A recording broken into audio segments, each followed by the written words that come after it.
See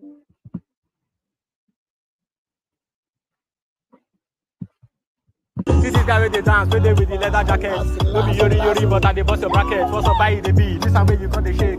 You dey feel like man, you know say me, I know the rig. See the guy got the dance. You dey feel the way me say I come here to the yarn. Show them say you sabi, show them say you self you man. Hey, no be lie, see the boy with the man. Hey, I see my guy normally I come to drop bars, something way be top notch. I don't dey shake the guy, he self gonna shop floor. Everybody they feel I'm the way and they drop some. The guy don't they smile, feel like say your head is on gun. He self he dey feel the way I just dey go. The flow is dope. He self he don't dey feel I'm on the low. I savage on the beat, you know say me self gonna bad. No be this your fine baby like this waiting for your band. Fine girl, what's up? If I come now, make we talk now. I know say you self you play with man, but make it no come be like say me self go for your hand. Make we interact one on one. You dey get am now, but this your girl she fine. Be like say you pack it down, but everybody don't they feel am. They know say he bad. Everybody don't they see them. Know say yes he do. Collect the vibe, my guy. You self God, you know you joke. Collect the vibe, make it no come they leave me hanging. It's not like they don't know that yeah the thing is banging. I like the guy because he be loving how I'm sounding. Everybody they see him, they know say the thing they boss. This the way everybody they carry babe come. Also find me one babe now so that I go drop it. No, this one are your babe. All those catches you don't say me self I don't want to make it. Make it no come be like say me self I come here.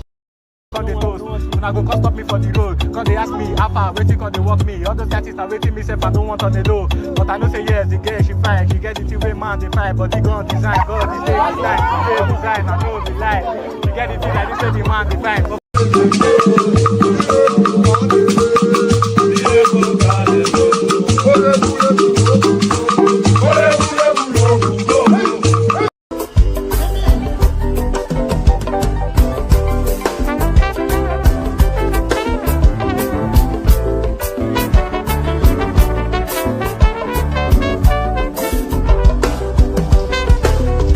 I don't suffer, no be small. But say I get sense. Poverty no good at all. Now it make I join this business. For one night, no be tea. It's once again, everybody be there. If anybody follow Mugu, my brother, chopper. National airport, National stadium, President, my sister, brother, I be the master. Oh, man, I go drop your dollar. I go take your money, disappear. For one time in love.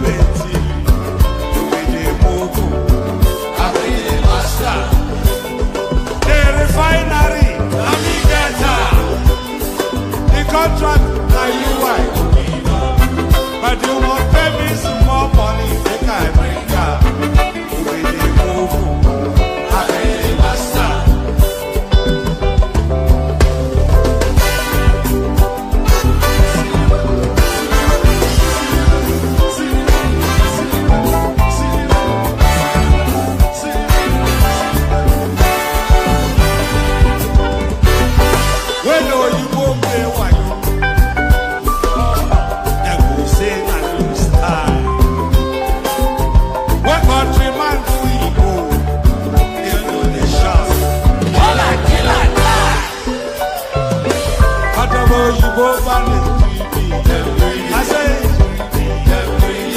I don't see them fire.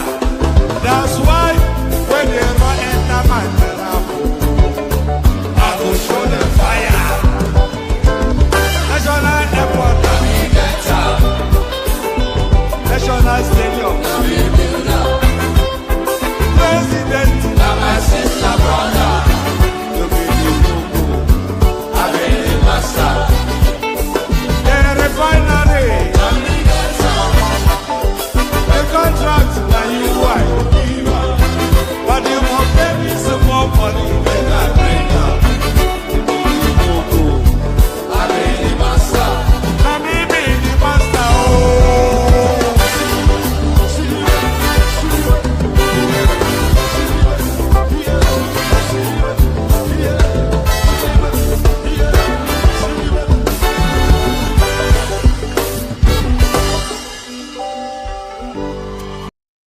These recent elections.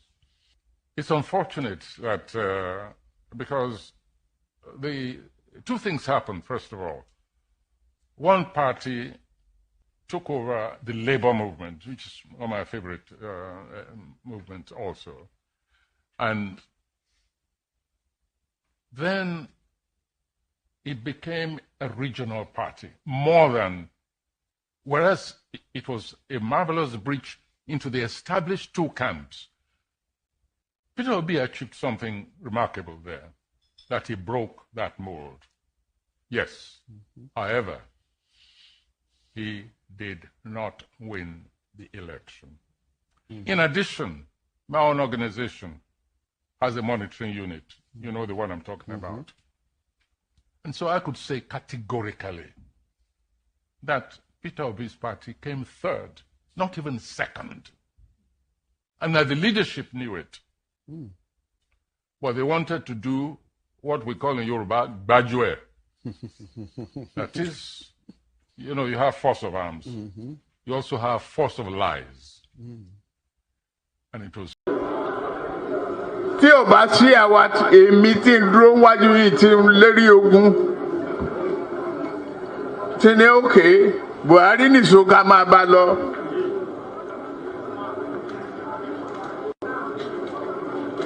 Kò lè di president.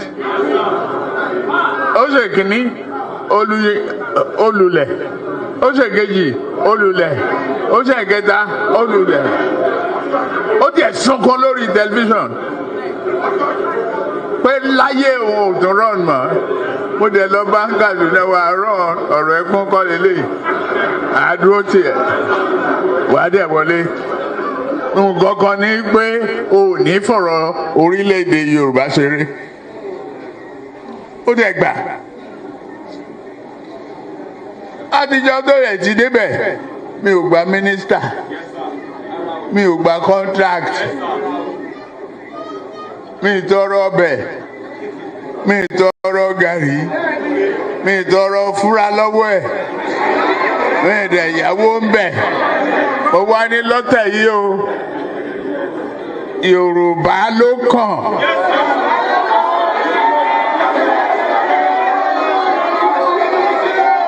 Tá a bá dẹ̀ sa Yorùbá náà, èmi ló kàn.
Ẹ̀jẹ̀ mi ni ẹ kí n gbọ́, àkànbí ewé ayò, ewé tún méje, ìtún ló ní ọ̀tún ẹ̀ ṣe, ìfà ló ní kan fà ẹ̀ mọ́ra, àìbínú gbogbo àtàrẹ, gbogbo méjì ọkà bàbà, gbogbo mẹ́ta ọkà wáṣẹ́, Orí ló túmọ̀ ẹnu, gbogbo ọ̀nà ní túmọ̀ ẹsẹ̀.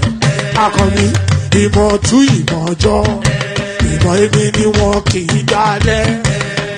Wọ́n bá lọ mẹ́lẹ́mọ́, wá fi jóye ẹlẹ́mọ́.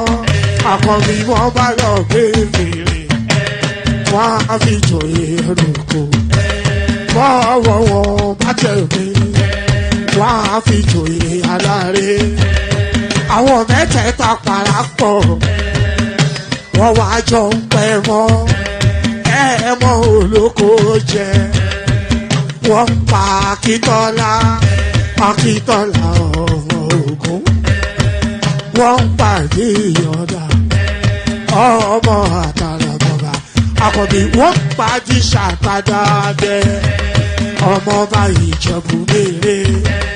Aṣíwájú odò gbólùkẹrẹ, ajagun lólòdì ọ̀run. Tó bá ṣe pé tìyẹ, tó bá ṣe pé tìyẹ, lọ bá ń darí jọ wí. Àpérò mi kún gbọ́wọ́, ọ̀gọ́ ti ṣìgìdì máa gbé, àgétì ló máa ń gbé, àyàn ti ìlàyàn ewúrẹ́. Ọlọ́run dákun má padà lẹ́yìn ẹ, kó má gbàgbé ọ̀rọ̀ tẹ́. Aṣíwájú Ọlọ́run dákun má padà lẹ́yìn ẹ, kó má gbàgbé ọ̀rọ̀ tẹ́. Àkọ́bí Ọlọ́run dákun má padà lẹ́yìn ẹ, kó má gbàgbé ọ̀rọ̀ tẹ́. Ọkọ̀ onírẹ̀lẹ̀ Ọlọ́run dákun má padà. There it is right there. So there it is right there. There it is, absolutely without equivocation, right there. So there it is right there. Good day to you, good to be in your company and all that. Good day to you, good to be in your company. And how are you? So how are you? Hope you've had a gloriously wonderful day, cascading into yet another session. That friendly neighborhood, or you are laughing man, that is more. One man went to mow. So if we go again, as we always go, yes, good to see you, Lato Rich.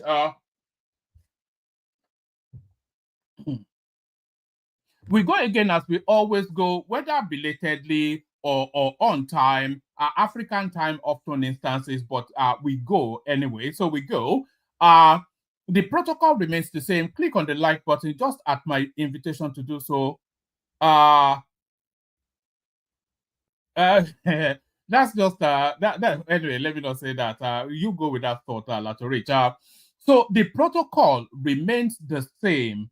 Click on the like button just at my invitation to do so. Click on like right now. Do that immediately and right now. As directed, do it now. Click on the like button. We need numbers going up, and like is one of the propellers that propels you up the hierarchy. So click on the like button, do that. So not already subscribed, then what are you doing? Please do that immediately and right now as well. Either you are listening to me in this live stream now, listening to me in watch back. However, I'm directing now, the direction remains the same.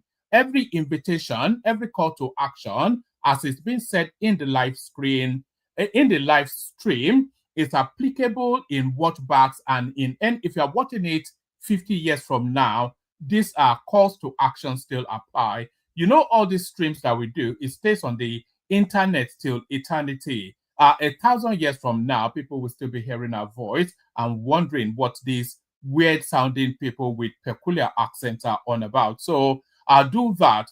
Click on like, click on subscribe, click on the hyperlink that says StreamYard if you want to come and join me on the screen. Share the links, copy the URL, which is what is known colloquially as the link. Click on the URL and then put that in your WhatsApp groups. Put that in, you know, that Facebook group that you are in there, but you never really show a presence. Put it in there. Share it just as widely as you can. And then, of course, super chat towards the stream. So we need all of these things happening simultaneously. I know you call it simultaneously, but I call it simultaneously because I'm posher than you. So do it simultaneously. So again, the calls to action, click on like, click on subscribe, click on the hyperlink that says StreamYard if you want to come and join us on the screen. Share the links just as widely as you possibly can. Superchat, you know, the dollar sign at the bottom of the comment section is there for a purpose. Is inviting you then to lubricate the stream with a handsome dollar donation. So do that. Do that. All those things, those 5 spaces have to be covered. Like, share, subscribe, and then tell me in the comment section if you have done all those things. Do it, and then tell me in the comment section that you have done it. So like, share, and if you are not already subscribed, subscribe. Click on the hyperlink to come and join me, super chat towards the stream. Say hello as you are coming in as well, so I can acknowledge your presence. That's easy right then, otherwise known as Solomon. Good to see you, Solomon. Choma, of course, the belle of the ball. That's Sheson Fashua right there. Good to see you, Sheson. And that's Lato Rich. Good to see you, Lato Rich. That's George Blue Shell right there. So good to see you, George Blue Shell. So as you're coming in, acknowledge you, and of course, the always and forever, the first person to come in to start to harangue that the show must start, Agbado or Tinubu. So just come in, say hello, so I can acknowledge your presence and exchange pleasantries with you. So all those things. So it's a very late session, and there's not an abundance in the news, but there's somewhat of, you know, I had to change the headlines in the last minute because I was going to go with El-Rufai and the outtakes from that interview he had a couple of days ago. But then the news then broke that they are starting to round up then the Fulani terrorists that have been savaging the Middle Belt. So that, of course, eminently, prominently, a more seductive space, a sexier topic than El-Rufai and his diminutive thoughts on on things that are beyond his capacity. So all that. So all that, shall we just get started? I think we might as well just get started. If we're starting this late, then there's no room for dealing. Never mind, darling. So no dilly-dally, straight to it. So no dilly-dallying, straight to it. We start it off, kick it off with this one. No one in the studio yet. Anybody that wants the conversation, hop on. You know how it goes.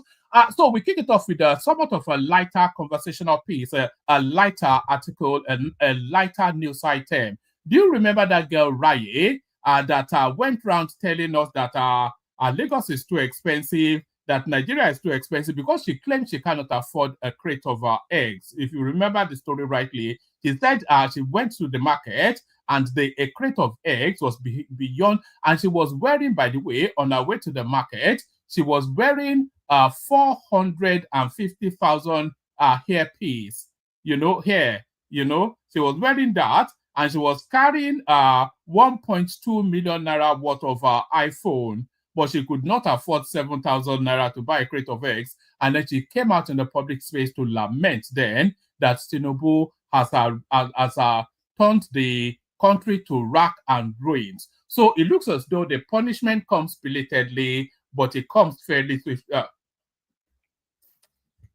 Sorry, anytime I pause, I'm having just a bit of water.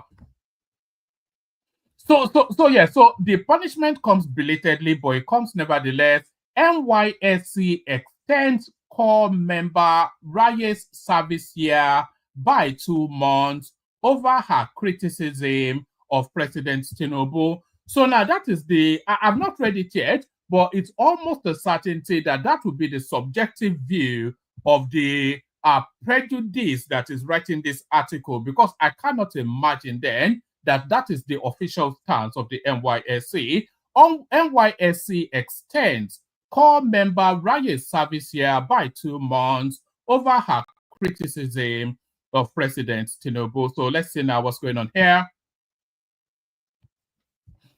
The National Youth Service Corps NYSC has extended the service year of Miss Rita Ushia, popularly known as Raye on Instagram, by 2 months following her viral criticism of President Bola Tinubu's administration and the economic hardship in Nigeria. Raye, who had 1 month, let's do that entirely all over again.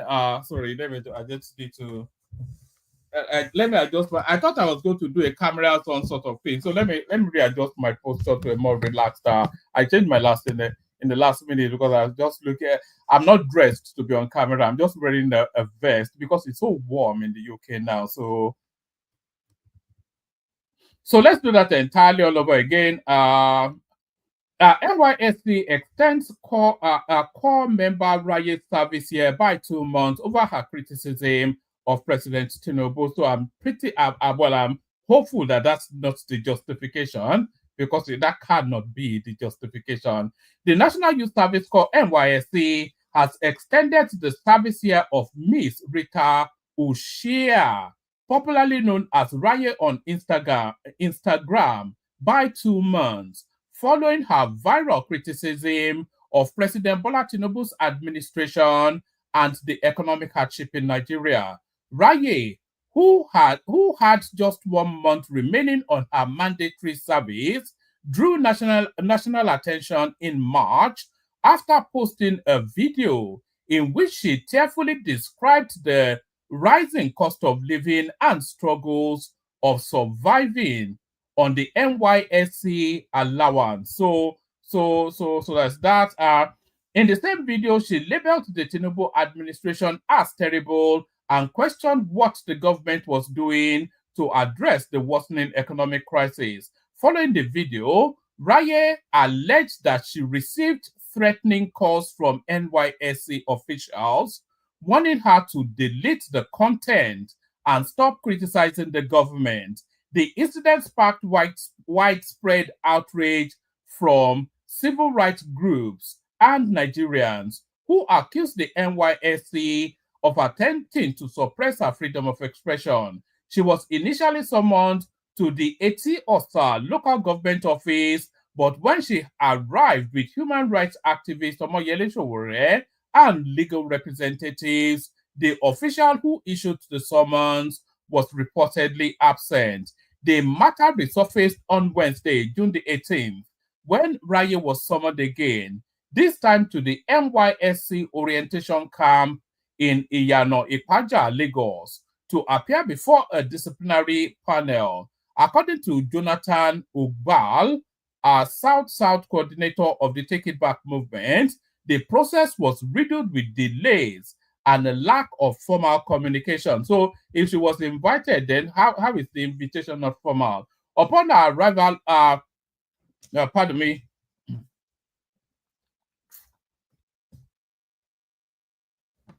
upon her arrival last Wednesday, without any official letter, she was told to return later. She eventually met with the officials, apologized for any perceived harm, but was later informed that her service year would be extended by 2 months.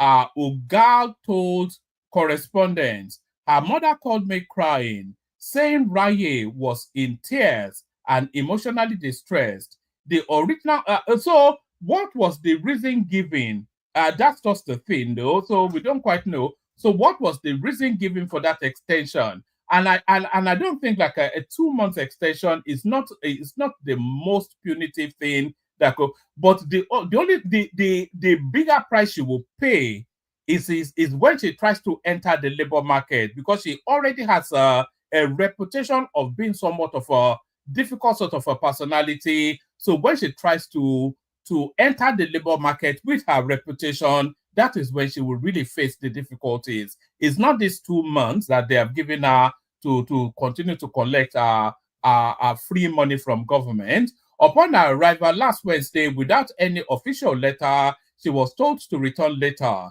She eventually met with officials, apologized for any perceived harm, but was later informed that her service year would be extended by 2 months. Her mother called me crying, saying Raye was in tears and emotionally distressed. The original video that triggered the controversy was posted on TikTok via her handle, Talk to Raye, where Raye spoke candidly about inflation, unaffordable food prices, and the general cost of living as core members as a core member in Lagos. She expressed frustration, saying, Why am I buying a crate of eggs for 6,500? I remember when it was 800. NEPA and security bills has doubled. Transportation is outrageous, and even basic outings are unaffordable. Uber is 25,000. So a youth couple wanted to take Uber, then that tells you then she has. She added, Lagos smells, the whole city stinks. What is the government doing about it? There is nothing really beneficial about this NYSC scheme. The money we spend on transportation alone is more than what we earn. Raya insisted her intention was not political. She's an obedient, by the way, so she was probably paid to put that out.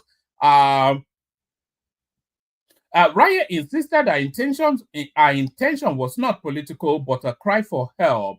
If more Nigerians come out and speak up, maybe the government will be forced to change something, she said. Tinubu, you are a terrible person.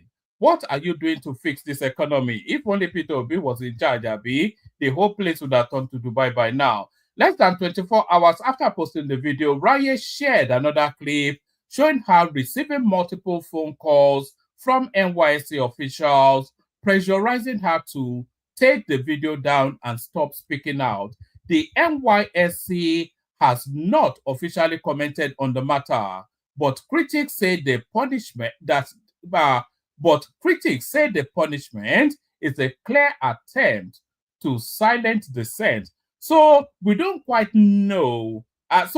She needs to present the official letter that was given to her to explain exactly why that 2 months extension has been added. If we don't see that, then because we cannot go with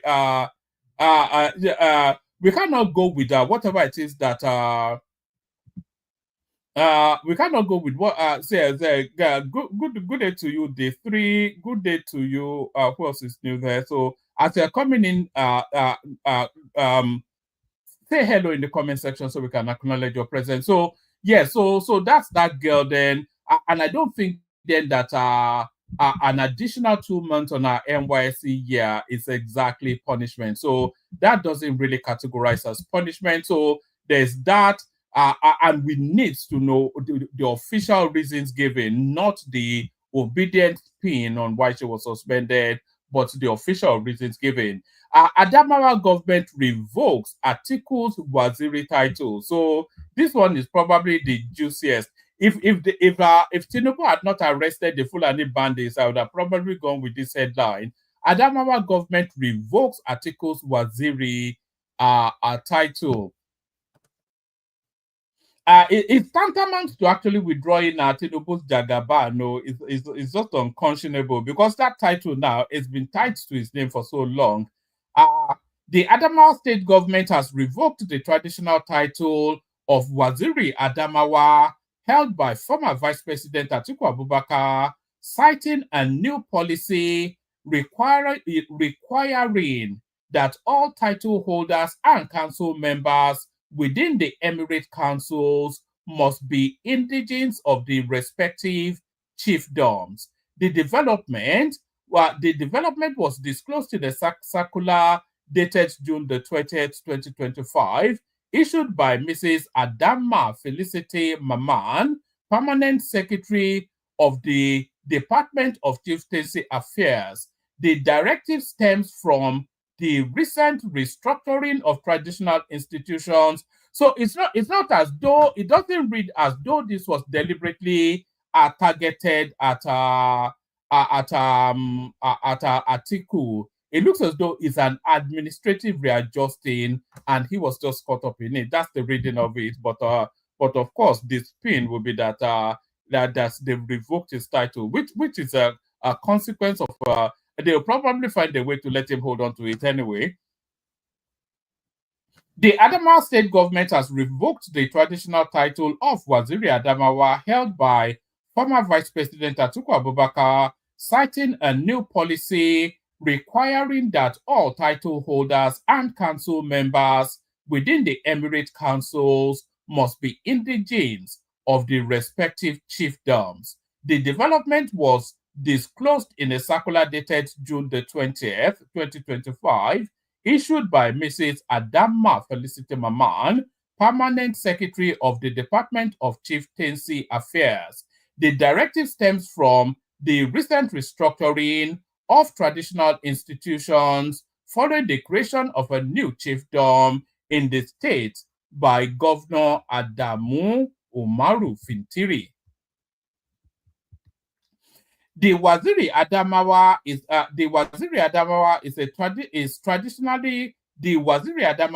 traditionally regarded as the second most senior figure in the Adamawa Emirate after the Lamido of Adamawa. The circular noted that only indigents of Yola South, Yola North, Girai, Mayo Belwa Song, and Zumo districts would henceforth be eligible to serve as kingmakers and council members in the Adamawa Emirate. This automatically excludes Atiku, who hails from Jada local government area, part of the Ganye chiefdom.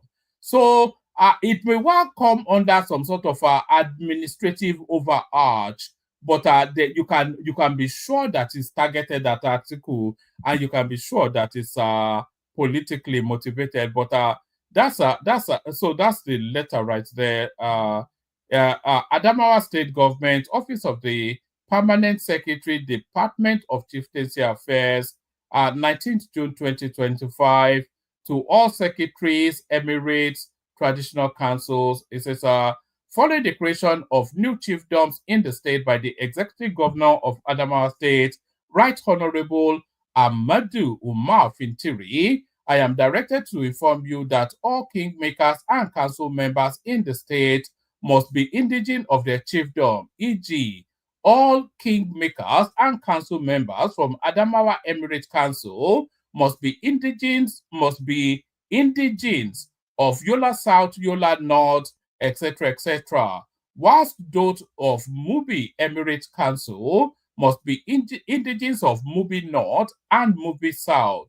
Vis-a-vis all emirates and traditional councils in the state. However, those appointed or conferred with only traditional titles are to maintain their status regardless of their local government of indigence. So this doesn't revoke it, or the letter doesn't revoke it, or so this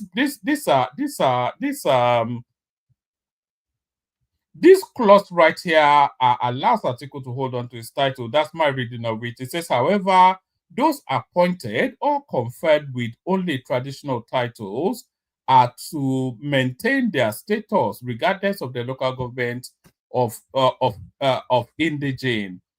With this content of the circular, all kingmakers and council members who are not indigents of their chiefdom have been relieved of their appointments.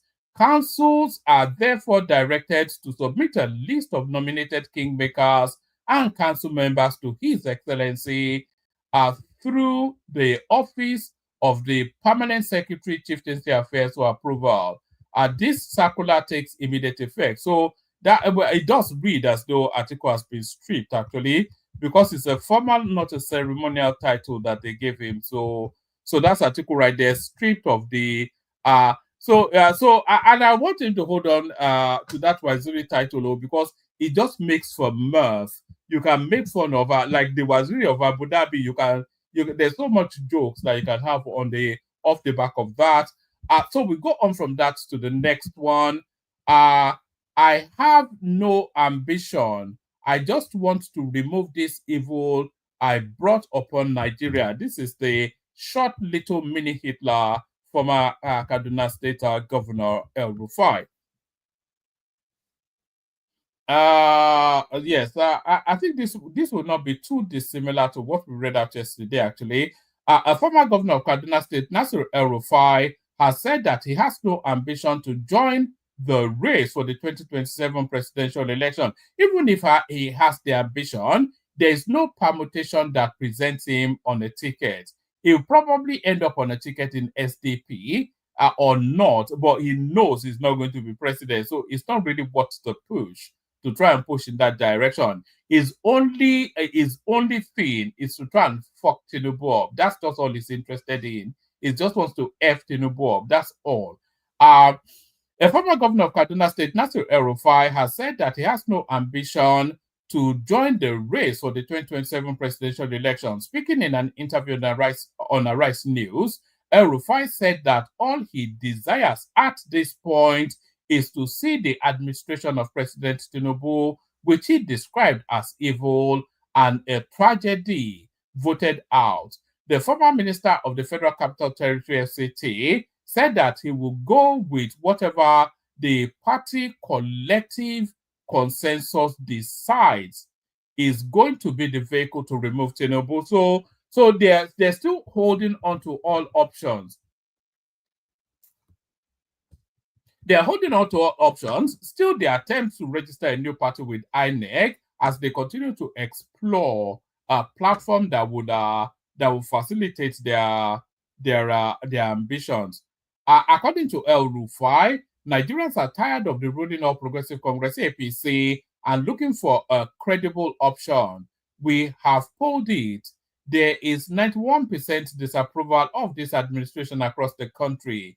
91% disapproval is the worst in Nigeria's history, he said. But Nigerians are looking for a credible option. But I want to see people coming together, putting aside their differences and ambitions and giving them an alternative to this failure of a government. That's the key thing. Asked if he can put aside his personal ambition for this cause with the likes of Atiku Abubakar, Peter Obi, Rotimi Amechi, and other big politicians in the race. El-Rufai noted that big names do not equate to ambitions, adding, "You have mentioned my name. I have no ambition. I just feel that having contributed to bringing about this tragedy to Nigeria by contributing to the emergence of Tinubu as president, I should contribute in my last lap. Because I am 65, I should be retiring in my last lap. Let me contribute towards removing this evil that I believe will destroy Nigeria if left unchecked." So I'm not quite sure why all this heavyweight language. I'm not. There's nothing that sort of presents to suggest that this applies. That all this evil and all this sort of language is just excessive, isn't it? All right, still stay with El-Rufai. Atiku Amechi, I am advocating that coalition adopt SDP. El-Rufai speaks amidst ADA registration. So he wants then everything. I'm not quite sure that he's in a position to do that anyway. Alhaji Shehu Gaban, he is the chairman of the. Did you know that? Actually, let me show you. Did you know that the chairman of the SDP has?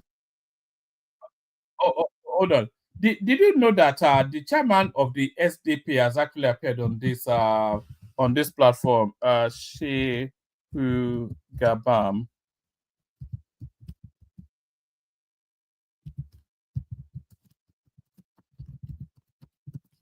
I just want to show you something.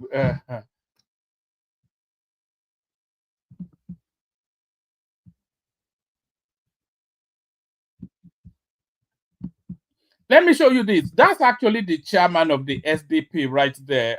That's the Shehu Gaban. That's the chairman of the SDP right there. And that's yours truly, of course, one man. You can see him, Shehu Gaban. Work out, because of the factors I've narrated before. But I think we'll soon understand that it's not the best. Yeah, so yeah, we have had some. Maybe we'll start to see if we can start bringing people back. But we've had some big names, haven't we? So yes, Atiku Amechi, I am advocating that coalition adopt SDP. El-Rufai speaks amidst ADA registration. So yes, let's whiz through this one. Let me send the link a bit again. By the way, there's no one in the studio. If you want the If you want the conversation, you have to jump on. As ever, as I always say, it is a participatory sport. It is a dialogue, not a monologue. Otherwise, I would have just recorded it and posted it. If it wasn't meant to be conversational, I could just have done this and just posted it without having to, strain myself and stress myself to come out at this ungodly hour. Atiku Amechi, I am advocating that coalition adopt SDP, the short little, the runt of the litter from Kaduna State, El-Rufai. El-Rufai speaks amidst ADA registration. Former Kaduna State Governor Nasir El-Rufai on Monday declared that the Social Democratic Party SDP is the best party for the opposition coalition. El-Rufai said he is currently advocating that the coalition adopt the SDP due to its history and legacy. The SDP, by the way, was the now infamous, or is it famous or infamous party that Abiola used to win the election in the June 12 election. That's the party that won the June 12 election, the famously truncated Nigerian election that then led to the Fourth Republic now that we now have. So yes, former Kaduna State Governor Nasir El-Rufai on Monday declared that the Social Democratic Party SDP is the best party for the opposition coalition. El-Rufai said he is currently advocating that the coalition adopt the SDP due to its history and legacy. He disclosed this whilst featuring on Arise TV's prime time show. I strongly believe that the SDP is the best platform for a coalition. Its history, its legacy, its sentimental value, and everything about it are almost perfect. The name, the logo, and I am the name, the logo, and I am advocating for that amongst my colleagues. El-Rufai said there are claims that the coalition might adopt the proposed All Democratic Alliance ADA. Last week, revelations emerged that the ADA had applied to the Independent National Electoral Commission. INEC will actually bend rules to allow them to register the party just because they don't want the smoke, they don't want the noise. So they just let them register it and leave it to them to duke it out. The coalition is currently spearheaded by former Vice President Atiku Abubakar, El-Rufai, Peter Obi, Rotimi Amechi, and other prominent politicians. So that's essentially options open sort of a thing. So we go, where is my headline piece? I can't find it anymore, anyway, I have a clip that speaks to it. So we play the clip.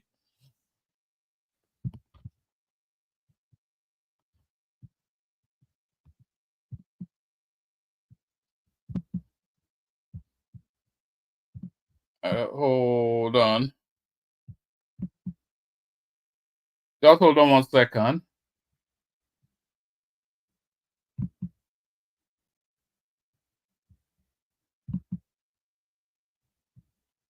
Just hold on 1 second.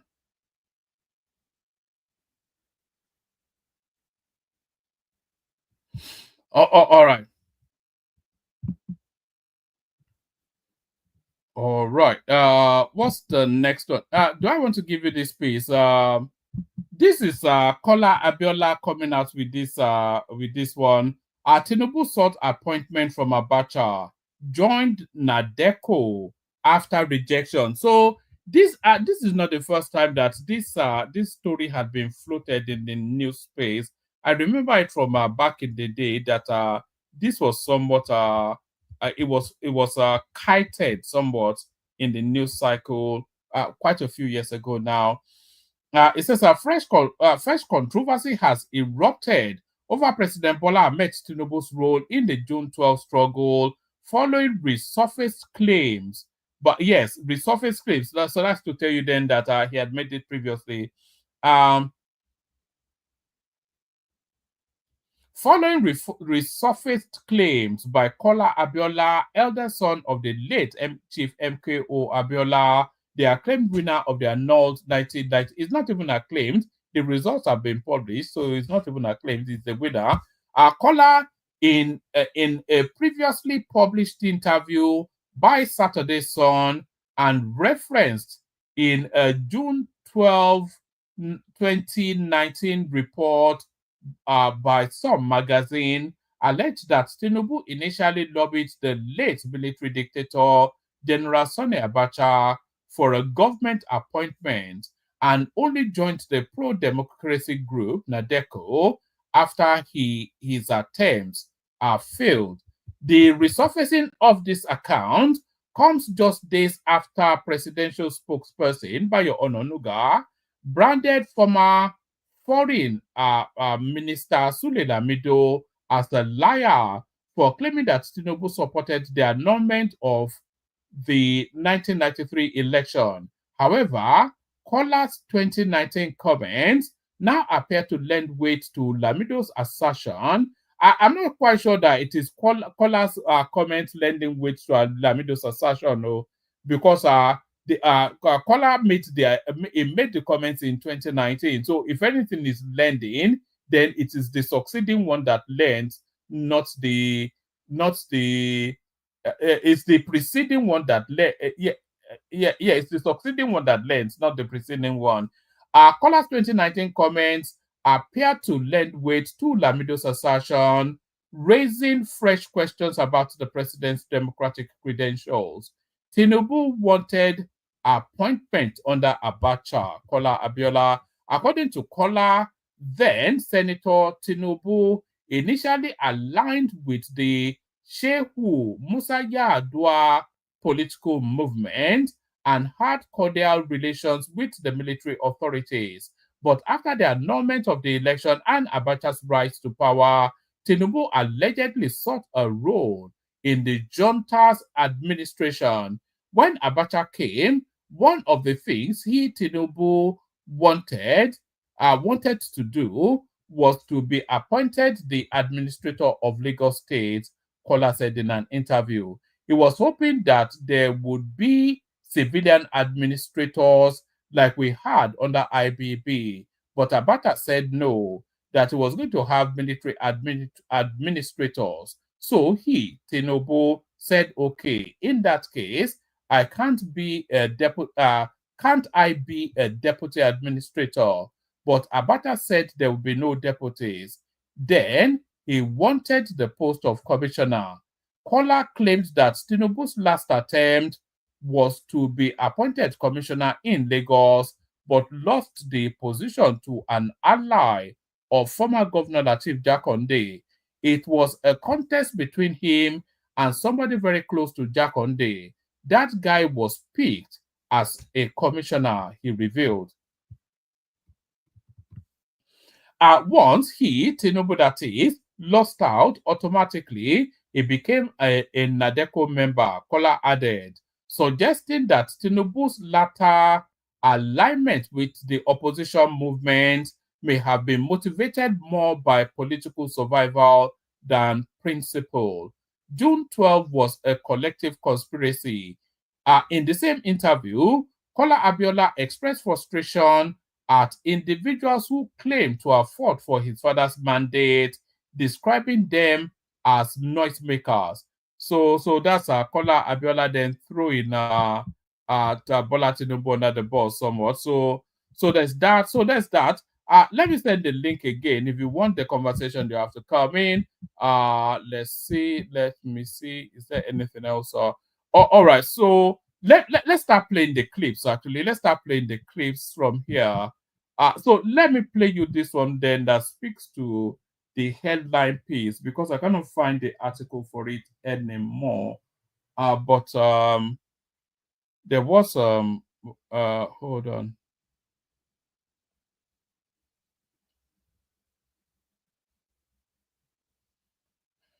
Right, if I cannot find, oh yes, let me play from here. So this is essentially the culprits responsible, some of the culprits responsible for the massacre in Benue State are being picked up. You're watching TV News at 10 with Nifemi Okuntoye. We're staying with the latest development on the Yawata killing in Benue State, as the Nigeria Police Force says 26 suspects have been arrested in connection with the coordinated and brutal killing that took place on the 9th of June 13 in the community. Among those arrested are key masterminds, planners and direct attackers, all now in custody. The Inspector General of Police, K1LL1NGS, also confirmed that 47 people lost their lives. He said some of the suspects have voluntarily confessed to their roles in the carnage. Weapons, including 2 general-purpose machine guns and 8 AK-47 rifles used in the attack, were also recovered. The IGP says this is a strong message to those who think they can kill and escape justice. He also spoke on related incidents like the attack in Mango, Plateau State, where 9 bus passengers were murdered, and another in Makurdi that left 2 dead. In total, over 50 suspects have now been arrested in connection with the recent violence across the country. Between the hours of 20:30 hours and 0200 hour, armed militias invaded El-Rufai community in Guma local government area of Benue State, killing and maiming any soul on site. I am pleased to inform you today that 26 persons directly connected to this crime have so far been arrested and their weapons recovered. All 28 suspects are currently in custody and have voluntarily confessed to their individual and collective roles in this incident. As I speak, legal proceedings are being finalized and they will be arraigned in court without delay. Oh, all right. So that's that. Let's go on from that to this one. So still staying within the Benue State space. So this was a clip I actually wanted to play to Emeka yesterday before he went. He had a rush of blood to the head and it became a bit too rowdy. But this guy here, he has a unique and a peculiar perspective on what actually went down in Benue State. By his insistence, it's all politically motivated. Watch this. The people of Benue State are not the target of that Benue massacre. The main target of that Benue massacre on 13th and 14th June 2025 is President Tinubu and to some extent the governor of Benue State. Farmers' headers crisis ended in 2010.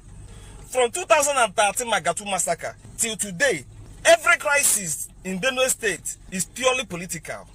What happened in Benue State on the 13th and 14th of June is basically a declaration of political war against Tinubu. It was a warning shot to Tinubu that a formidable political force has been bettered to push him out of Aso Rock. It was a wake-up shot. 95% of politicians that dictate the tune in northern Nigeria are invisible. They are not this one you are seeing. They are underground, they are invisible.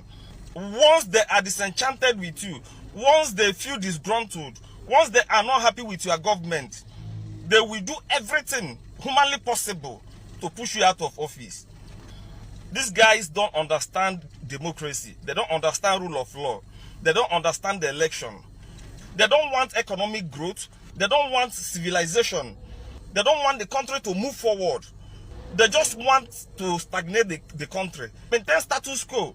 And their major weapon is insecurity, terrorism, banditry. That is their major political weapon. The worst mistake you would make as a president of Nigeria is to initiate policies, is to come up with steps, ideas that would change the country, that would encourage economic growth and civilization of the country. Once you do it, they will fight you out of Aso Rock. And that is what we are about to face. So, the people of Benue State, you must have to get ready for a long period of more ruthless attack, because a new political force has been bettered. It is here with us. You will be getting the heat, but you are not the target. Their target is Tinubu. We, the supporters of Tinubu, we have to wake up. We must not take this warning shot for granted. We have to do something. If you know you love Tinubu, if you know you want Tinubu to come back in 2027, let us come together and do something.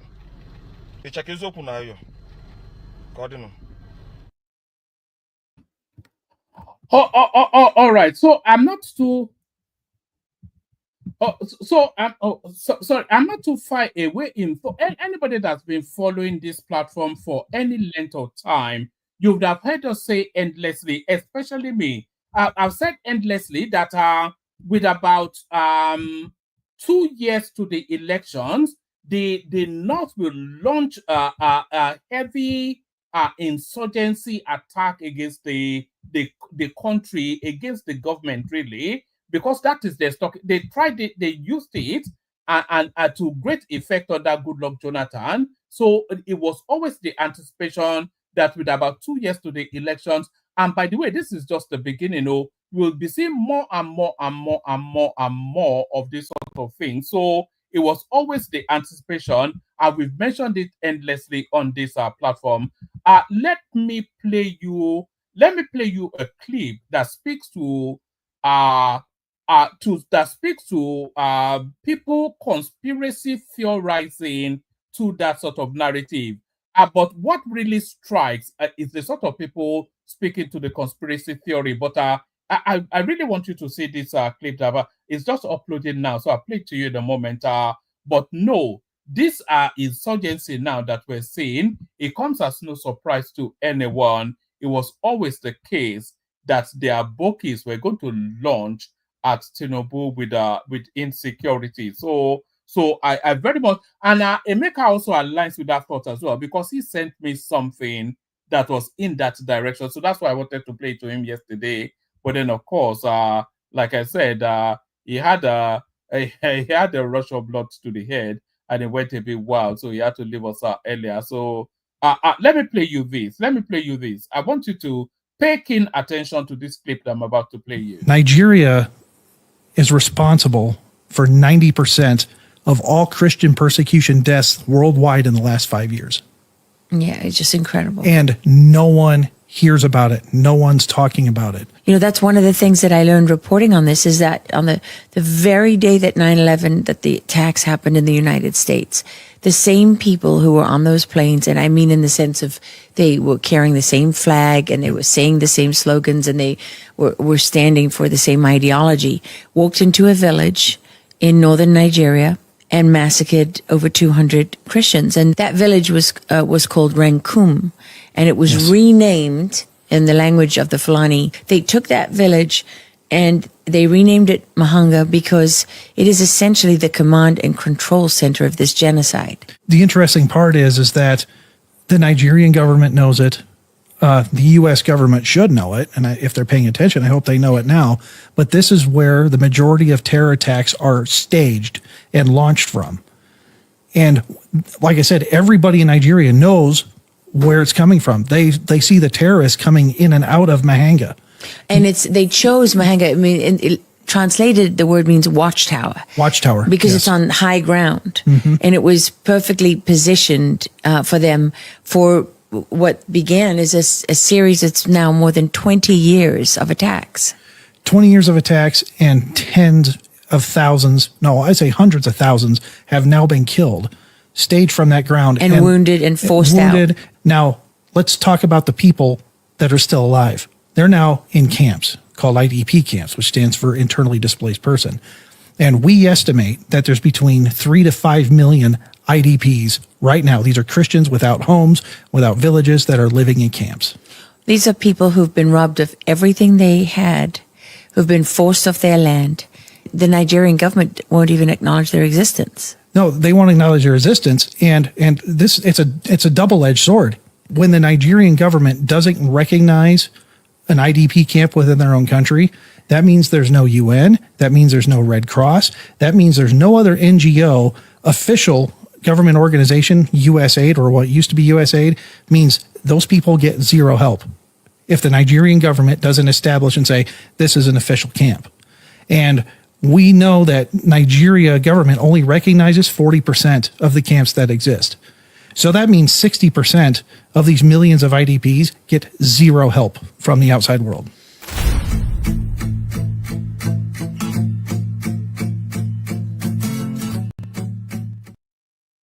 Right. So that's a piece. You may well say that that's the Christian left of the United States conspiracy theorizing.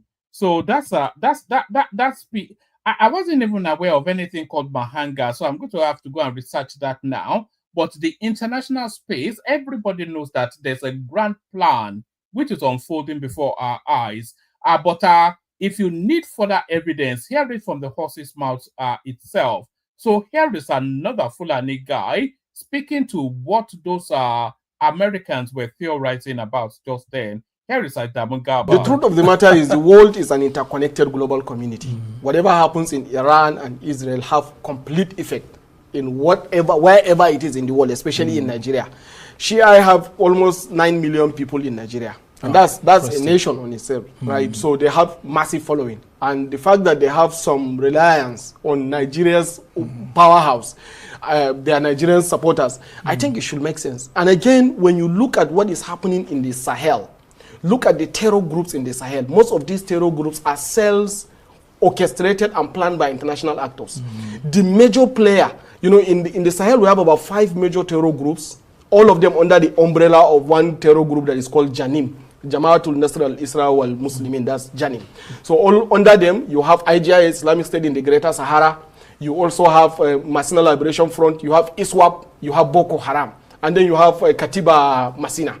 So when you look at the direction, the guy who is in charge of Janim, which is the umbrella body that is governing all this terror group, is called Iyad al-Ghaib. Iyad al-Ghali. This man was regulated, of course, was recruited by some Western interests, by some international actors during the Algerian rebellion against the French in the 1990s. And this is the man that is still heading.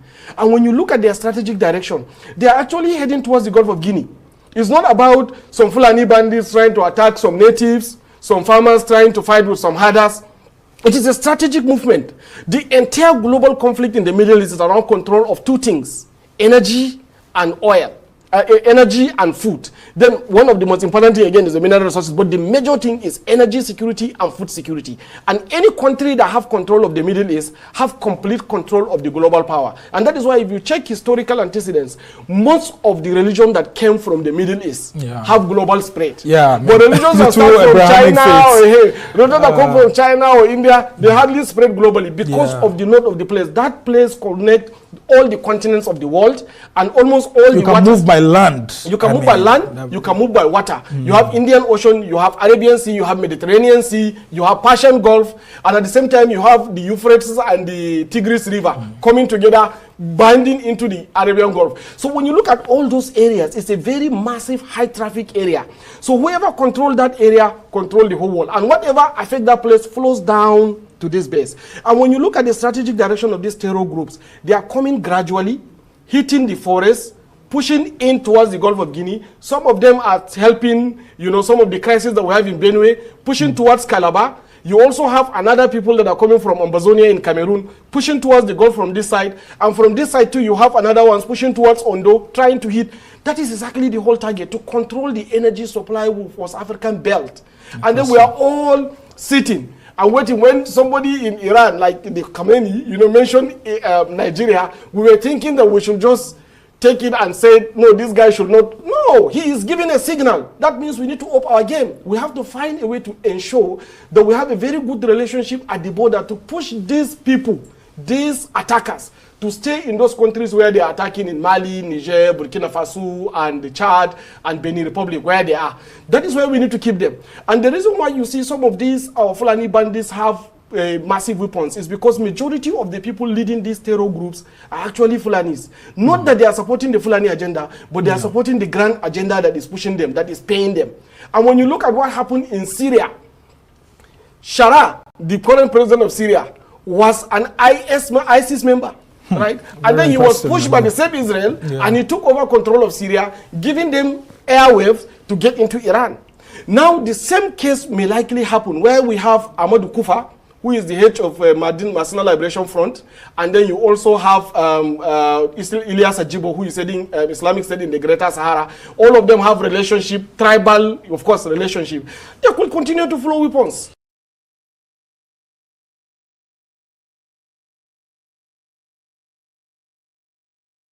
So there it is right there. We are mere pawns in a game that is bigger than us. We are mere pawns in a game that is bigger than us. Maybe I should bring that guy here. That guy you were speaking just there. That's Adamawa. He has been on the platform before, as you some of you may recall. There he is in a conversation with me, however long ago. So that's the Adamawa right there. So maybe we should look to bring him back to come and expand on some of those thoughts. We've had some heavyweights guests in the past.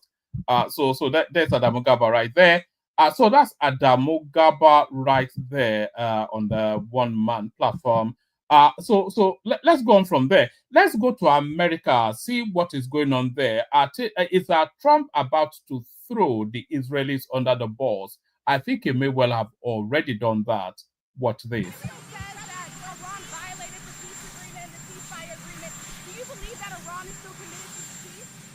Yeah, I do. They violated it, but Israel violated it too. Are you questioning if Israel is committed? Israel, as soon as we made the deal, they came out and they dropped a load of bombs, the likes of which I've never seen before. The biggest load that we've seen. I'm not happy with Israel. You know, when I say, okay, now you have 12 hours, you don't go out in the first hour and just drop everything you have on them. So I'm not happy with them. I'm not happy with Iran either. But I'm really unhappy if Israel's going out this morning because of one rocket that didn't land, that was shot, perhaps by mistake, that didn't land. I'm not happy about that. You know what? We basically have two countries that have been fighting so long and so hard that they don't know what the fuck they're doing. Do you understand that?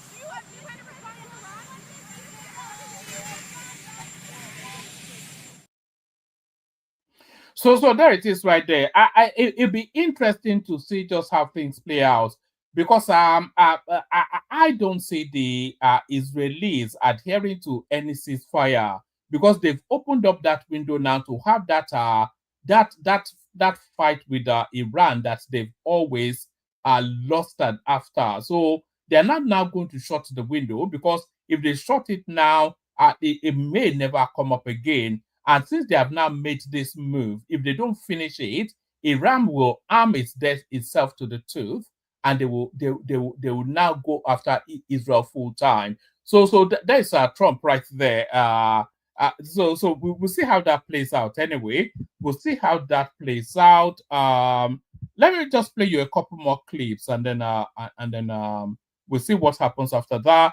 Let me play you this one. This is on a lighter note. This is the narrative of an immigrant that is having nostalgia about his home country. Watch this. How long have you been in the UK? UK, I've been here for about 7 years. 7 years. How is it going? Well, ups and downs. You have to walk all days, you know. Do you miss Nigeria? Definitely. Okay. Nostalgia. Every day I think about Nigeria. So what is one thing that you wish you knew when you were younger? I was told about Britain, especially England. We're thinking that it was close to heaven. But I came in here, the houses are full of rat and it's a fucking place, man. UK is a fucking place? Yeah, it's a fucking place. Why? Because they don't have good housing. The houses are nonsense. Is it where you live or generally? You know, when we talk of the houses are nonsense, we talk of what they call them, what do you call the house? The council house. Mm-hmm. And most houses you rent, you know, they are not good. Have you ever thought about going back to Nigeria? Yeah, every day I think about it. So what's holding you back? Because of the bad government. I listen to Nigerian news every day because I feel nostalgia. You know, when you listen to news happening there, kidnapping, people being killed, you know, the way police, you know, intimidate people. Police can't just stop me on the way and talk to me anyhow. Yeah. But right there, police will intimidate you, take your bank card, force you to get money from the bank. All that nonsense, man. As if we are the system right in Nigeria has taken us about 20 years back. I get scared every day. I want to go back. I want to go home. I don't want to hear. I'm tired. I've been in Europe for about 25 years. I'm tired. I want to go home. If things change there now, I pack my I don't have anything doing here. It's stress for me being here. Yeah, so that is the story of so many people, you know. People, a lot of people are just existing in Europe. They stay within the safety of whichever country, not even in Europe or in the West. They stay within the safety of whichever country that they're in. So there's relative safety, there's electricity, there's a good medical system, all of those things. But really, within those things, a lot of people are they're just existing. There's no sign of life. You know, like the guy said, he will walk, and I don't expect, not to disparage the guy, but I think he's probably doing some of the lower tier jobs. So it'll be one of those shift works that you just break your back to earn just the barest minimum, which is then consumed by bills. So it is a very depressing life in the West, by the way. A lot of people, a good amount of people would they're just looking for a window of opportunity to go back home. But then when you pick up the news and you hear that the Fulanis are killing any and everybody, and then the Southeasterners are kidnapping the ones not killed by the Fulanis, and there's no electricity, no medical service, no motorable road, no policing system, nothing, no food. You know, it's just what do you go to? You know, to what do you go to in Nigeria? You can't at 9 o'clock close your doors and go to bed. You know, without it's just but a lot of people are trapped in their abroad. That's just what it is. A lot of people they're just existing, they're trapped though in their abroad. So we've not yet done any Peter Obi bashing. So let's do a little bit of Peter Obi bashing, as is the custom of the platform. I and Senator Ben Bruce were responsible for Waziri Atiku Abubakar picking Peter Obi as his running mate. In 2019, we packaged Peter Obi.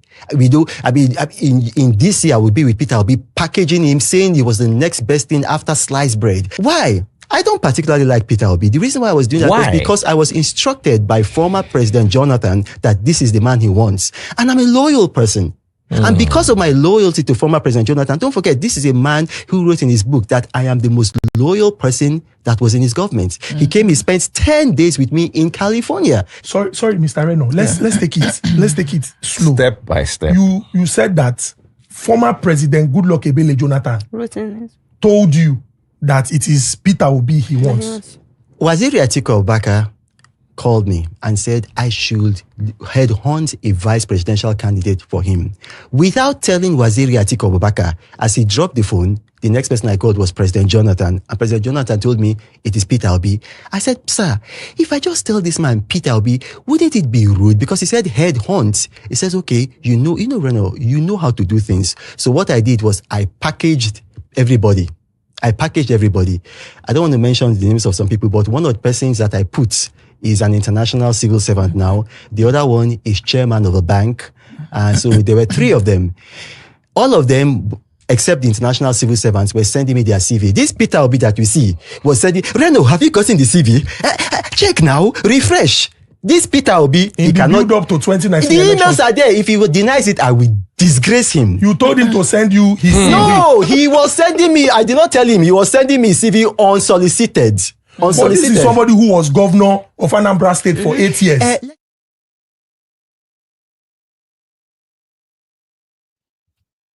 So there it is right there. Peter Obi is a punk, and I think we all know that. A punk, a P-U-N-K, a punk. But don't worry, we're going to expose him fairly soon. I've got a bit more of Peter Obi exposés coming in the future. So there is that. So now, under the Buhari administration, we used to talk a lot about Fulanization, and the country was somewhat in a state of flux as the guy was somewhat. Do you remember when he wanted to hand over all of the waterways of Nigeria to the Fulanis? Do you remember that? Do you remember how he was funneling Fulanis from the Sahel into Nigeria to come and seize other people's land? Do you remember that? So that Fulanization agenda of is Islamization even. That Islamization agenda of Buhari was quite the thing then that held that country to siege. under siege for 8 years solid. But the Buhari Islamization agenda is not unique or peculiar to his ethno-religious leanings. It's part of a globalized agenda. So the Buhari Fulanization Islamization agenda is part of a wider globalized agenda. What am I talking about? Watch this. The mayor of London is Muslim. The mayor of Birmingham is a Muslim. The mayor of Leeds is Muslim. The mayor of Blackburn is Muslim. The mayor of Sheffield is Muslim. The mayor of Oxford is a Muslim. The mayor of Luton is a Muslim. The mayor of Oldham is a Muslim. The mayor of Rochdale is a Muslim. All of this was achieved by only 4 million Muslims out of the 66 million people in England. Today in England, there are over 3,000 mosques.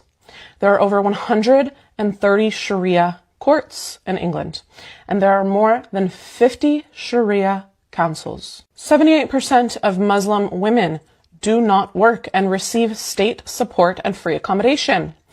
63% of Muslims do not work and receive state support and free housing.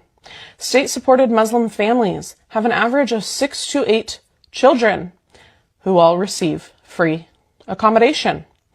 Every school in the UK is required to teach about Islam.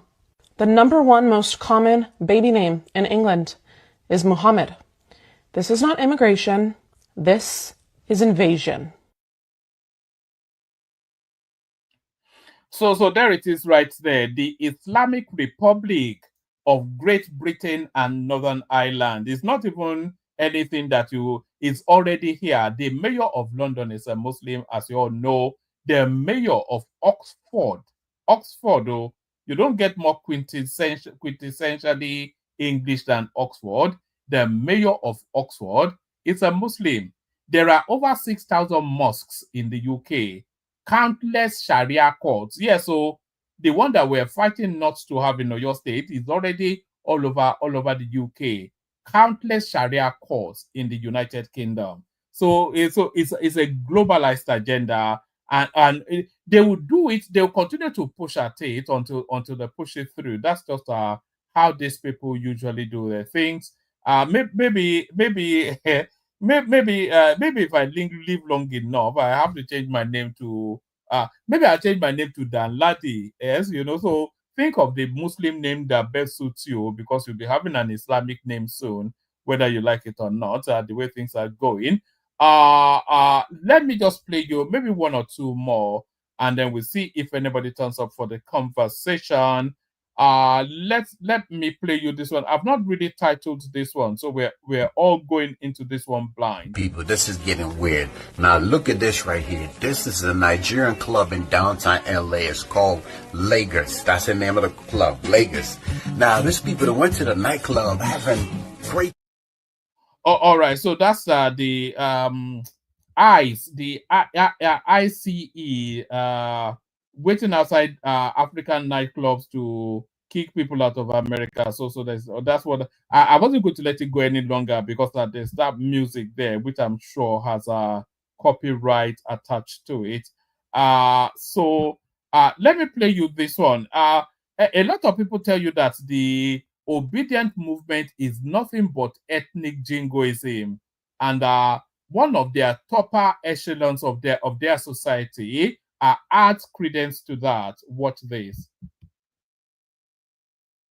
The basis of my support for Peter Obi is because the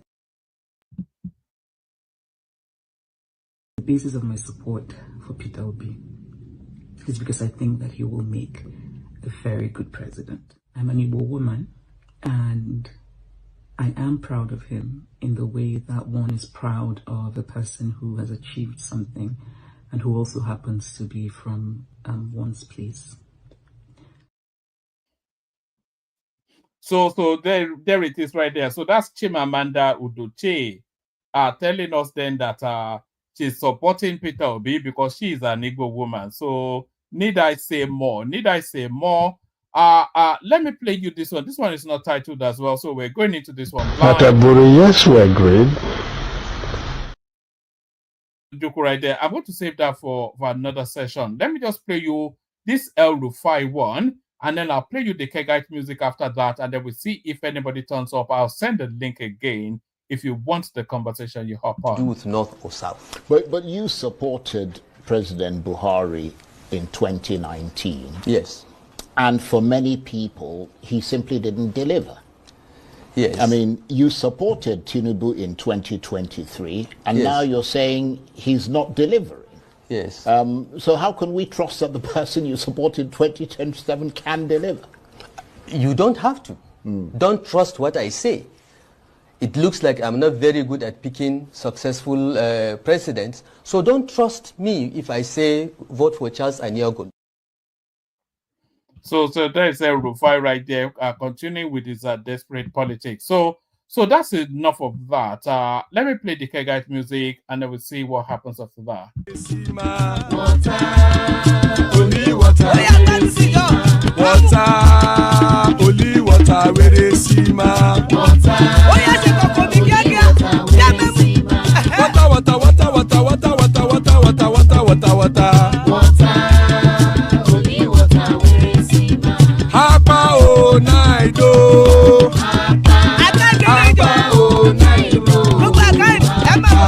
Hapa you don't come oh.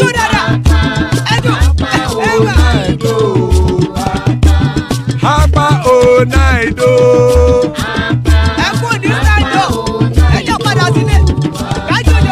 Oro kẹ̀kẹ́ ẹlẹ́mù yé o. Ilé ṣọ́dí kẹ̀kẹ́ ẹlẹ́mù ré o. Bobby master kẹ̀kẹ́ ẹlẹ́mù ré o. Chief Wáìlà tí kẹ̀kẹ́ ẹlẹ́mù ré o. Eruku lẹ̀lẹ̀ ẹlẹ́mù dé. Eruku lẹ̀lẹ̀ ẹgbẹ́ ẹlẹ́mù dòde ojàre o. Eruku lẹ̀lẹ̀ Ghana ti dé ẹgbẹ́ bọ́dì o. Ọmọ ẹlẹ́yẹ ẹyẹ o ó dìlé o. Odúyẹ̀lá ẹyẹ o ó dìlé o. Petro Sọ́nàmẹ̀ ẹyẹ o ó dìlé o. Petro Sọ́dúnkẹ́ ẹyẹ rẹ̀ ó dìlé o. Ẹlẹ́kọ̀ọ́ ọ̀run mú ìní o.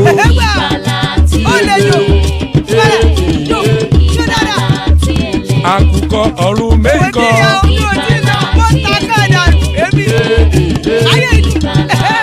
Ikú kò ní ríwà gbéṣe o.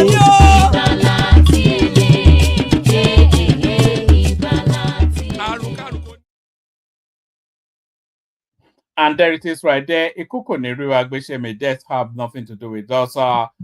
Joining us, World Peace. Good to have you, World Peace. Zita is in the house. Good to have you, Zita. And Charles as well. Good to have you, Charlie Boy. So that's the assembled so far. Plenty of room still. Anybody else to hop on. Good to have you all here. Let's start it off, kick it off with World Peace. World Peace. Konnichiwa. Konnichiwa. Yeah, good morning. No sleeper they have for your voice, so. No, it's 11. It's raining. I'm heading out soon in the next 15 minutes. I just wanted to quickly talk before I head out. Well, I greet everybody, the panelists. I heard you reading a lot of topic, and it's funny about the insecurity in Nigeria. But it's not strange to anybody now. But the funniest part is that the both people you showed that is talking about the insecurity in Nigeria, they don't have any credibility now. No, for that guy is an APC member. Hearing an APC member telling you they are attacking the Benue attack is because of Tinubu. It's one of the most ridiculous things I ever heard in my life. Now, what is the Nigerian police doing? Or what is the Nigerian journalism media doing? They're not supposed to be telling us what's going on, not the APC member coming out. Oh, we should defend Tinubu. This guy in Benue, it's because of Tinubu. If it's because of Tinubu, why didn't they find a way to Tinubu's hometown and be doing the buying? to make it obvious. If it's because the Northerners want to start causing insecurity and mayhem in the town to make the place insecure for the government, which I understand they do. Is the only Benue they have in heart? They don't. Well, there's Katsina, there's Kebbi, there is Sokoto, there's Kaduna. You should go to it on that side too. But when they were using insecurity to attack Goodluck Jonathan, they were not attacking his homestead as well. They were attacking the Middle Belt. They attack everywhere. Abuja bomb blast was going off in Abuja like never before. But there's insecurity going on all over Nigeria too. But the epicenter was the Middle Belt under Goodluck Jonathan, and the standout was the Chibok narrative. I won't say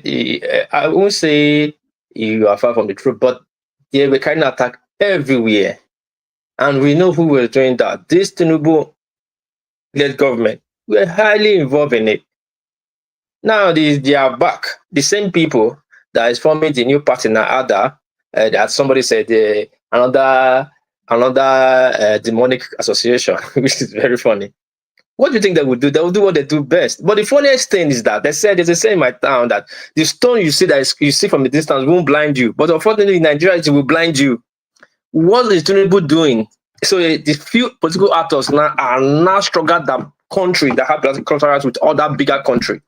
Now, there was a terrorist attack in France. All the world president flew to France and hold hand in hand, lock hand in hand with Macron.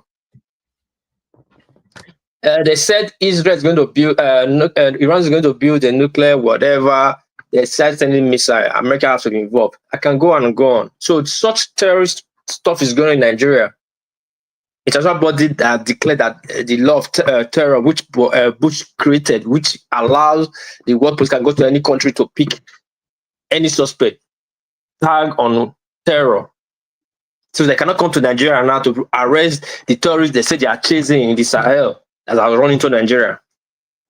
We are not kids now. Yeah, but no, they don't care enough about you now. You're just black people. No, that's what I'm saying. That's what I'm saying. We are not kids. So they cannot, the Fulani cannot say in one hand this, and the government will sit docile, and other people will be speaking from a distance. It's not making sense. It's not making sense. What is the responsibility of the government? It's to protect the life and property of the nation, of the people. It has all the resources. So people will be buying people that will say, oh, expect more will come. That's a sign of a failed government. If that APC guy can come aside analyzing what's happening in Nigeria, which we all know, we all watch, that means that's a failed government. What are the government? I'm not sure that's a sophisticated response to the narrative. The insecurity it actually expands beyond the Nigerian borders. I think you know that. It's that whole Sahel region, which then sweeps in Nigeria, Niger, Chad, parts of Cameroon. So that hub, that's where the insecurity is coming from. And there's an overarch of an agenda, and this is in a guerrilla sort of a way. And the government continues to bomb them, but what can you do? You can't say it's all over the world. All these terrorist activities, it's all over the world, unless you're saying every government that it's too easy to say it's not a sign of a failed yeah, let me tell you something. There's one thing I learned because of me. It's the globalized space that we're in. Yes. Yeah, let me tell you something. There's one thing I've learned since I've been doing business in Japan is that when you come up with excuse all the time or you try to be defensive, that's a sign of a failed person that doesn't want to learn. This stuff is not only happening. I'm telling you, just listen. This thing is not only happening in Nigeria. It happened in Niger. It's happening in Mali. It's happening in Chad. But these people find a way to tackle theirs. They've overcome it. They are not having incidents. For the fact they have not overcome doesn't mean they're not tackling it.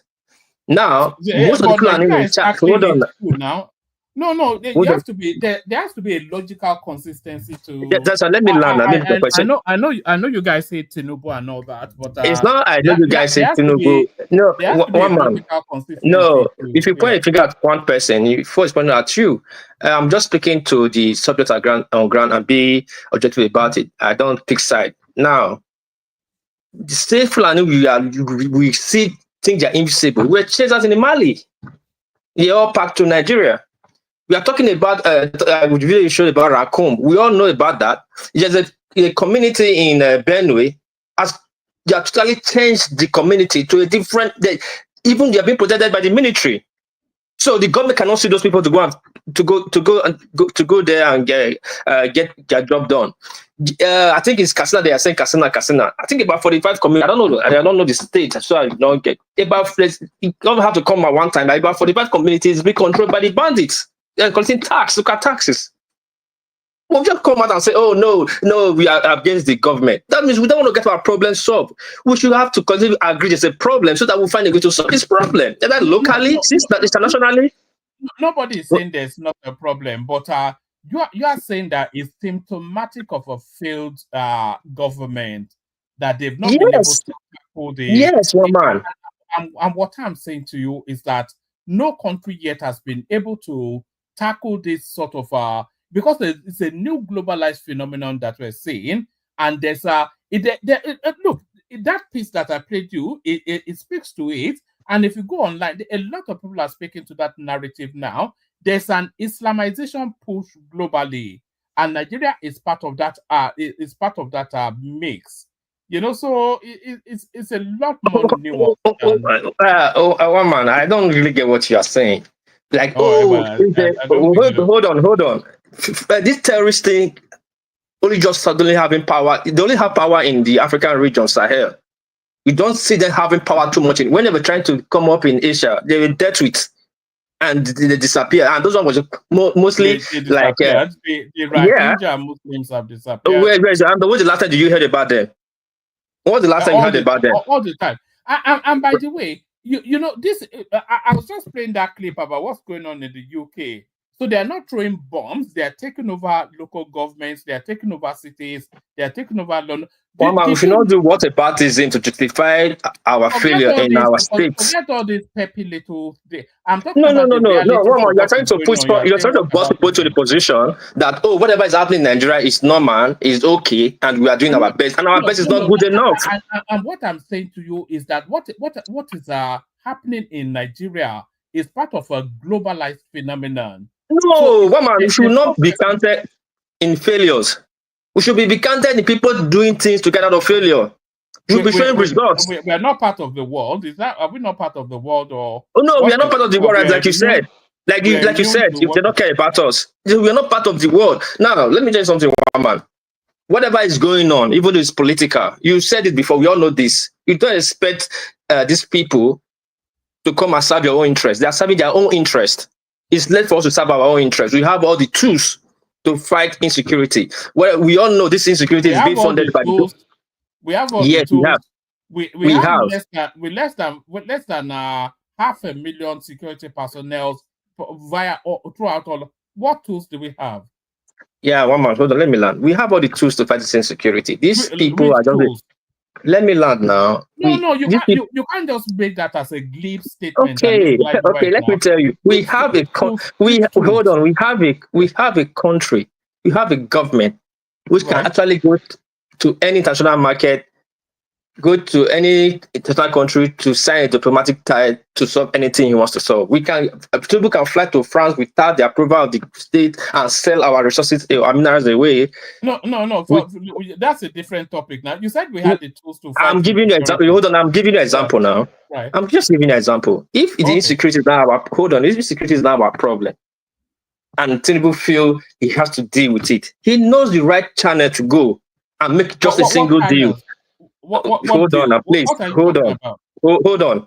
We are not fighting insecurity. The people that is the people that is causing insecurity, they are not up to 1 million. These are racked up people that are not up to 5,000. And there is holding a country. They are not up to 5,000. The people. Yes. What are you? What are you serious? Yes. I'm telling you, categorically, verbatim. I'm telling you. If you don't know what's called logistics, let me tell you one man. If you don't know what they call logistics, do you know what? Do you know the hold on? Do you know the logistics it takes to move 1,000 persons around? To talk to you, you are having. Why do you think every country like America, their military is not up to 5 million, and they have 3 million population? You think you just put people in the military, you just pack them and make it in 10 million? Then how do you move these people? Logistics is key factor in any military. This thing. You think all this racked up this thing? If there are too many, the bandits holding Nigeria to siege, they are not up to 5,000. They are not. Because they hit skirmish area, pockets of area. You now, and plus the government, the policies they are playing. You look then they are so invisible. By the time you ride all these people, you're not going to 200 or 300. Not by seeing people chanting online or see you run followers. How many people are really in our mass? If they say let's take head count, you'll be surprised. Shouldn't be falling for all this now. If there's so much, you will see them coming. You will see their dust from 1,000 miles when they are marching to Benue. So a few people, racked up people come with bike, maybe 500 or 300 or 50. With enough weapons to do damage to 3,000 people. Then you have a military. You have a navy, you have an air force, you have oh God. Okay, just carry on. No, please. No, that you cannot believe. You are not believing that people are not believing what you are saying, that Tinubu is doing his best. Come on now. I don't think it will have to. Somebody has to be fully retarded not to imagine that Tinubu is doing his best. Tinubu is doing nothing. See, one more. Let's call this. Let me see. No, that's let's ridiculous statement. No. Let's call this crap. Hold on. You can't say Tinubu is doing nothing now. Even the most ardent hater of the guy cannot say he's doing nothing. He's the president of the country. He wants to leave a legacy. The country is being held siege by insecurity, and you're saying he's doing nothing. Why would he not be doing anything? Why would he not be doing his best? Tinubu is doing nothing. I quote it again verbatimly. It's my word. I said it. The hatred for these guys it's not hatred. This is the problem of one man. You guys, you always want to bust people into the world. It's really Yoruba hate, isn't it? No, that you have said it. You have said it, and this is what you are playing with. You are not different from the IPOB. You are accusing. And you people have something in common, and that's why the country is like this. And you guys think you guys are the one that went to Harvard, have the bigger brain. Yet you cannot use the bigger brain. Or you go to the barrel and bring out the tribalism card and use that to justify your failures. It's wrong. We are not going to go nowhere. Tinubu is not a president for Yoruba people. He's not a president for his family. He's a president for the whole country. They should stand up and do Attacks 1. It's not a by 2027 election. People are dying. You say, people died. And yet the governor of Benue State came out and said he knows some elite in Abuja. And yet the arrest is not being made. So now we now have more superior people in Nigeria, more Nigerians that is more Nigerians than other Nigerians.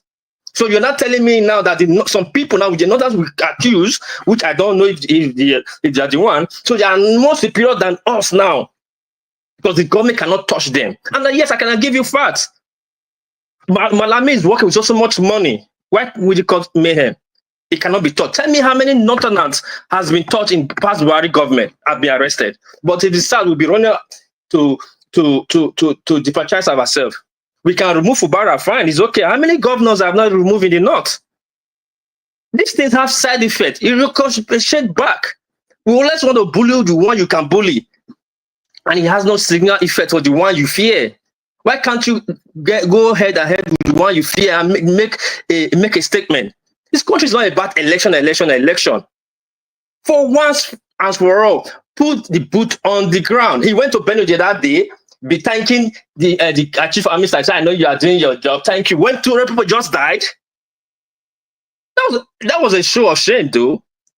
If he didn't go, we'll say he did not go. If he went criticizing why did he go, that was a wrong part. Some people say, but I would say the statement he made there was a show of shame. That guy's doing nothing. Tinubu is not a bad. He wants to leave a legacy that in his time, the Nigeria became better. There's a say, a child that will work in a farm is the way to the farm. You will know. He is the president. 2 years of crying out loud. He promised 300 CNG buses. Less than a year, going to deliver 4,000 to his refinery. Where is Tinubu 300 CNG buses? The other day we talk about it. Say no, the CNG buses, it takes time to make.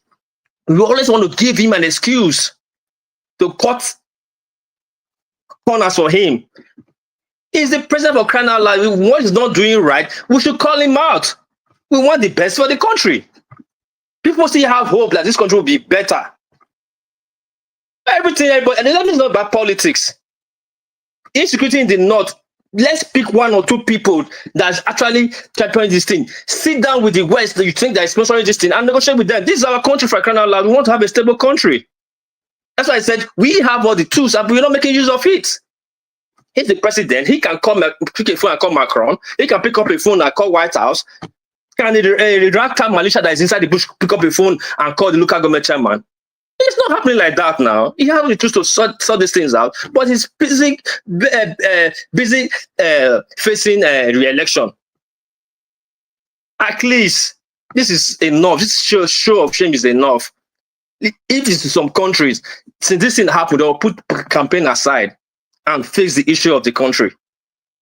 It's still those things we will campaign on when the election started. Okay, when this thing was going on, I tackled this, I tackled this. The police of Better could say he arrested 40-something people. He has now become the narrative of Afghanistan, which is what that coalition was called, coalition of the willingly. When after the report came out, they were just dropping bombs on top of rock, saying, "Oh, we are bomb terrorists, we are bomb this," and yet America was losing soldiers. Only for us to get the position report later that they were just dropping ordnance on rocks. Where are the 50-something people they arrested? Even though you don't show their face, parade them, so at least the community will have hope. You just come out and say, "Oh, blood statement, we arrested 50-something people." From where? How? Who? What was their involvement? How did you does it upset you that they are arresting the terrorists? It's not upsetting me that they arrest somebody. I'm happy they arrested people, but where are the people they arrested? You don't sound happy. You sound upset. No, you are the one being sad. You're the one. You're the one not sounding happy because now you're being challenged. I am happy. You're not challenging anything. There's no sophistication to anything you're saying. I just don't want to take it on. It's just, yeah, fine. You can say that. That's your own word against mine. Pedestrianized stuff. Tinubu should phone Macron, and that will solve insecurity in Nigeria. No. Of course. Country make alliance with bigger country for. Look at China now, right? Are supplying Iran weapons. Russia is supplying Iran weapons.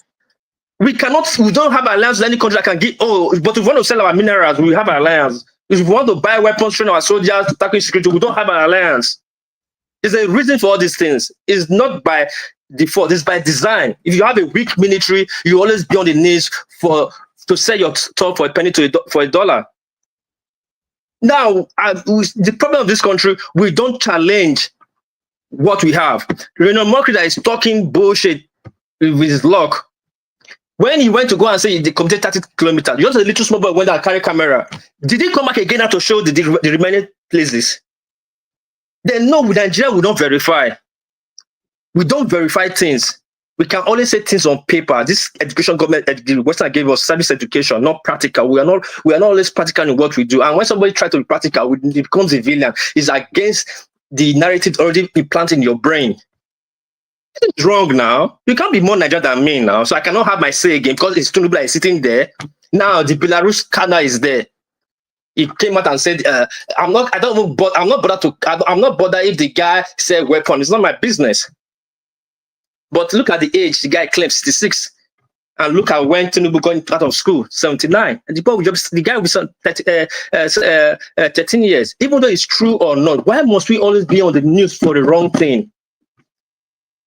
Why bringing all this kind of media charade that is not important to us? Yeah, you are already winning election. You answer that question. Why are you always on the news for the wrong things? Over the course of I'm not one of the news. What was that interview warranted? When he was the interview Tinubu was doing, that called his friends out. This is my schoolmates. What was it warranted? When you supposed to do that? Have you not watched it? I know. What was the occasion? What was doesn't the matter. occasion? Forget it doesn't matter. But that's the thing now. What was the occasion? What was happening there? It doesn't matter. No, what was? If he's calling the guy, if he's acknowledging the guy. Can you hold on? Can you hold on? The occasion does matter. Hold on. The occasion does matter. They were inaugurating. They were commissioning about 4,000 tractors that the government especially commissioned that will work within the Nigerian terrain, which they are going to distribute around the 700 and something local governments as part of the medium long-term agricultural strategy. So that's a seismic move in terms of food security. And in the course of that laudable occasion, he had a moment of joshing around with his friend. So your space, you abandon this big thing that the government was commissioning, and then you look for and this happens all the time. So it's not even a sophisticated thing that you guys are doing. So you abandon what you say. It doesn't even matter that they have now brought in equipment to sort of tackle food security in the country. That doesn't matter. It's just a little banter between his friend with his friend. That is what your space latches to. And then you try to make it out of. I allow you speak. And that is what you do. Yeah, I allow you speak. But the thing is this: the brain is a terrible thing to waste. And being eloquent in words doesn't make you intelligent. It doesn't. If tractors, it's not the guy that supplied the tractors. It was not the guy that put the deal in that made sure we got the tractor on free loan credit on a cheaper loan return, or maybe no interest return. So why bring the guy up? If the guy have no international role played or have no political role played in that scheme, what did Tinubu say to the guy that was hold on now, please? What the Tinubu is not important. Just let me finish, please. Right. It's using natural resources, you and I, passive wealth, to make just of the country, which our children will come and be paying for, children will come and paying for in the future. Hold on now, please. Let me now. I can ask my present questions, please. Please now, please. When you need to do that, these are just for the optics. We all know that.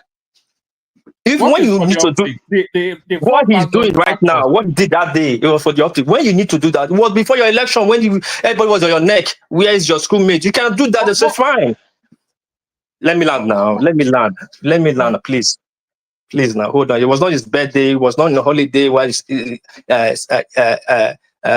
Muslim holiday. It was a national stuff when he's presenting a good stuff about the country that will move the country forward. Which time is good? What I said doesn't matter. Introducing that guy does not matter in that situation. It was uncalled for. Making jest of your friend. Oh, acknowledging your friend. Oh, what ground are you acknowledging your friend for? Nobody cares about your result anymore. We have moved past that. This is the problem. We only want to stick behind the past and expect the future to be rosy when we don't even take a step to the present. We don't need that anymore. If the guy have an active role or bring those tractors, then fine. You say, this tractor we got today, it was the help of my friend, my childhood, or my old classmate. I have to reach out to him. He's from Belarus. That reach out to the whatever Egypt that give us this thing on loans or free. Then we'll clap for him. I don't know what you're talking about, one man here. That I should accept somebody's whatever shenanigans and say because he's a president. No. I'm trying to identify what you are saying is what's the shenanigan. What's what you just said? You don't know what you said. Somebody we're having a food security this thing, and it took us time to acknowledge his friend. Really? Took us time to acknowledge his friend on what ground? How is his friend important to Nigeria? What are you talking about? Oh, okay, hold on 1 second. This guy imports 4,000 tractors which were customized for the Nigerian terrain as part of its strategy for the Nigerian food security. Even the most ardent critic, you will find it a real struggle to criticize that. That is a wonderful move. And then in the course of commissioning that, one of the, maybe the Arrowhead even that facilitated that, because those tractors were imported from Belarus, that guy was there. And the guy that was the facilitator, he acknowledged him. And in the course of that acknowledgement, he also acknowledged the historical ties between him and the guy, that they were schoolmates, not classmates. So not the distinction. They were schoolmates. They went to the same alma mater. So what exactly? I think you are using my own word against him now. Where is the misstep? Where is it? Wait. I think you're using my word against now. I just said just now, before you now retracing this now, that if this guy was practically involved bringing this equipment to us, then fine, it's good to introduce him. Of course he is. The equipment is from Belarus. The guy is a Belarus. So now that's the clarification you would have made. This is what I said. And I've been saying, I said, I don't know the reason why calling this guy out there. If this guy is not practically involved in bringing these things to us on a free loan, hold on now. That's why I said it brings a terrible thing to waste. When you're making a presentation, you present it the right way. So people will know it, don't be political about it. So people can see by themselves. You're the one being political. No. No. Stop this. No. See. Wait, hold on. You take some certain things. Hold on. You take some certain things, you elevate it and stretch it and make it political. No. Stop it. Your position, I'm saying now, your own presentation. That's what I'm following. You said this they brought the equipment, you were negotiating 4,000 or whatever equipment, and it took us time to acknowledge his friend. And I said, why will he be acknowledging his friend if his friend has no role in helping purchasing those equipment? If he purchased those equipment and the man helped a lot and he acknowledged the man, that's fine. That was my word here. You can check the comment section. I'll repeat all over again. And you say, I don't know what I'm saying. And now you are saying what I said. Did you hold on? Did you need anybody to point out that the guy was involved? Just hold on. The guy is a Belarusian. That came out in the course of the interaction with Tinubu. The tractors were imported from Belarus. So can you not think it together yourself? Fine. Okay, fine. Okay, fine. Me, I don't know what you're talking about. No. Stop. One man. I believe you're going to your 50s, or maybe I'll be older than you. You might be older than me, but I think you are not. Because if you are born 1974, probably will be age mate. If you are not, then mind the way you talk sometimes. I don't take some certain things. If you want to play tribal game, you can play. No. Let me tell you something. If you want to play, if you want to play tribal game, that's what's coming out now. No. If you want to play tribal game, you can play with your obedience. And also Igbo, you can play with your obedience. You can mock, but you don't play with me. I can see through. I'm a Nigerian. I have the right to ask any questions. Don't start dragging things when you know you cannot answer some question. You drag it to tribal angle. It doesn't make sense. That's what makes it forward. For Tinubu. How has that made it? No, you have said your Tinubu. I cannot hate Tinubu. I will hate the government. It's part of the government. I've told you several times. He's not the government. He's not the government. He's part of the government. He's transit. He will leave after 8 years. He's not the government. He's part of the government. There are so many arms of government. There are so many arms of government. The judiciary, the executive, and the legislature. Yes, he's part of it, and he will leave. And he will leave. When he leaves the power too. He's transit. He sits on that seat. He is the government. He's part of the government, my brother. Tinubu is the government. He's part of the government. Tinubu is not the government. He's part of the government. Simple. I don't know the kind of school you went. Trump is not the American government. He's part of the government. Right, Tinubu don't just because Nigeria is so bad now. We now see the wrong as right. You cannot just wake up and do some certain things, and the judiciary and the legislature will not question you. He's part of the government. We are not in military regime now. If it's a military regime, we'll say, okay, he's the government. It's democracy now. He got rid of the national anthem because he was bored of it and changed it to the one he liked. Yeah, because we are allowing shenanigans to happen. He got rid of a state governor because he was annoying his friend. Tinubu is the government. I'm not saying it's not a government. It's part of the government. Government is a country body. It's a country body. Yes, he's the head of the government, but he's part of the government. There's a hand, there's a leg, and there's thighs and all that. He's the head or the eyes. Fine. But when he leaves, somebody will take a position. It's not forever now. You only have a current champion, not forever champion. He's the current champion. Yes, I agree with that. I'm not saying he's not. But one day he's going to leave. Either by extension is over, or by whatever it takes to remove person from the office. But I know he will do his 8 years and he will leave. But if I'm criticizing the government, I'm not criticizing one person. That's the problem the obedience are doing. That's why the articulated or the Batatorians that you call yourself have the opportunity to drag it to ethnic trigoism, leaving the main issues. Have you heard the phrase "l'état c'est moi"? I'm not a Spanish or a Latin person. This is the problem. That's French. Hold on, I'm going somewhere. It's that "l'état c'est moi." Have you heard it? That's from Louis XVI, King of France. I am the state. Tinubu is the government. Okay, fine. I am the state. Suit yourself is not. I don't have a problem. Now he's the government. Why is he not taking responsibility for every fall of the government? Now, when the fall comes, it's not the government anymore. If the fall comes, it's the state. If it's the governor's problem. When the fall comes, is this problem. But if you want to take glory, he is the government. Don't you see you when I talk to you sometimes? I just look at you and I laugh. But he takes the blame now. He even Which said, blame? Which blame? Which blame? He said, I am taking responsibility for both the asset and the liability. That was has it make a difference since it's been taken for 2 years? Now let me ask you a simple question. Let me ask a simple question. Where is the 300 CNGs buses? He rescued an Hold on now. within 2 years. Economy has not been rescued. He's not been rescued. He has not. He's just on paper. He has not been. For where Buhari left it, even more better. No. Yes, I'm not talking from La La Land. But let me ask you a simple question. Where is the hold on now? Where is the 300 CNG buses he promised us in 2 years? They must be. No, they might. No, they might. They might. Oh, they might. Now you start startling. Hold on. I am not following the CNG buses. So if you want us to look into but you can follow Belarus. You cannot follow CNG buses. That is more important to you. Even your mom in Orogun, when he wants to go out, it might be. My mom has a vehicle and a driver. She doesn't matter. When I say that, doesn't matter. It does not have a vehicle, but at least that's one benefit we enjoy from the government.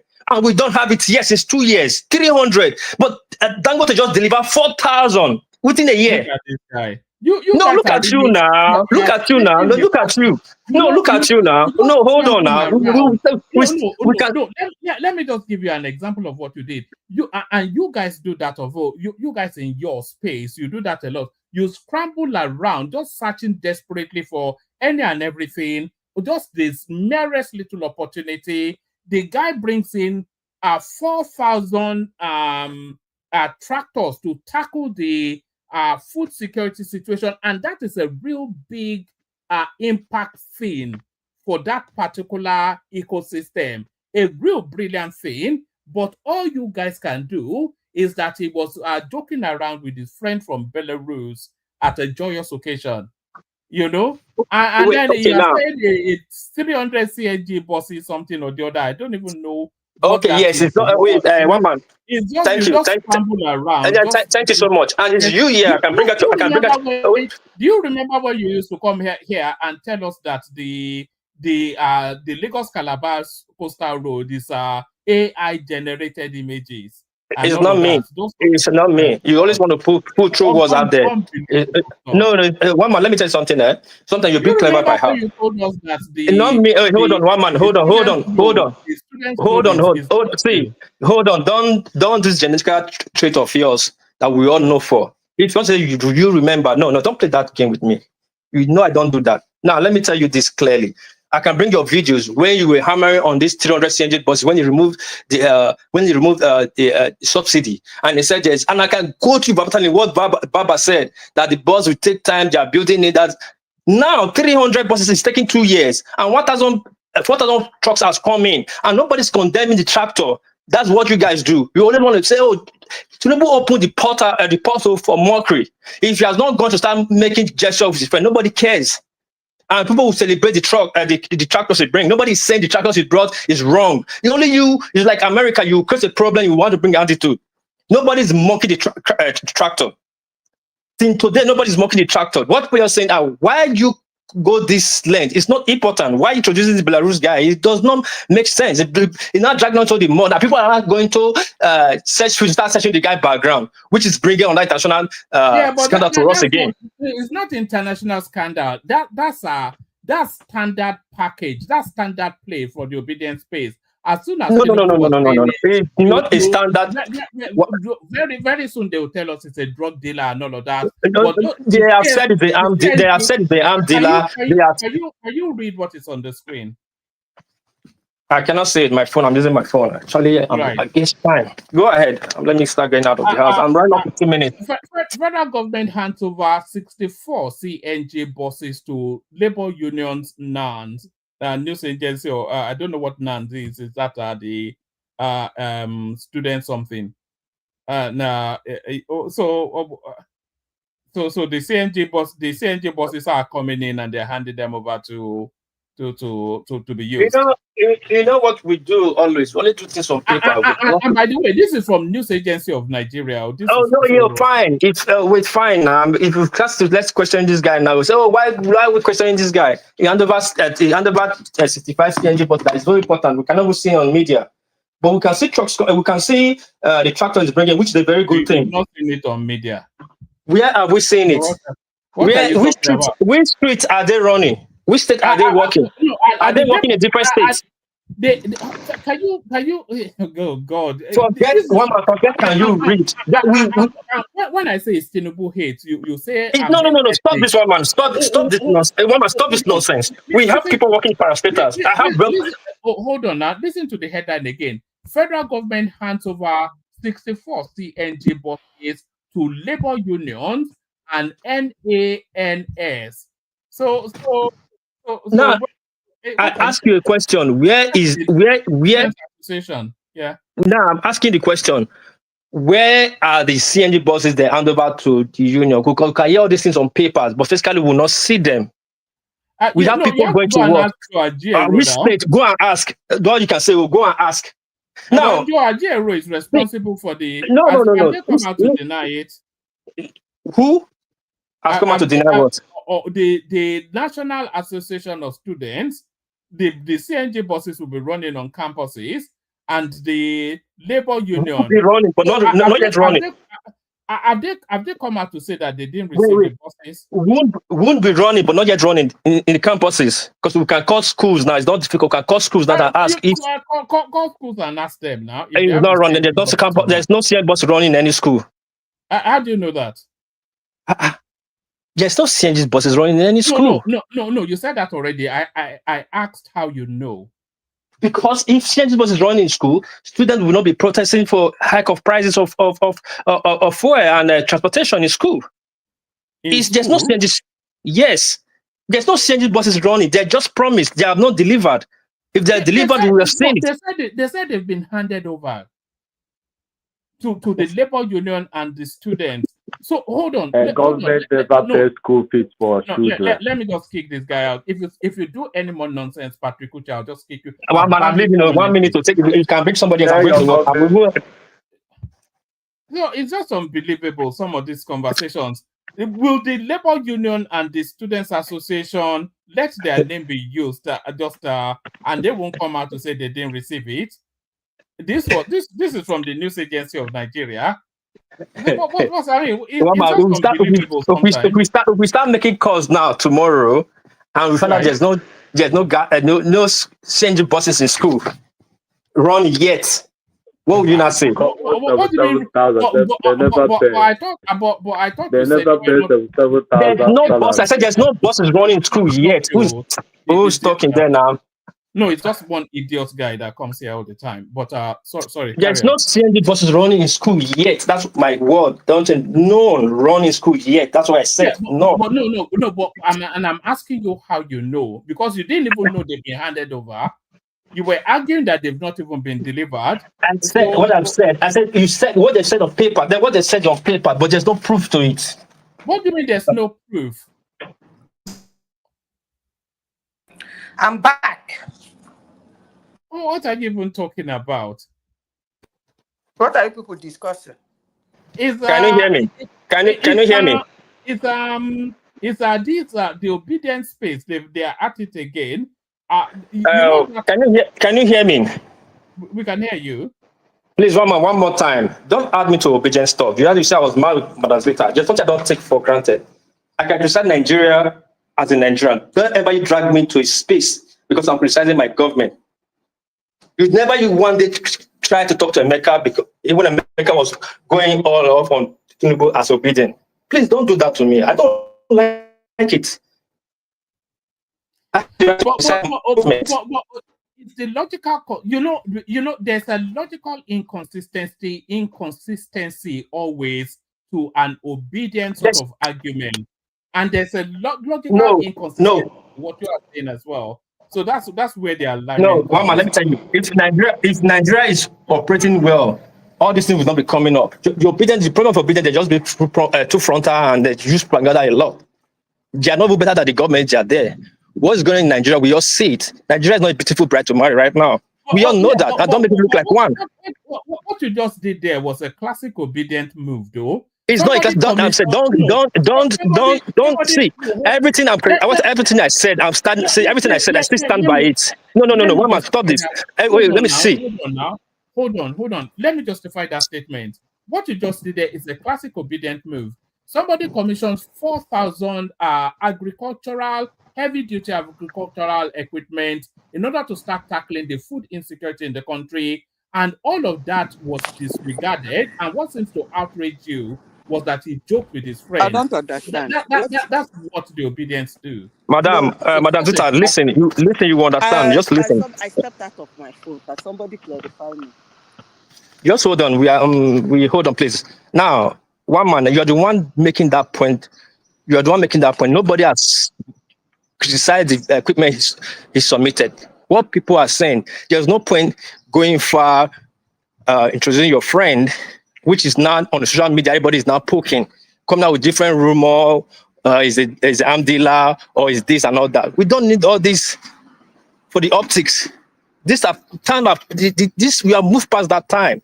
If you want to introduce this teammate. That was a jocular aside, though. That shouldn't. Hold on now. Why is hold on. If somebody my own issue with me and your issue is I'm saying what I am saying. You are tagging what I'm saying to the bidden that the man can joke. It's not in the joking office. I said I don't like him doing that and now bringing us to the media again. Why people are making caricature of our government again? How much they budget that machine? Who is this guy? It's just some woman. It's only you and Wapis that have been speaking. What's going on? Well, there are only three of us here. Can you tell me the budget of that machine? One man, go to the next person. You can hear very clear. I'm already in my bus stop. I almost won't late to work. Anyway, thanks for the conversation. You can go to the next person. All right. Thank you, Wapis. So that was Wapis, of course. Who is now? What is rational mind? Rational mind is not obedient, but it's obedient. The cost of the budget. The cost of the budget. Do you know? Do you know the cost of the budget? Can you shut your mouth? Can you be quiet? Let's go there. Let's go. Get out. What's all this now? The cost of the budget. Just get out. Cost per kilometer. I put it to you. Just shut your mouth. Apologies, but that guy rankles. That's that Patrick Uche again. People are saying I should ban him. He just random. Let me bring you into the conversation. I think Wapis is in the middle of trying to get to work. Let me bring you into the conversation, and let me bring you in with this clip. This is a pivotal moment in world history. This 1 minute, a 1 minute that changes the world. Watch this.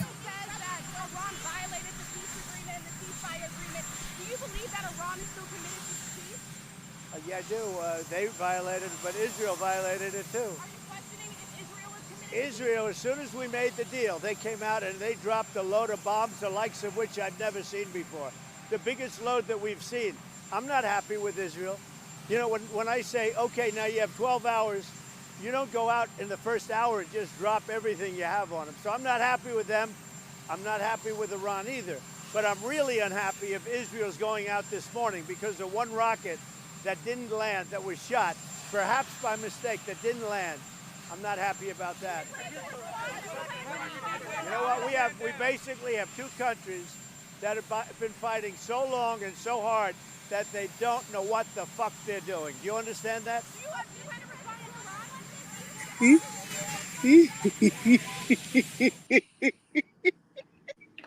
Before you go on, let me play you a little snippet from this interview as well. This is Candace Owen, a woman you may be familiar with. Of the traffic of stuff through there is for China, which is one of their allies. Don't care, not my business. The point that I'm making here is that to make the assumption that you can just drop bombs on a country and then say, well, you know what, we didn't formally declare war is patently ridiculous. I think that is just patently ridiculous. But what about when he killed General Soleimani, one of Iran's top military commanders? Sure, an assassination, a strike, and that, of course, came with some risk. It's a little bit different to be flying out B-6 bombers in the middle of the night and dropping bombs at the behest of Bibi Netanyahu, which brings me to the second point. The reason that America wants a regime change in Iran is because Bibi Netanyahu is demanding it. And that answers the question as to why there is this split in the MAGA movement. What we are seeing right now is the infiltration of Israel first people, the neocons, people who have always wanted never-ending wars, and the people who have recognized that following Israel's foreign policy initiatives has led to America being on the decline. And so that's where I stand. I am with the MAGA people who grew up, I call us Generation 9/11, who were told that America was going to be rendered safer, cleaner. All we had to do was agree to go to, well, ironically, war with Iraq because of weapons of mass destruction. It's all of the same rhetoric dating back to 9/11, all of the same tactics of trying to smear people who are against this war as supporting jihadists. It is not my business to affect a regime change in Iran. It's simply not our business. It doesn't impact us one way or the other. And we also are completely done with the idea that with these decades-long idea that we're doing it to spread democracy because we believe in international liberalism. There was no imminent threat to the United States when Trump made this decision to do what Bibi wanted. And I want to be clear here. This was not Trump's decision. It was Bibi Netanyahu's decision. And that is the reason that he did it. And we're very aware that Israel is dictating our foreign policy, and we would now like that to stop. Okay, but you wouldn't just disagree, presumably, that Iran... It goes on for a bit longer. And in the course of that interview, what Candace Owen was actually saying that this narrative of regime change, a regime change should take place, but it should actually take place in Israel. And then she goes through the catalog. The Libyan war was orchestrated by this same Benjamin Netanyahu, the Iraqi war, the Afghanistan war, and now what now? Essentially, because dropping bomb on Iran is a declaration of war. Okay, Tunisia was Netanyahu too. Syria was Bibi. Syria is Netanyahu. Syria is Bibi. You know there was a time he was sponsoring. You know there was a time he was sponsoring Hezbollah. Listen to me. I listen to Candace Owen very well. She's my girl. And the one thing I will give to her, she's been consistent in this thing she has been saying. She has never changed her mind in her stance against regime change, against Israel going to war. She even denied, at a point, she denied Holocaust. And that was why she wanted to give a speech in Australia. They rejected her visa. They rejected her entry. Anyway, so she's been like that. She's who she is, and she speaks for who she is. I give her respect for that. She stands by what she believes. I give her respect like that. I'm not going to sit down here and insult her for her position. That's her opinion. Okay? She had millions of followers. Yeah, but what about what she said, that the regime change that the world actually needs to take place in Israel? Whatever. Netanyahu is not going to rule forever anyway. Well, it's been there for 30 years. So it doesn't matter. But, and it's killed countless millions of people. And he's been off and on there. And skies did not fall. It's been the same thing. One thing you should understand is that the world played into the hands of the Israelis. That's one thing the world should understand. They played into their hand, and you're going to hold them for a long time. When you perpetuated Holocaust, and those people, anytime somebody tries to even correct them, they will come out and start screaming Holocaust, or they want to wipe us away, everybody will just stay aback. You become automatically weakened.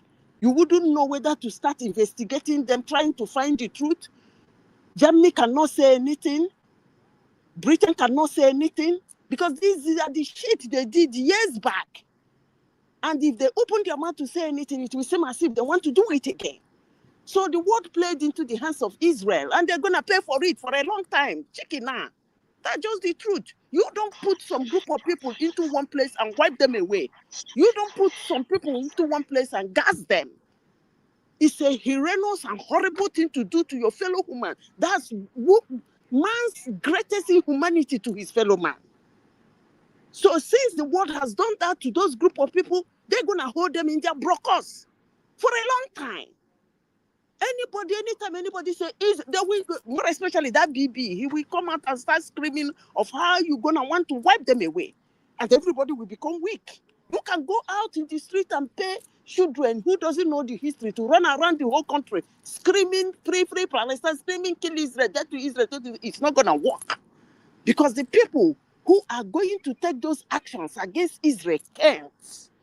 That's just the truth. The earlier everybody see that, the better for everybody. Okay? They can't do it. Nobody is going to throw bomb in Israel. No country will rise up and go and help another country to fight Israel. They can't. Because they have played into their hands. So which part of it is difficult for anybody to understand? That's not actually factually true. Okay, now let the people that are beholden to Israel, they are predominantly the Europhiled Western space. Russia is not beholden to Israel. China is not beholden to Israel. The Middle East is not beholden to Israel. And Africa are not beholden to Israel. Madam Zita, please. I believe you know. I want to make a report to you. Madam Zita, I believe you know me well. I think you know me to a certain degree. Please caution that little girl you have in your comment section. I ask you to get it out of her. She has been talking at a lot of people, even me. I just take it like it's okay. But this is the last time. Talk to her. She cannot be making stupid comments. I don't know the king that gave birth to her that she thinks she's a princess. Oh, no. Telling me I'm right. Hold on. Just listen. Look at your comment section. After I left, he's writing that see the way I'm shouting. Like I'm taking the bus. What it means is, oh, this shot I shot and is a bus I want to take. Now, one man, this guy doesn't know me. Who I write it 2020. You get a cut trauma. Hold on, one forget that thing they say. No, Mazeta, hold on, Mazeta. I write a 2024 Afar, Twitter Afar. She can Google it up. I bought for my wife. I just have a car here in Japan. I have 5 kids. I have a house, a $2 million house. I have a yard. I deal on both engines. What I'm saying, one man, friends, and what Mazeta can confirm it for you. You can hear trauma. I work hard for my living. In Japan, the Director General of JAR ticks box. The Director General of Japan Rail ticks box. We all take train and buses in Japan. It's a well-developed, structured country. That's my best way of transportation, train. I love train riding. You should be careful what you say when you shade at people. If for the fact you live in your own cocoon or any country you think you live, come to Japan and see. Just Jamaica Festival here. My children was playing with Samuel Jackson. You see artists in Japan, they are nobody. Say your daughter a model. 2 of them. One man, GU. This one, my daughter, the third one is the face of GU worldwide. See this little brat talking to me. Do you know how much my daughter earns? Mama, warn this girl. Calm down. We don't know ourselves here. That's why they just run their all right, no vex now. But calm down. I'm scrolling through the comment section. I can't see. Okay. Maybe past me. What piece? Next time they abuse you, bring your beautiful daughter. You have 2 daughters who are international model. Bring them. Make this. Yeah, we saw one playing the piano at some concerts. Do you remember? Mama, I was sending my daughter. No, I was saying my daughter. I was saying you big website, Don't worry a big shop. This I know. My daughters they are more than for the big international this thing. My daughter is shooting right now for this summer. See, It's you coming shouldn't out be bringing your family here in as much as they insult you. You shouldn't. Guy, not Nobody only is you trying have daughter, shut up. to brag Shut who up. you are or you were. You bring your daughter. Which daughter you have? Let them say whatever they Bring your want to say. daughter, bring your family here. Madman. Comment section. Nonsense. Okay. You want to bring So your don't daughter. worry. It's not Only something two you daughters should have. be. They make noise. You should be. You Can't shouldn't you keep concern yourself quiet? with all the what they say. You may have daughter. I have two You've daughters. pointed it out, but that's okay. Bring her now. Maybe Let the us see your person daughter. don't know you. It's okay. You shouldn't bring your family Bring to that the your platform. fucking daughter. By the way, here. one man, who is that person talking at the background? Is the Why? it's the house bingo, the house bingo, the house. One Oh piece, God! I beg. Now why? And what did they say? Nothing with Musa I know they say for gates. This is what one man platform is turning into. No, be you Nothing from with platform. nothing with Musa I know they say for gates. Not like wow, it's unbelievable stuff sometimes, you couldn't make it up. But no, yes, even you know this Candice Owen, she's one of the leading MAGA, and she's now pivoting from that narrative. No. Her position has never changed. Her position has. You see the way she runs this her mouth. That's the way she's been running her mouth. Okay, she has a position that she's sitting on as a black Republican. She has that position. She has that her space. And people who like her because of her space. People who hate her because of her space. She has said things that countries will not let her come in. So you are not the only one watching her. Even high-ranking leaders in the world watch her to the extent that would let her come into their country to do a speech. So it is what it is. But that's not what I'm saying. Candice is on her own space. Let me say what I'm saying. What I'm saying is that the world played into their hands. But if you think the whole world is not supporting them, let them go and throw balls. It's not so much that the war played into their hands. It's more that they have overplayed that hand. Okay. Let me tell you this. There was a period in time in this country that every single year they make us all wear poppies. The flower poppy. They make us buy it actually. They sell it at the train station, and if you don't buy one, they give you dirty looks. And then we have all solemn in memory of ash fields and all this kind of. They can't do that again. No, they can't do that again. They can't after what they have done in Gaza. Come then with bleeding hearts and tell us that never again. We used to say never again about the Holocaust. It is a phase. You see, that was why I said I was very happy that they fought this war. It's a war I have been looking forward to and I've been praying for. And when what happened in 2023 happened, and I saw how they have infuriated our younger ones, and the universities and everywhere was burning. People were paid to demonstrate. People were brainwashed to demonstrate. I said, Israel, the time has come for you to get it together. You have to fight out this thing. And that's exactly what they did, one man.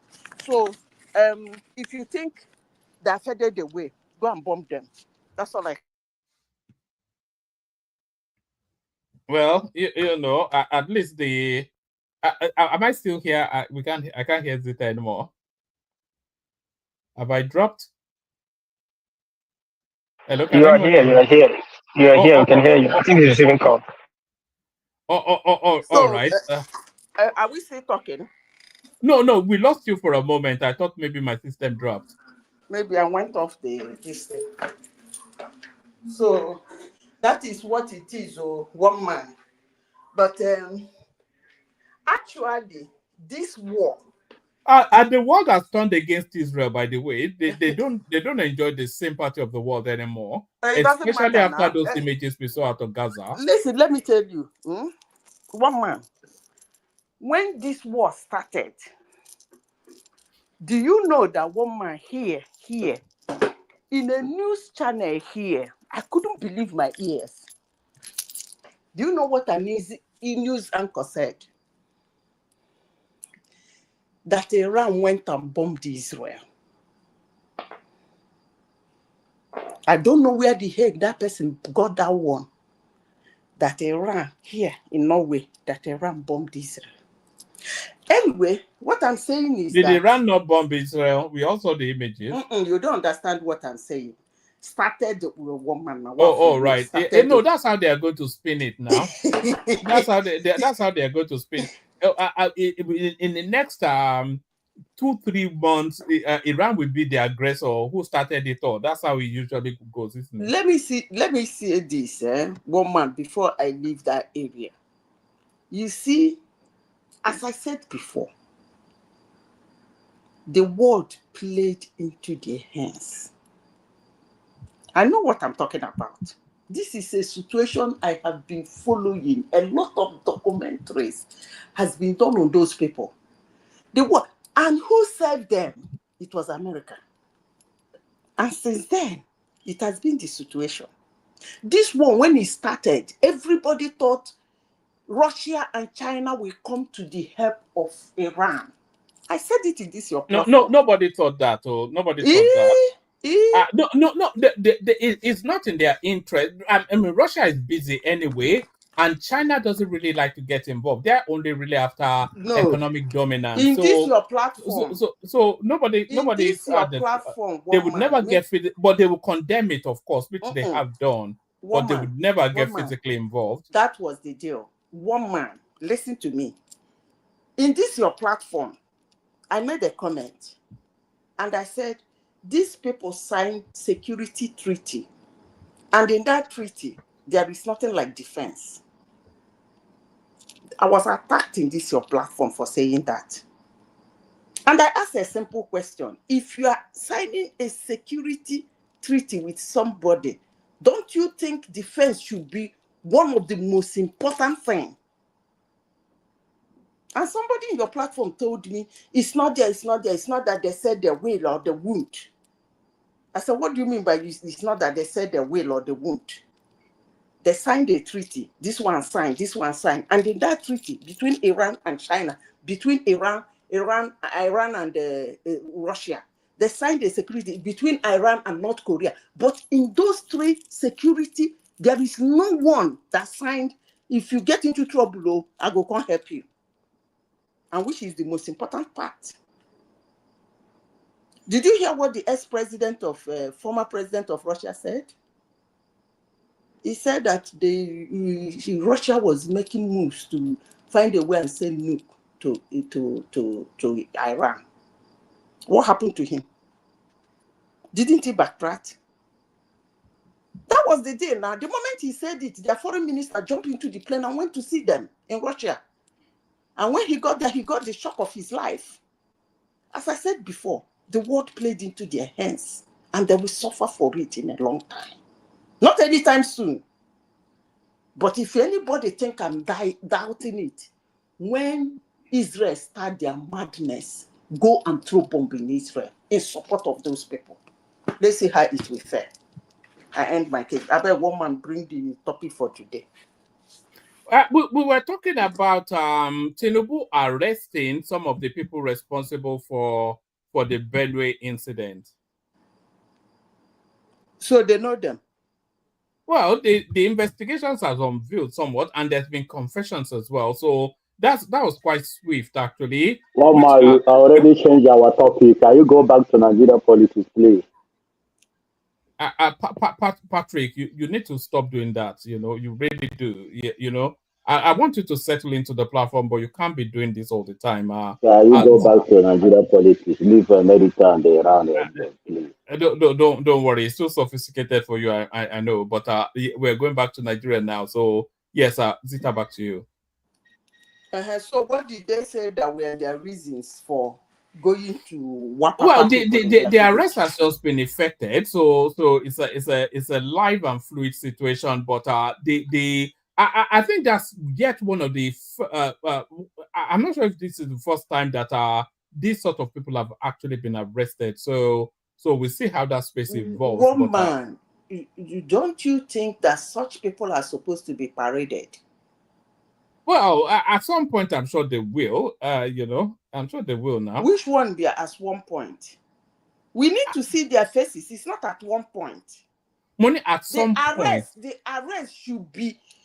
Listen to me, one man in this administration, this Tinubu administration and Buhari administration and other administrations in Nigeria, when they go to arrest their opposition, arrest somebody, maybe said one thing or the other, they go with cameras.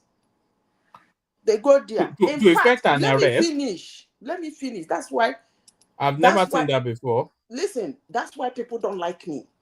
I say things the way they are. I don't care. They go with cameras. In fact, some of them, they even alert media houses that they are going there for that arrest. And those people will run with their camera. So why are these criminals not paraded on camera? They will. Look, Zita, criminals are often paraded on camera in Nigeria, but not at the point of arrest. So they will arrest them, they will go through some interrogation phase, and then latterly they are then presented to the media. That's usually... woman, you're not understanding my point. You are talking about they should take the media to a criminal den and then let them film the shootout with the criminals. We shoot out. We shoot out. One man, you see, let me tell you this. So, you see this thing that is happening in Nigeria. The Nigerians that still have breath in them should stand up for this. If they are waiting for their government to do something, I don't see that happening. I have said this over and over and over again in this platform. And I make no mistake about it. I will double down, triple down, and quadruple down on it. Even if it means mistakenly buying innocent ones to send a message, I still stand by it. Because when they did that in Edo State, the governor had to go and prostrate in the north now. Really? Yes, now, do you not remember when they had that citizens, when they rounded up all those so-called hunters and spread them ablaze, the Okwebolo had to go to the north and be begging. Whether the governor prostrates or the governor did not prostrate, the important thing there is that it's not the governor that said those people ablaze. That's a very good message. So whatever discussion or whatever agreement or prostration the governor is having with them is between them and the governor, because it wasn't actually the governor that instructed that or took action. The governor was actually naive about the situation. But one thing is sure, a message was sent. So you see, in that land, there will be a probability. No, don't try it. If you try it, you may. No, that's not how the Fulanis are built. Or they will bide their time and do a surprise. Listen. Let me tell you. You surprise person because person never surprised you before. I'm telling you, one man. Let me make this categorically clear. Finding patterns in symbols is not an act of intelligence. I repeat, that you are able to find patterns and symbols doesn't make you an intelligent person. But if you Fulanis, they think, if it is actually Nigerian Fulanis doing this, and they think they can run over humans in Nigeria, I laugh in sabbaticals. I don't want to hear, because you see, life is something that I call time and chance. That time and chance can turn around the whole thing. I hope that country doesn't become too hot for them to stay. Honestly, sincerely speaking, I repeat, I hope that country does not become too hot for them to stay. Because people cannot be doing this, and those people call themselves Fulanis, and the Fulanis has never come out to disassociate themselves from those people. And this is a tribe that have the high and mighty in them, and they're being associated with rat-tat, gun-running idiots. And they have never come out to say, look, these rat-tat people, I don't know where the hate they come from, but you people should stop calling them Fulanis. They kept mum on such a devastating, gory, horrible situations. And you're telling me because they are able to find patterns and symbols that makes them very intelligent. Ezioku. Give me another topic. Let Tinubu catch them and put them somewhere, hide their faces. After much conglomeration of discussion, he will quietly release them. No wahala. But the day, I trust Nigerians, so I trust Nigerians. This is not the first drama they have passed through in their life. This is not the second, neither the third.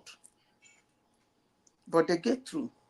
They shut those situations up. And I can assure you, you see this, the Fulani madness, Nigerians will shut it up one day. Mark my word. And very soon, very, very soon, because they are littered in Ogun State, they are littered in Odu State, they are in Imo State, they are in Enugu State, and they've entered the Akwa Ibom, they are in Cross River, they are everywhere. It's not a Benue thing, no. It is not a Benue thing. So we Nigerians want to know, who are they? What are they looking for? So that if we have it, we can give it to them. And peace will reign. If we don't have it, we settle with them. But this attitude of people sleeping and one madman will just run into a community and set it ablaze, we shouldn't be discussing such a thing. We should condemn it with every breath in us. It shouldn't be something a president of a country will handle with kid's glove. Even if they parade the wrong person, let it send a message. They catch some people and they're not too sure it's the people. They should parade them. They should parade them. Let's see who they are. Nigerians want to see their faces. Who are they? Where are they coming from? Who sent them? What do they want? Do they want blood? Because this has been happening for over the years. Those lands are not, I don't even know. If I talk now, they will abuse me.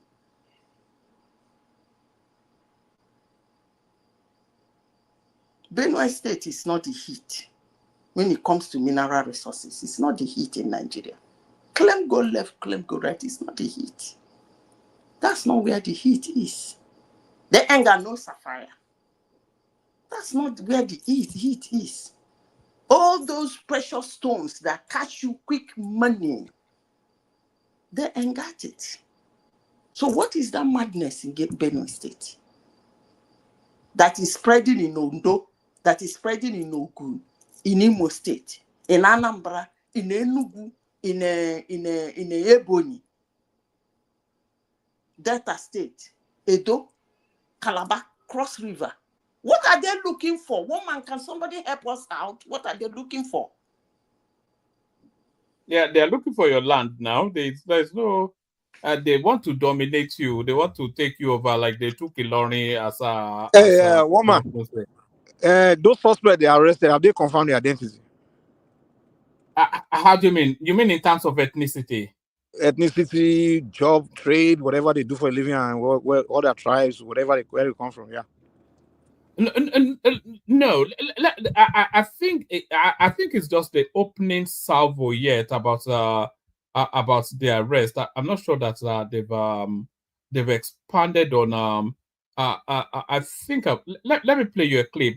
The Inspector General of Police speaking to that space. I had it here, but no, they did not confirm that. So would that matter? Do they at least confirm with their cowboys? You know. How do you mean that they are Fulanis or? No. Maybe they are in the herders business. Yeah. All right. Let me play this clip. It's just about 2 minutes. You're watching TV News at 10 with Nifemi Okuntoye. We're staying with the latest development on the Yawata killing in Benue State as the Nigeria Police Force says 26 suspects have been arrested in connection with the coordinated and brutal killing that took place on the night of June 13 in the community. Among those arrested are key masterminds, planners and direct attackers, all now in custody. The Inspector General of Police, K1LL1NGS, also confirmed that 47 people lost their lives. He said some of the suspects have voluntarily confessed to their roles in the carnage. Weapons, including 2 general-purpose machine guns and 8 AK-47 rifles used in the attack were also recovered. The IGP says this is a strong message to those who think they can kill and escape justice. He also spoke on related incidents like the attack in Mango, Plateau State, where 9 bus passengers were murdered, and another in Makurdi that left 2 dead. In total, over 50 suspects have now been arrested in connection with the recent violence across the country. Between the hours of 20:30 hours and 0200 hour, armed militias invaded the Ilwata community in Guma local government area of Benue State, killing and maiming any soul on site. I am pleased to inform you today that 26 persons directly connected to this crime have so far been arrested and their weapons recovered. All 28 suspects are currently in custody and have voluntarily confessed to their individual and collective roles in this incident. As I speak, legal proceedings are being finalized and they will be arraigned in court without delay. So there it is. You think I will be satisfied with that nonsense? So they haven't confirmed their ethnicity or their line of work, but people are already concluding that they are all herdsmen and Fulanis. I don't understand. They're not catching anybody in a propaganda. Are you, Mike? What are you saying?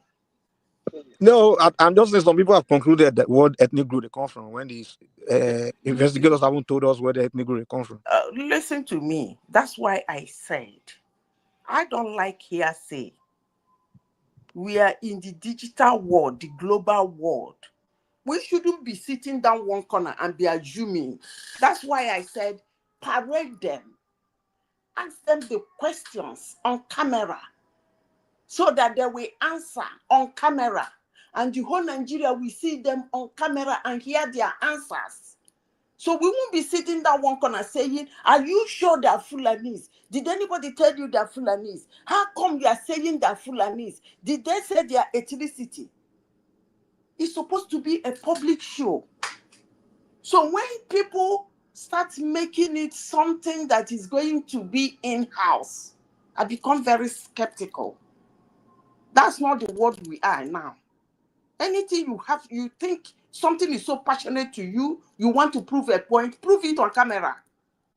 Go and take a video, go and take a picture, come out in camera, ask the person the question and let the person speak. All right, Zita, stay there, but let's move it around a bit just to bring in because our Prestige is here, Prince Dad is here as well. Mike, of course, you heard him just there. So let's do like 5-7 minutes monologue just so that we quickly get all of the voices in and then we expand the conversation. We kick it off in the order that they came in. I'm not going to come to you, Patrick Uche, because I'm not quite sure if you have anything. Well, you can just be there as the nuisance in the room, sort of a thing. We kick it off with Banner Prestige. 5-7 one minutes. man. Yeah. If he's his turn, let him speak. Oh God! You say you want to bring him into this place so that he can have opportunity to speak. Let him speak. All right. This one will hang on you if he No. It will hang on you. No submission. No, one man. Him giving his own submission is different from insulting and abusing. If he's his turn to give submission on what is happening in Nigeria or what he feels he doesn't like that is happening in his country, that's his right. That's why he's here. But if he's here to start insulting or abusing, then it's a different ballgame. But if it's his turn to give his submission, you should allow him to give his submission. Simple. All right. We give him 3 minutes just to say. Now he won't speak, or when you give him the floor. Patrick, 3 minutes submission. Floor is yours. Patrick Uche. I told you.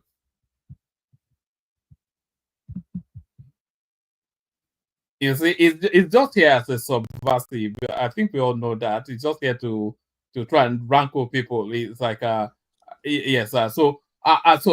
Prestige, floor is yours. Yeah, greeting everybody. Nice to be on this. What's with the deep voice? Are you chasing women? Are you after a babe? Why have you suddenly developed this deep voice? Prestige. Why would I be after any baby? You know, I'm happily married, in love with my wife. You know, for 22 years. So, not thinking, no love for any other place. But anyway, thank you very much. You know, I just need to raise up my voice a little bit. So let's start with what is currently happening. You know, talk about the fragile ceasefire. You know, let me start from there before I go to Nigerian politics. Ceasefire has, you know, they violated, you know, the truth early. You know, is restarted retaliated. So as of right now, talking to you, this ceasefire is kind of very fragile. So we don't know what's going to happen. I hope you heard, you know, because Iran will be doing themselves damage if they decide to go, because like I said, they've been severely damaged. You know, they are weakened, so they don't have too much right to protect themselves anymore. So it's better for them to sign any kind of deal. What I heard was their nuclear weapon is still very much probably about 40% damage, but you know, most of them are still very much intact because they did move it. So I don't know what was accomplished, what happened yet, you know. What happened? Why are you laughing, Mr. Zita? You can interject. Do you have a different information? Because you need to come with fact, okay? They say it's damaged, but it's not completely obliterated. Man of prestige. Yeah. Man of prestige. A nuclear weapon was bombed in a country. I am sure that after bombing that nuclear facility, it didn't automatically turn to spirit that we can see. What is wrong? Well, what I'm saying is not obliterated, like Trump said. I mean, I don't know what percentage is not more than 50% that was damaged, and they moved some of them already. You don't know the level of bomb that was. Anyway, never mind. What intelligence, Madam Zita, do you have that we don't have? Now, you say I should interject. What is wrong? Yeah, but you make it. I want you to come with fact. I don't mind you interjecting, but you need to come with fact. Now, I'm just putting it to you. What is wrong? Why the speculation? Why is everybody making excuses for Iran except Iran?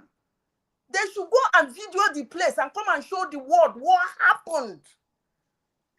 Everybody wants America to be shamed. So what is wrong in people rushing into that country to film that thing and show us? What is all this? Well, hold on. I'm not coming from their own point of view. I'm coming from American intelligence and independence, intelligence. That's what they said.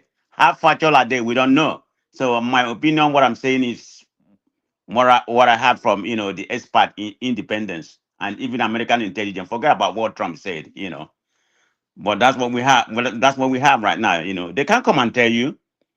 Do you want them to come and tell them that their decision has been properly eliminated? They won't do that. They will even boast that it's 100% intact. That's that's part of war mechanism. But anyway, let me leave that out right now.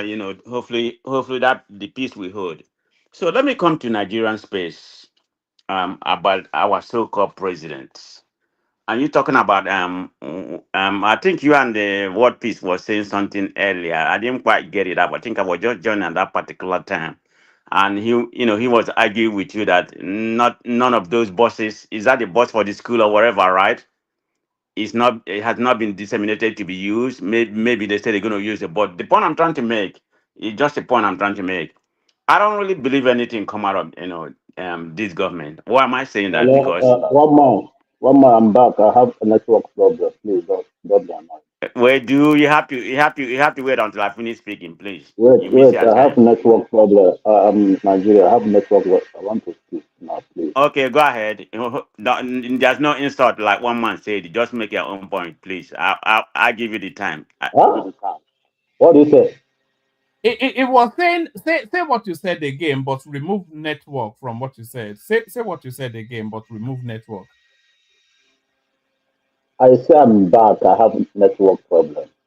He said you should remove network and say it again. Sorry, carry on now. Sorry. No, I on. told him not to, not insult anybody, but just, make his own comment. I give you the time. One man said 3 minutes, right? One man. Yeah, good morning, everybody here.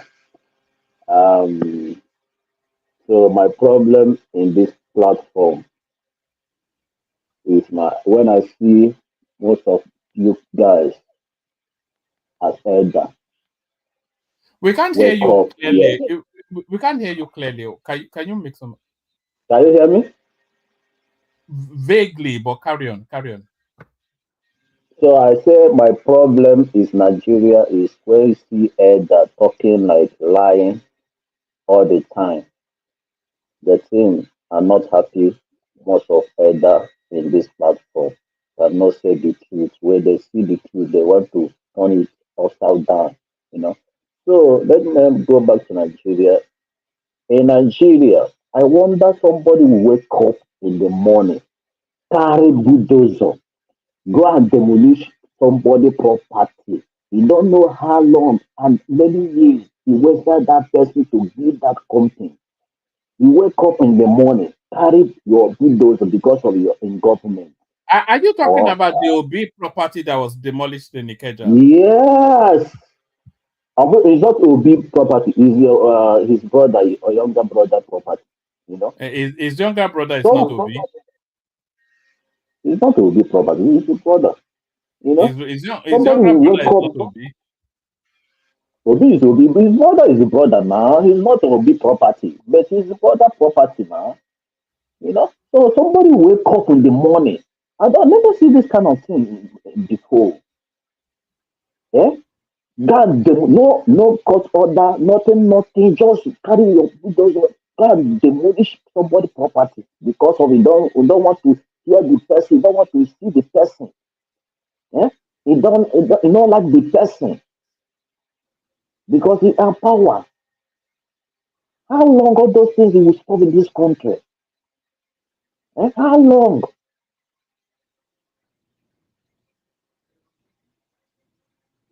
Now, if it's me now talking now, I cannot invest in Lagos because all those things.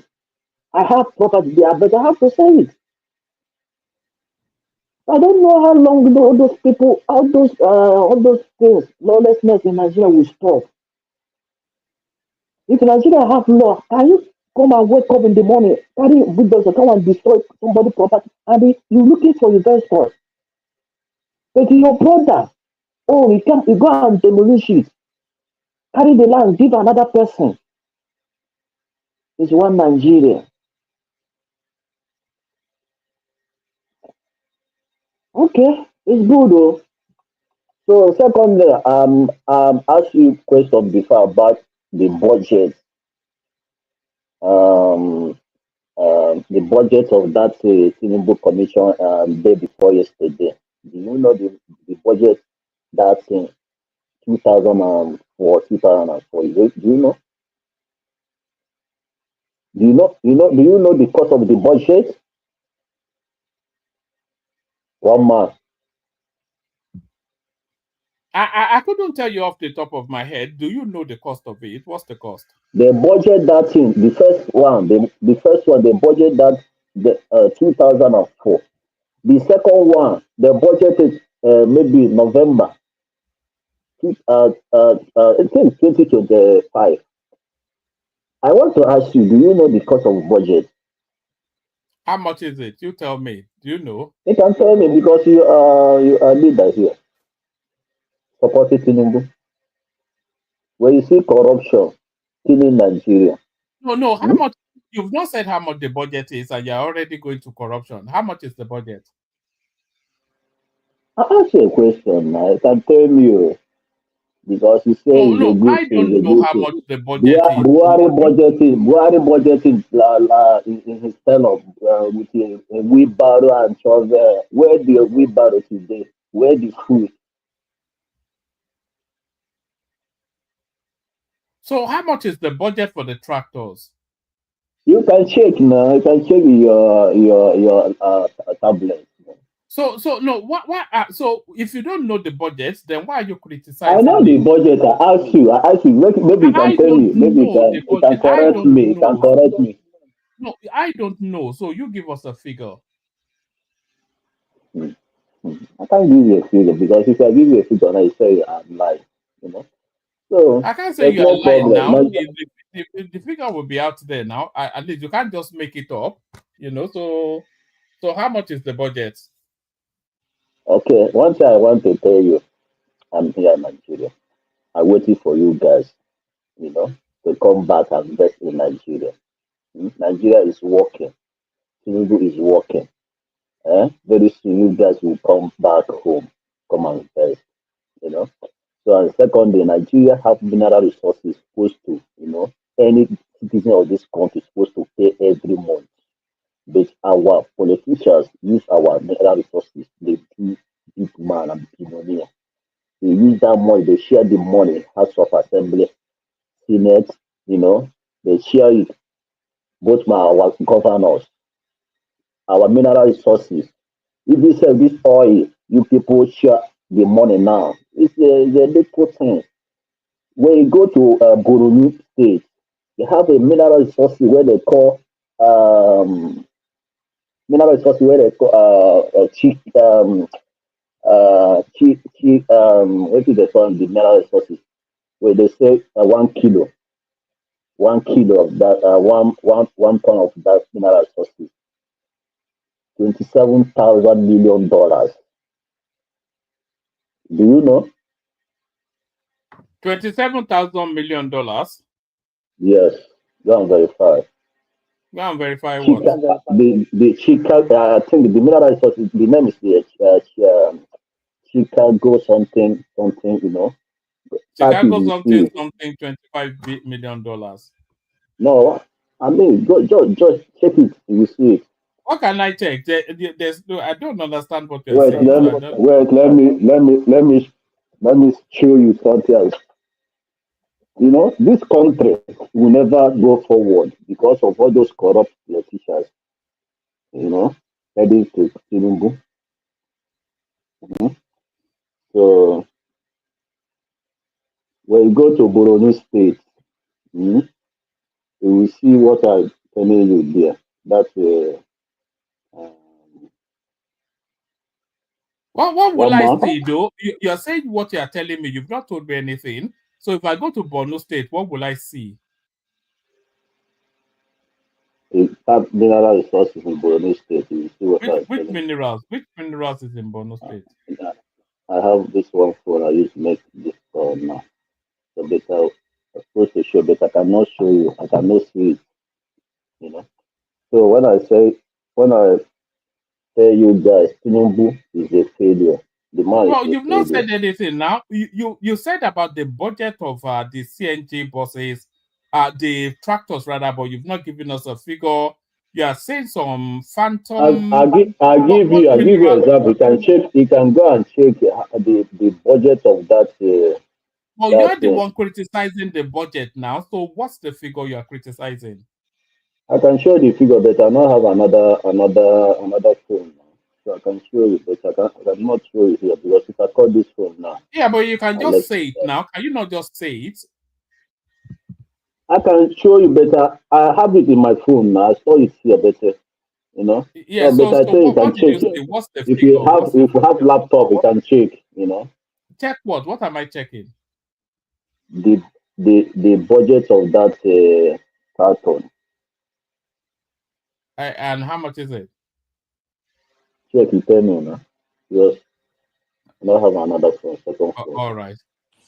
This guy sound like one of those traders that I'm the kind of recruit to become a hyper or not gunman, illiterate. illiterate. Yeah, well, That you know, Mike, They when just, I they talk just to talk. you, They don't know what they are talking wait, about. It's probably somebody just Mike, brainwashing him somewhere, you know.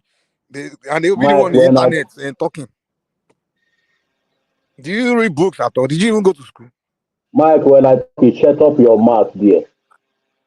Here You is leave not your village, you go become a trader, you know, instead of you to go to school. Mike, shut up your dirty mouth here. I'm not talking to you. Can you shut up?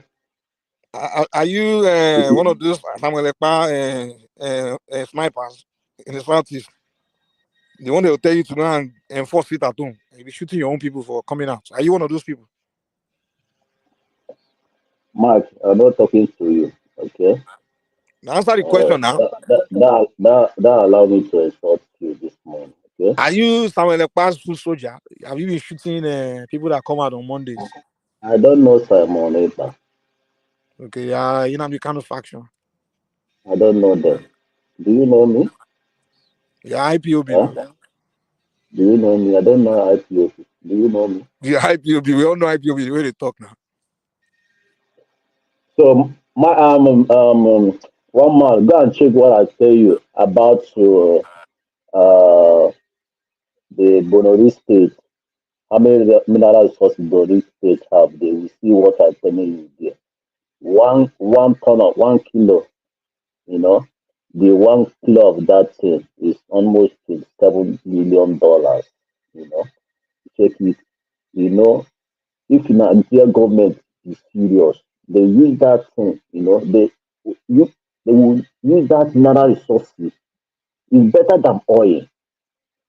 It's better than oil. Not focus on only oil alone. There's all those things. Then borrow. Nigeria have money. You don't need to borrow anything in that country to make that country function. You don't need. You know.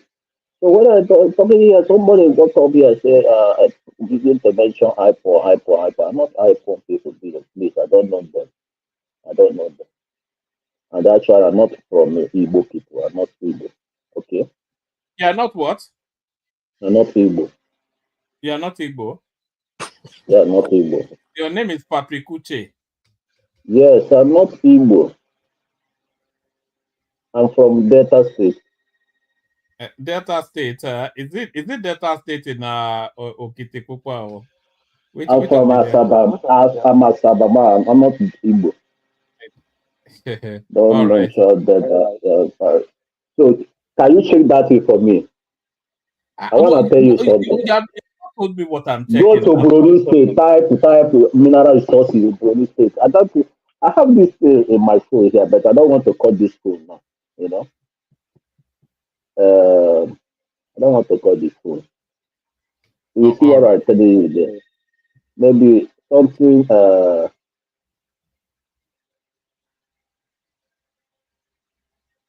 All right, Patrick. Let's just move the conversation on. Thank you. Stay with us. We go on from Okay, here. let me check. I will let you know. Let me check. Let me go and come back. All right. Thank you, Patrick. So back to you, Prestige. So Zita. So now you know. Back to you, Prestige. All right. So let's start. That was 5 minutes of our life that we will never get back again. Okay, so let's start with what actually transpired recently, and today, Tinubu commission about the mechanized farming with the equipments and some other things. I think my understanding is like a $1 billion agreement between Nigeria and Brazil. That was signed. I think it was signed on the 24th for cooperation agreement in mechanized farming and equipments in Nigeria. But I have a problem with that. I mean, why would you want to spend all this money when you have your land, is pretty much green with insecurity? Who are you going to distribute all these equipments? Where are they going to farm? I mean, the whole land in the country, is pretty much insecure. So can anybody tell me what is the purpose of this now? And how they gonna, how they gonna accomplish this? Are you saying farming should stop in Nigeria because of No, I insecurity? say shouldn't farm, but there should be a priority. Like I always said, all these so-called whatever I they're can't but doing. agree with you. I mean, all You these have things to they're take care doing of with the insecurity because those why? Because it's not insecurity gonna go are more anywhere. in farmland. It's You more see? of people living in places and people working in farmland. So why would such a disastrous insecurity happening in your country, and all you could do is to go and buy farm equipment for who? Where? So I mean, I don't understand. All right. So sorry, just so we're clear on what we're saying. Are we saying that farming should stop in Nigeria until insecurity No, is you have to solved? do the due diligence for this is the problem I have with this government. The policy is good, but the implementation has been a failure. I mean, they don't do the Implementation of what? everything they touch, everything they want to do, No. even policy. Okay, narrow to a specific. You're talking Okay, about something. let's start with this. Yes. You go sign this one Let me billion take it from agreement. there. About okay. Let me hold on. Let me start. They signed a 1 billion agreement, with Brazil for mechanized farming, and equipments. Okay, Right. there's an agreement with John Deere. John Deere is from USA, about the tractor, the plow, and the farming part of it. Then there's an agreement. There's another one equipment that they just delivered. This is the tractor. I think about 2,000 of them was delivered. 4,000. Yeah, about 2,000 of them was delivered. This is from Belarus. And I'm going to speak more about this Belarus. And you know where this is coming from. This is coming from this guy. This guy that we call LS Zigma. I mean, a known criminal, arm dealer in Africa. But the problem I have, why does our president always associate himself with people with a dodgy background? Is it because he has a dodgy background too? I mean, this is what I don't understand. And you come on national TV, you are giving us what I consider to be a white lie. Hold on, one man, just give me the space. Hold on, you are machine gunning all over the place. Yes, I have to machine gun because we are speaking about the equipment.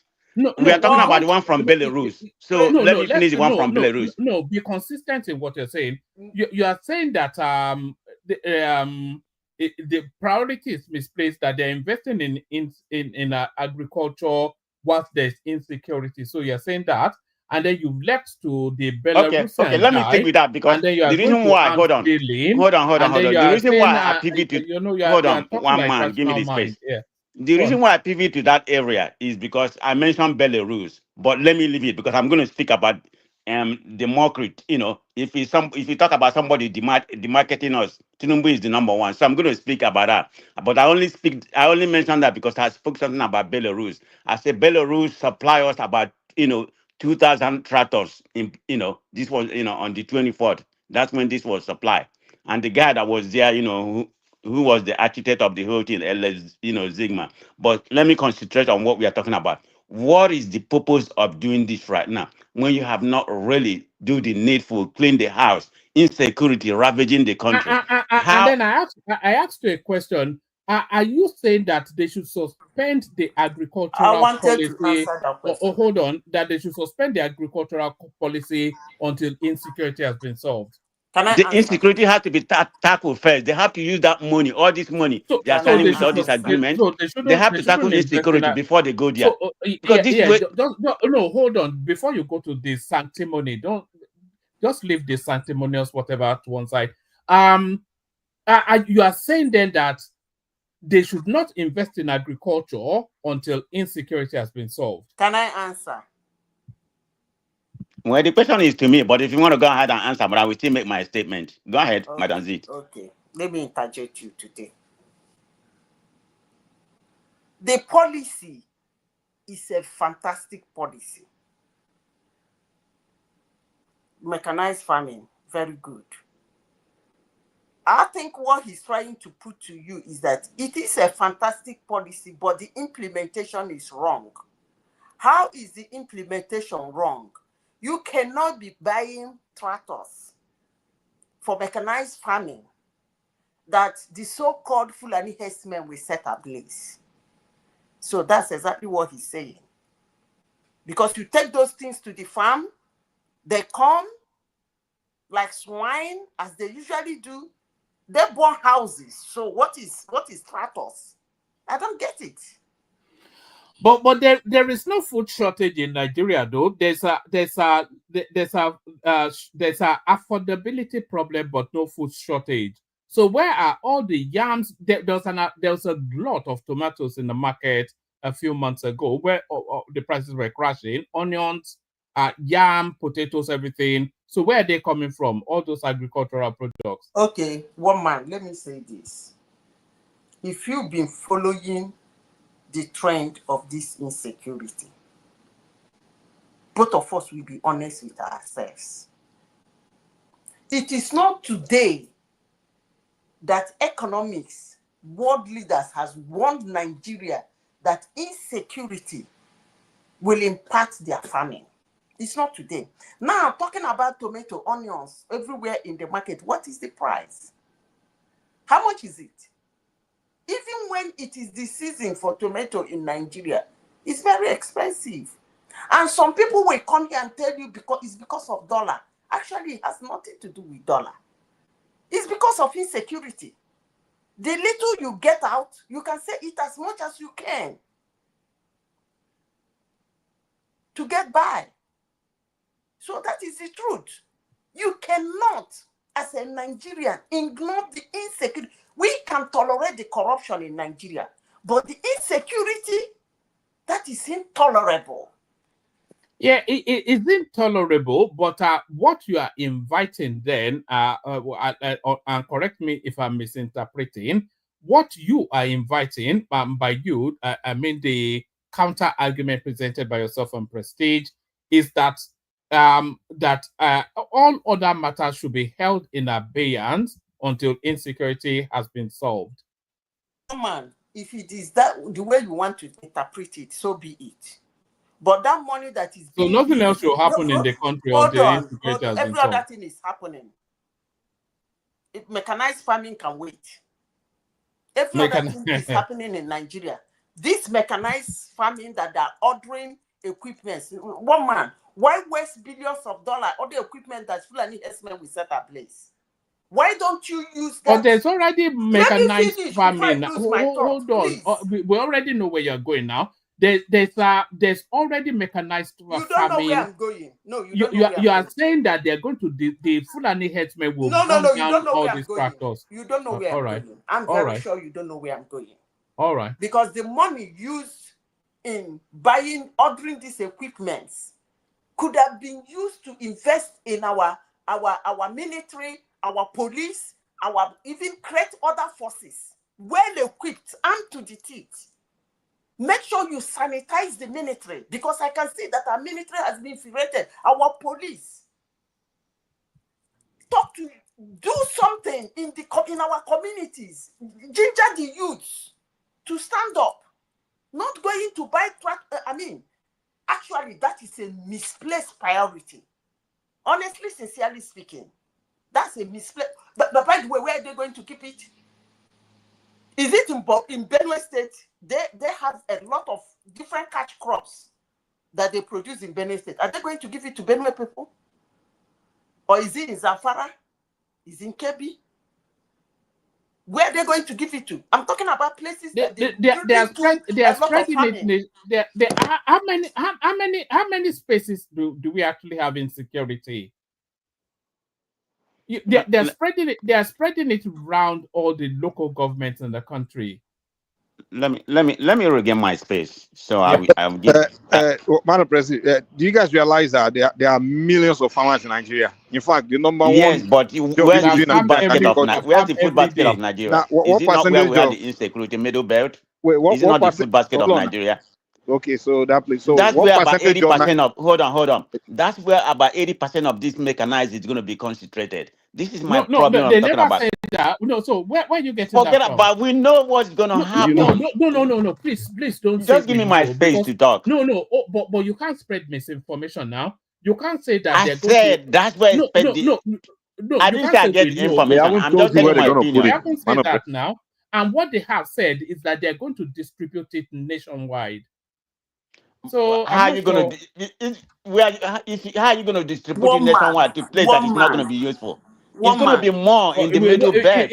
One That's man, our let's food speak- basket. No. One man, Because let's speak that suits your argument. Let's That suits speak your truth no. Hold on to now. our Okay, situation. Right. One What man, truth are we speaking? when it comes to Nigeria as a country, the people that actually do that kind of farming with themselves, with their hands, that a government can say, since these people manually produce this quantity, let's help them make it mechanized. It's the northerners. From the middle belt down to the north. They are the ones. If you have been to the north, you can drive 3-4 kilometers of a tomato farm. So those are the people that actually farm that kind of farm that needs mechanized type. So I don't know where you think that is going to be sent to. Maybe to my father's compound in the village. No. That's not what the government strategy is.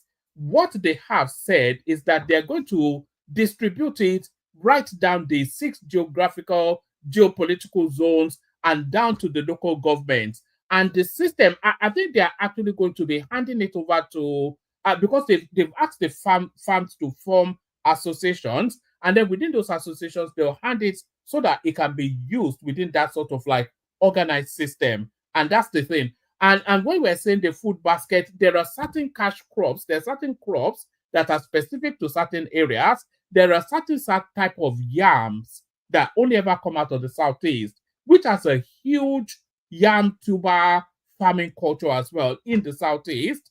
You know, there's the cocoa farmage in the southwest.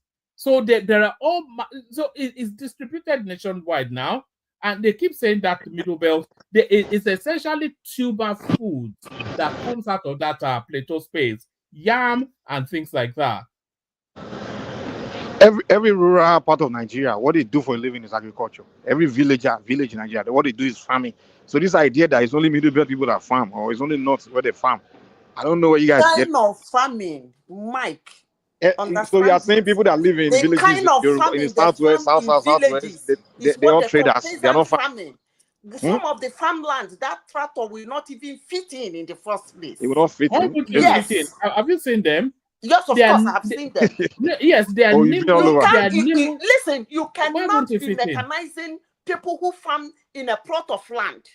It is not. But they're not doing plots of land now. What are you talking about? Farmers. We know the people farm in hectares people who produce in large quantities. Yes, but they farm in large quantities nationwide. They farm in hectares in the southeast, in the south, in the southwest, and everywhere. You know, and they want to upscale that in order to give an abundance to the yield. You know, so I'm not sure what you're saying. Man, you know, I talk a lot of rubbish. In this your platform, we will bring out the picture of those your machines burnt. In this your platform. Yeah, no doubt that. No, look, that wouldn't prove anything. So that might well happen, but I mean, what are you even saying? So they burn 10 of them. What I'm saying is that situation that we create that burning should be stopped first. Yeah, it cannot be stopped first. You can. And what I am saying is that you can walk and chew gum at the same time. You know, it's not an either or now. It's not an optional choice. They are not jettisoning one for the other. They are not doing one instead of. They are doing as well as. Do you understand? It's not instead of. It's as well as. Woman, I don't even know where we are taking this argument to. In a country, hold on, let me finish now. In a country where every day some group of miscreants go into a farmland every day on daily basis. You spend too much time on the internet. It's every day. You see the Europe. It is every day. Every day in Nigeria. Every day. Madam Zita, there are at least 20 million farmers in Nigeria. Maybe even if you happen at one a day, it's not gonna be up to 300 people in a year. So One man, 300 I have to farmers get in a my year. time. So My does that time has mean been the rest of hijacked. the millions of farmers they should Please, not farm other again? people can talk when it's their turn. Don't hijack my time. No, I'm not pressing Jabe. Just give me 2 minutes. That's your argument. No, I 1 just minute, caught my please. interest. My time has been No, hijacked. I'm getting tired of this nonsense. I'm just passing by. I'm just passing by. We just get out in the next 2-3 minutes. You see why this argument is interesting is this. We focus just on one mono, one mono, just do one thing, facing insecurity. So Nigeria should not eat, Nigeria should not go to school, we should not do anything just because of security. Do you really know that this type of investment That is is not one of what I those things? said. Wait you. This type of investment can even drive security. Because, it's what I've seen. This thing happen. I've made instances before that in Ekiti where government have farm settlement. They have some kind of security arrangement that we never see all those herdsmen around that place. In that country, as we speak today, Atiku has farm. I think Dangote has farm. There are some of our big men that have farm. Obasanjo has farms. When You understand? Even Simba has a You farm. you understand? And Simba So never when you are told us talking, that. so when you are talking of investment of over $1 billion, are you saying investors are stupid that you are going to borrow $1 billion and you don't even understand what is happening in the country? Haba, we are That talking is of. what they have been doing. They have been borrowing money and doing shit in Nigeria. Wait now, how did this money They come have been by? borrowing money and doing shit. You Madam want me Zita, to hold count it? on. I can run Madam document it Zita, for you. How many Madam monies that have been Zita, borrowed to buy hold equipment that on. never No. worked? Madam Zita, hold on. No. Hold on. The fact that something didn't work yesterday does not mean it's not going to work tomorrow. So we can't just be You are not living pessimistic in just hope, because right? of this.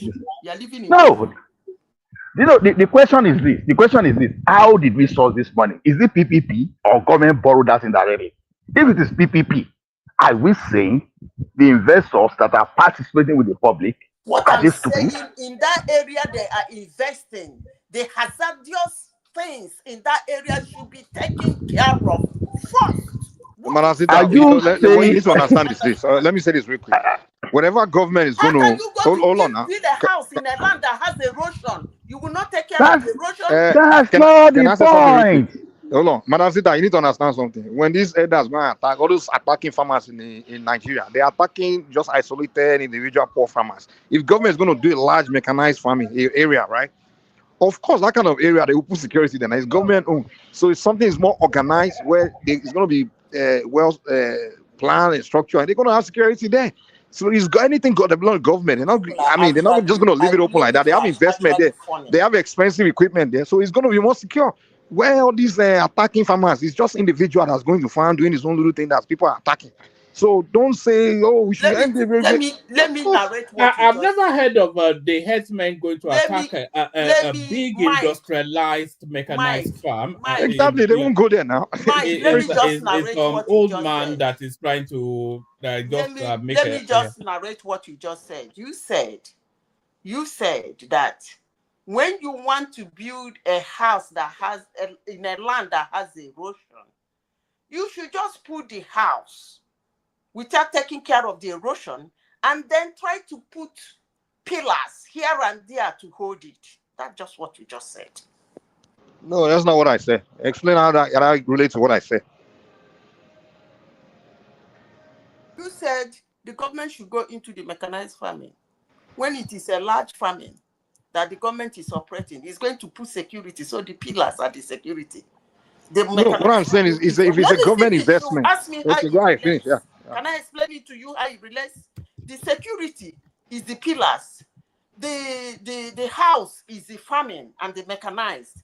And the erosion is the miscreants that are vandalizing our own land, or all our lands that you people don't want to handle, because that is a difficult aspect. You don't want to hurt some people, You don't want to get into the discourse of some people. That's why They're you already require that developing area to mechanized. go Don't and worry. use our money to buy One man, machines let me take that my will time, never please, so I work can get out They're here. already developing mechanized farming in Niger State, by the way. So Can I I'm not take my sure. time, people? Madam Zita, if Dangote was thinking of pipeline vandalization, we won't have Dangote refinery today. The fact that we have Dangote refinery, I can tell you, is going to solve some crime around that pipeline vandalization faster than in a place where the when security is about 70% armed. that's not the point. When the big stakeholders are coming into a business, all those miscreants you see, they will be the one to eliminate them. That's what I want you to see. Exactly. You think big You investors understand? will go and invest in a place they won't put security? You They understand? won't They secure will the investment. clear them. Because these people, they will have license to do whatever. They will secure the Do you investment. know why you people are saying this? You can say this because you have not worked in a place that That's wants not the to. Let me question. finish, Okay. please. Oh, no. Let me finish. No, In Dangote a is place. mining milestone. Let me Wait now. finish. Wait, Let madam. me finish. Dangote Wait, I'm trying to hear what has you're saying. been We're not working. working in where have we not worked? You say we have not worked somewhere. Dangote has been mining limestone and has been working on investment. Obajano, he has been operating in the northern part. When have you ever heard that all these people, all these miscreants will go to his installation and attack? They know the consequences. They will not go there. Exactly. But Those people only target person, soft targets. Those people that are doing attacking, exactly. they go after soft targets. You know, So they go after individuals that are harmless and they attack them. And people are coming and saying, Man, "Oh, can we're all of us." I regain my place, please? I mean, all almost right. about 10 minutes. I'm losing All my right. thought. All right. Prestige, back to you. So all this is good. People, please, nobody interject anymore. Let me finish my summation. All this is good. People are making, like it's going to protect the farming and everything. You have never even been able to protect human being, let alone now you're going to protect all this mechanized whatever people are going to be. People are talking about Dangote. That's a private business. We know when it comes to government, anything about government, I mean, they don't do the same thing as a private individual. The only reason why Dangote was able to have success, there's no kind of intervention or say terrorist, which is located in Lagos anyways. That's where his investment. So the terrorists, I mean, any kind of harm will be properly limited. But this mechanized hunting will be in the rural, remote area. But having said that, I'm not against. I think it's a good policy, but in the implementation, this is not the right time. You need to do the needful first. Make sure you tackle insecurity before you pivot to this. Government that Hold cannot on give now. Hold on. people Before you pivot to electricity this, is spending billions of dollars. hold on, because the 1 Zita. billion. Hold on, Zita, Madam you Zita. said The no 1 more billion I interjection. said, the 1 billion I mentioned is just an agreement in just in Brazil, between Nigeria and Brazil. I didn't even talk about the tractor they are getting from Belarus, which is about 2,000 tractor, implemented, and some harvester, and John Deere from America and from USA. So we don't even know how much all this money is going to, it's cost. Am I going to 2 or 3 billion? This is the money they are borrowing. This is waste of resources. So they are investing heavily in agriculture to tackle food insecurity. But We already have you food. don't like This that. shouldn't be the priority. That's my problem. This is the problem I have with this Food administration. security should not be a priority. Give One Nigerians man. electricity. Come on, people. Let me finish. Zita, please, Let me this guy have finish. his space now. I have somewhere to go in my narrative. So, like I said, it doesn't even make sense. And what Tinubu has in display in that announcement was Sorry, what does it make sense? Trying to get food security doesn't no. make I'm sense. finished about that because everybody has been flogging in. But I'm talking about the demarcation Tinubu portrayed, at the announcement. I'm going to see how some of these, especially some of these tireless army of moronic sycophants, how they're going to start defend what Tinubu did, the bluntly fraudulent lie that he told, during that time, stating that this guy Zigma, was his classmate. Can anybody? He never said that. Now, do you want me to play the clip? Well, he says it's his body. That means they went to. But he said they went to school. Hold on, one man. Let me give the fact. Then you can counter me. No. One man. Let me give the fact. Schoolmate, not classmate. Schoolmate. Okay, schoolmate or whatever. Let me give the fact. Then you can counter me. Okay, right. Or anybody here, any sycophancy, that want to defend, this bluntly white lie or fraudulent lie, like I call it. But okay, this guy Tinubu. When did Tinubu go to school? This guy is 58 years old. That studied robotic engineering from Belarus. Then he came to America in 1990 and studied in 1991 to 1995 and studied business. I think business management, and do his master at the same time within that 4 years. But he went to Chicago State University. So can anybody tell me how this guy was 13 years old when Tinubu, was in school? Let me ask you a can anybody question. tell me why Tinubu is lying? Okay, let me tell you why he's lying. Which school did you go to? Which university did you go to? Who, me? Yes. What? It's not about me. Why everybody knows the school I went, but it's not important. No, but just state one university. Which university did you go to? I went to UCLA. What does that have to do with it? All right. Okay. You went to UCLA. Is the 18-year-old boy now in UCLA, as you and I are speaking now, is he your schoolmate? Yes or no? No, you see, this is why you always come with this Connie. It doesn't. No, it's not. You always come with your Connie. Hold on. Can you just? I told you all this moralistic fans. You're going to start to scramble to defend. I think it's an English problem. Maybe it's your comprehension of English. You don't speak better English than I do. What the hell are you talking? You may have British accent. What are you talking about? We won't be having this conversation if you understood the language. What did Tinubu say? Play the video. Play the video. His schoolmate. Play the video. No. Play the video. 18-year-old boy in your school now. Wait a minute. Don't be deceiving the people listening. Play the video. Play the video. One man. I don't have it to hand, but I can go and get you see it. You see? What is you see? You see, this is why I brought this. I know all this. You're going to come and defend it. This is why I call you a moralistic fans. You're going to scramble to defend this bluntly fraudulent lie. As usual. No, guy, can you you talk a lot, but you don't listen at all. This is where because you're not making sense. You are defending something that's indefensible. Okay, if you listen, then you might get sense out of it. Okay, let me listen.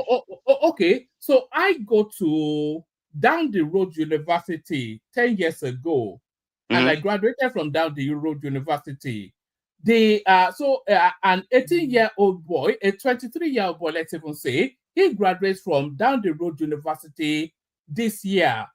Me, that graduated from Down the Road University 10 years ago, and the boy that graduated from Down the Road University this year, we're the same schoolmates, because we're essentially from the same institution. We're not. No, the guy went to University of Chicago.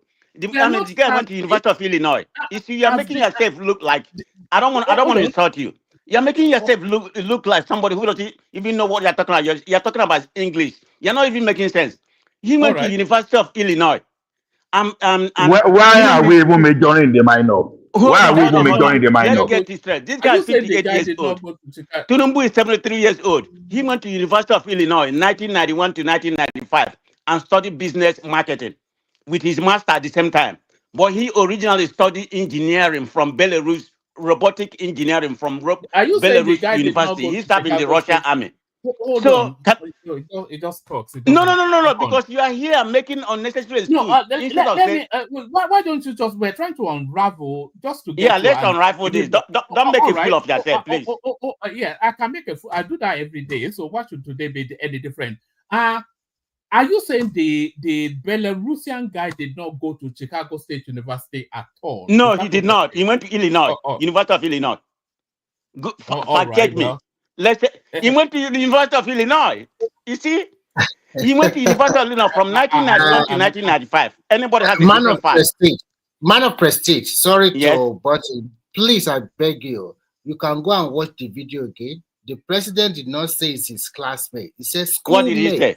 What did he say? He said the guy was his schoolmate and the university should be proud of them. Okay, but they didn't even go to the same university. You are lying. Why are you saying something like this? Do you know the guy? He went to University of Illinois. Oh, God. You will, okay, go ahead. He went to University. You see, everything you're like contradicting yourself. He went to University of Illinois. This is what we get with the obedience space. It's just, No. Go, can anybody fact check me? He went to University of Illinois from 1991 to 1995. They just make noise. That's what. Man of prestige. This argument doesn't make sense to me because it's not important at this point. We are majoring in the minor. See, no. But what is the value in this argument? Why what are is they the value? defending what is indefensible? It's a waste of time. This argument is a waste of time. Why is it waste of time? Because you are caught in a lie, in a black lie. I'm not ready for that because number one, what value is this argument adding to us? We are talking of because people are talking about it. This is part of the marketing of Nigeria. When you are president, is lying on national TV. Forget this. Your president Trump does because it's my turn. Your president Trump does more than that. What we are saying, let us talk for something that has value. This is a waste of time. And just make my submission. Then you don't have to talk about it. Maybe if you're this is a waste of brain space. This is a waste of brain space. Let's talk for something that has value. But it's my turn. It's not your turn. You see, it's not your turn. It's my turn to talk what I want to. I've already, and it's part of the topic we are talking about because the guy was there. He's from Belarus. He's the one that supplied the 200, tractor. So he has, it's pertaining to what we are talking about. But I'm ashamed of what he said. So you won't give me the time to talk. Don't talk. Don't interject me. Then if you don't want to talk about it, it's good. I utilize my time for whatever I see. That's the way one more want us to do. But this part of it. So the point I'm trying to make, the white lie or the pointless lie that Tinubu did, yes, it was unnecessary. Because this Zigma was 58. Is 58 years old. Tinubu is 73 years old. Tinubu finished his university. Tinubu went to university in the 80. In the 70. And this guy went to University of Illinois. He didn't even go to Chicago State University. That's the problem we're having. Tinubu was there in 1977 to 1979. Remember, he went to junior college and he went there, and did accounting, degree. I thought he never went to state. I thought he went. Wait a minute, Tinubu GDP was 3.54. So let me let everything out there. So Tinubu just come on national TV say they went to the same school or whatever. You can say you didn't say anything about classmates. But what is the purpose of lying? And you expect me to believe anything that come out of this president's mouth? Huh? Oh God! One man. They say yeah. You come and defend him. What is speaker fancy? Do you know what they say? Do you know what they say? Prestige. They say what ignorance. They say ignorance is bliss. No. This is what is pertaining to me because I hate people that lie, and this is what he. Oh God! you hear people that lie, but we pathological liar. But it's unbelievable stuff. It's like a you see, this is exactly what I said, and I was telling my friend earlier. He said when I go to that platform today, I don't expect anything. I said, look at what's going to happen. Or they're going to scramble. All the moronic sycophants, they're going to scramble to defend. Okay, man of prestige. Man of prestige. A quick question for you. You're on this platform today, right? I am. Are you the oldest person in this platform?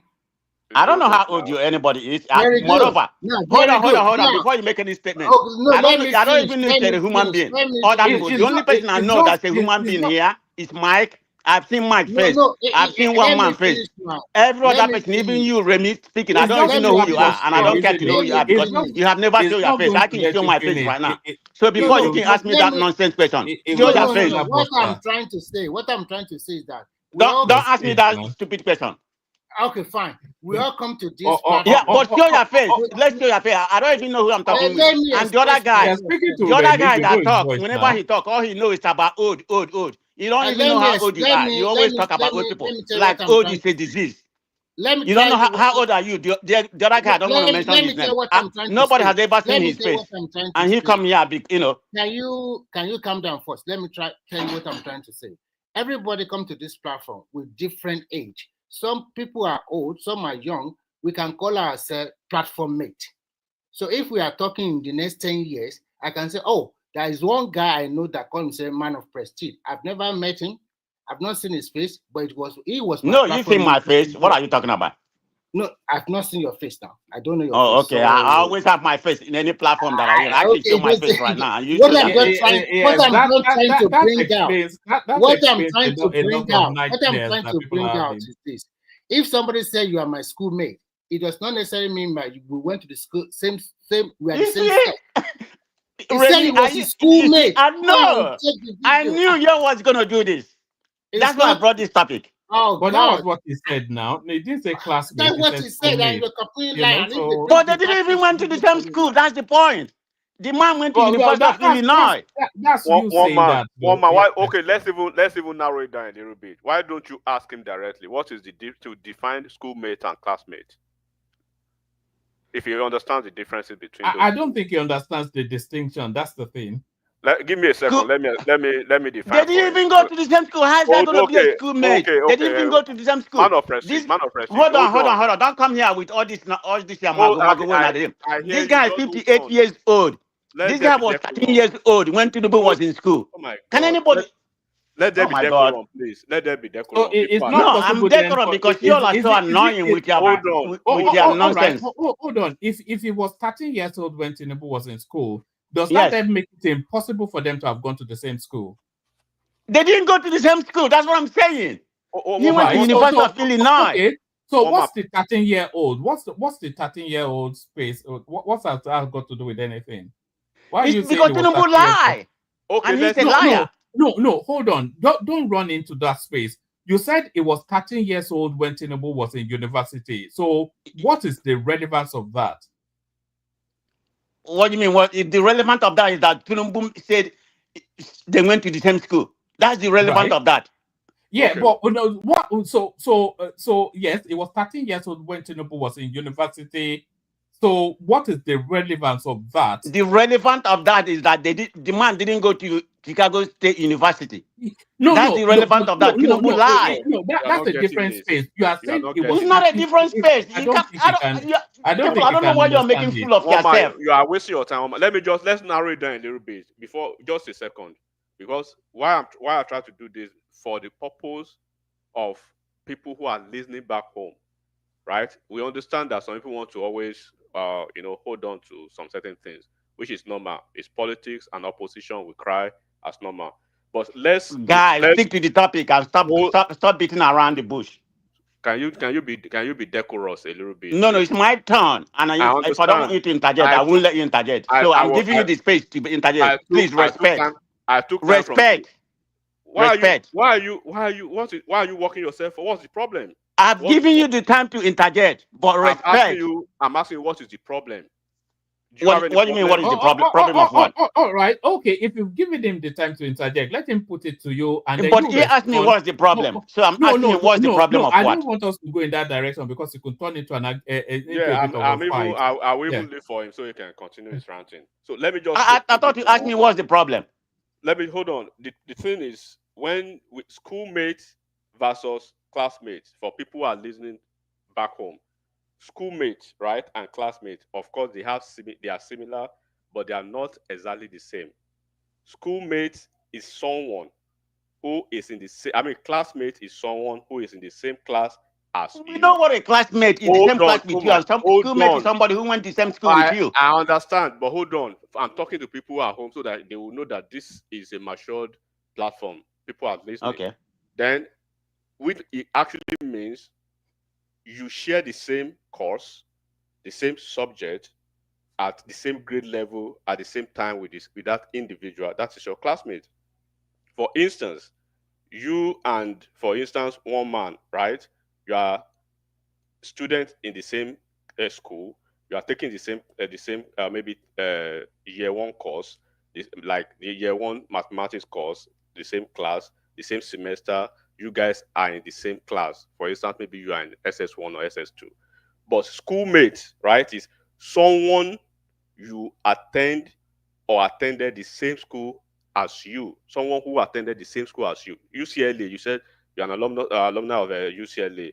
someone who attended UCLA as you, but necessarily not in the same class or the same grade or the same year as you. For instance, you see a student in the same UCLA as you, but not in a different grade, but in a different grade or in a different department, in different year, different capacity, different course, is your schoolmate and not your classmate. So whoever attended the school that I graduated from now, right, 10 years ago or 20 years back, we are schoolmates, but we are not classmates.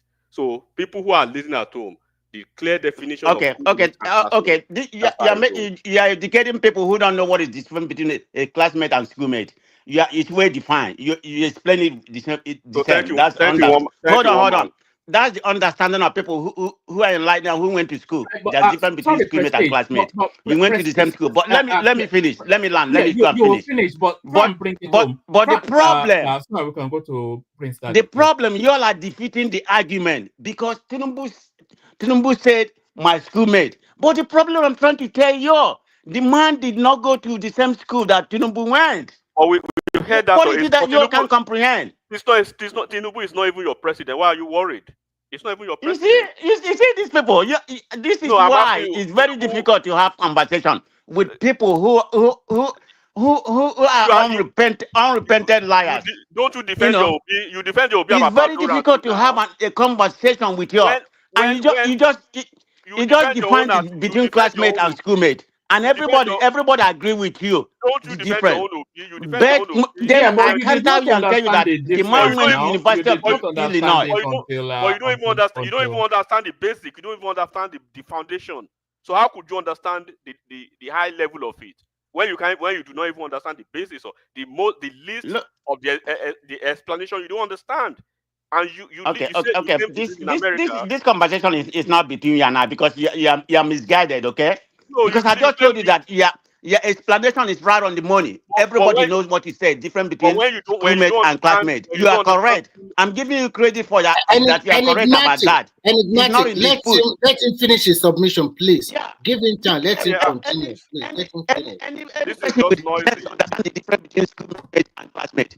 And it's well defined, like you enumerated. And I understood it. Everybody, even somebody who you don't have to go to college to know what's different between a schoolmate and a classmate. That's applicable even in high school, in elementary. Schoolmate and classmate is well defined.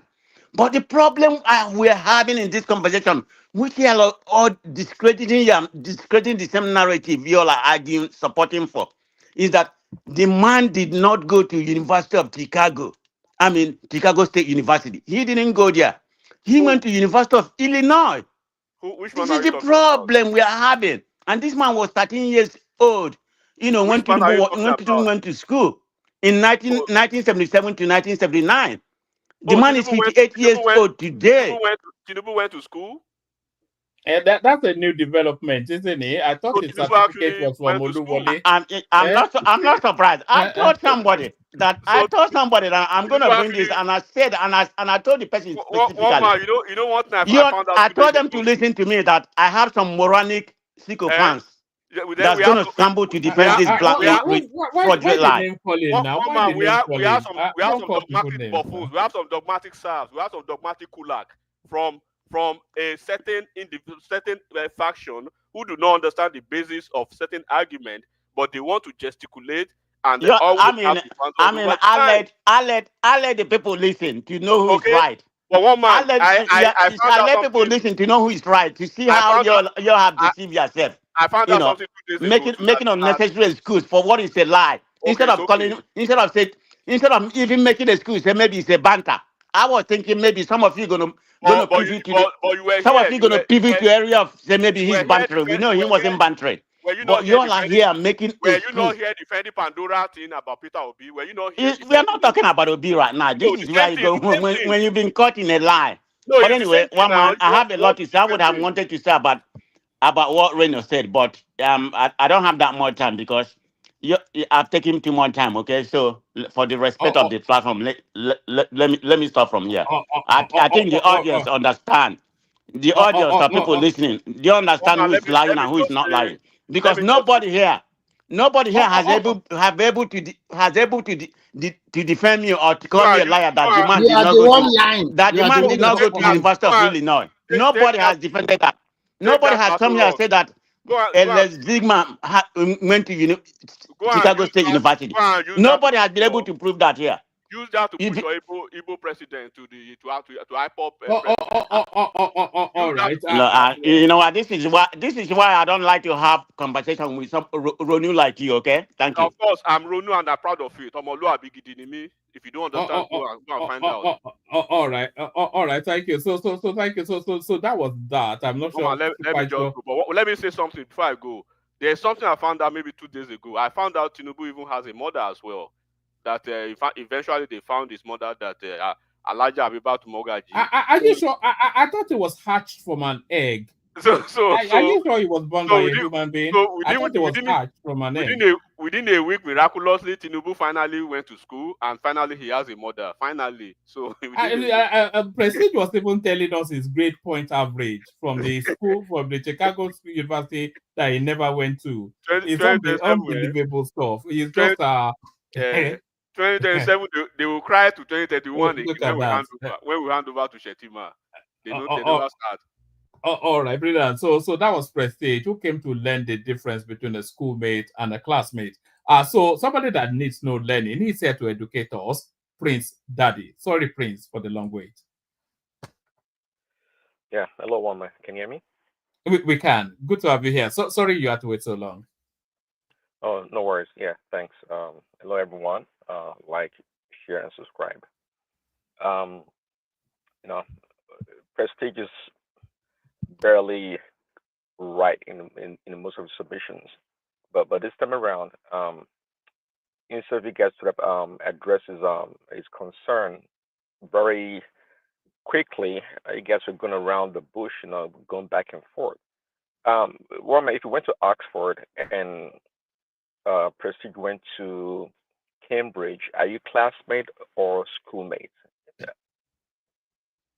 We're neither, I should imagine. Exactly, to the point. So you keep saying that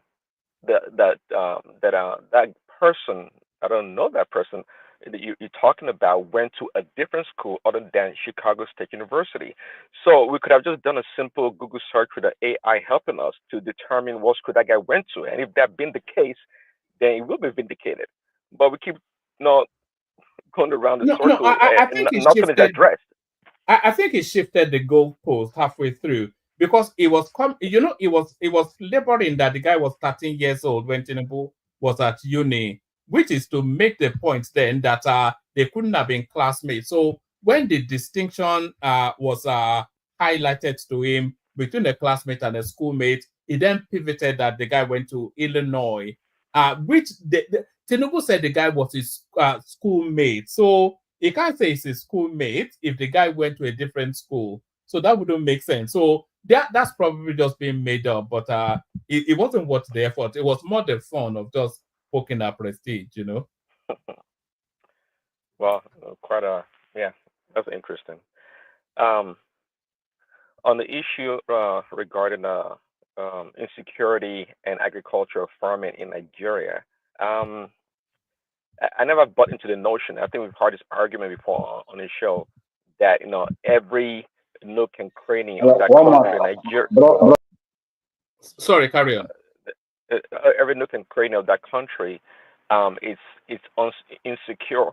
It's suffered from insecurity. Therefore, we can't practice or do agriculture or farming. It's the most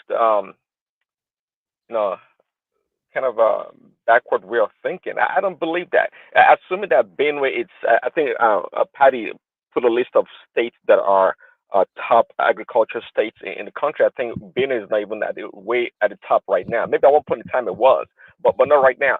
And I don't believe that.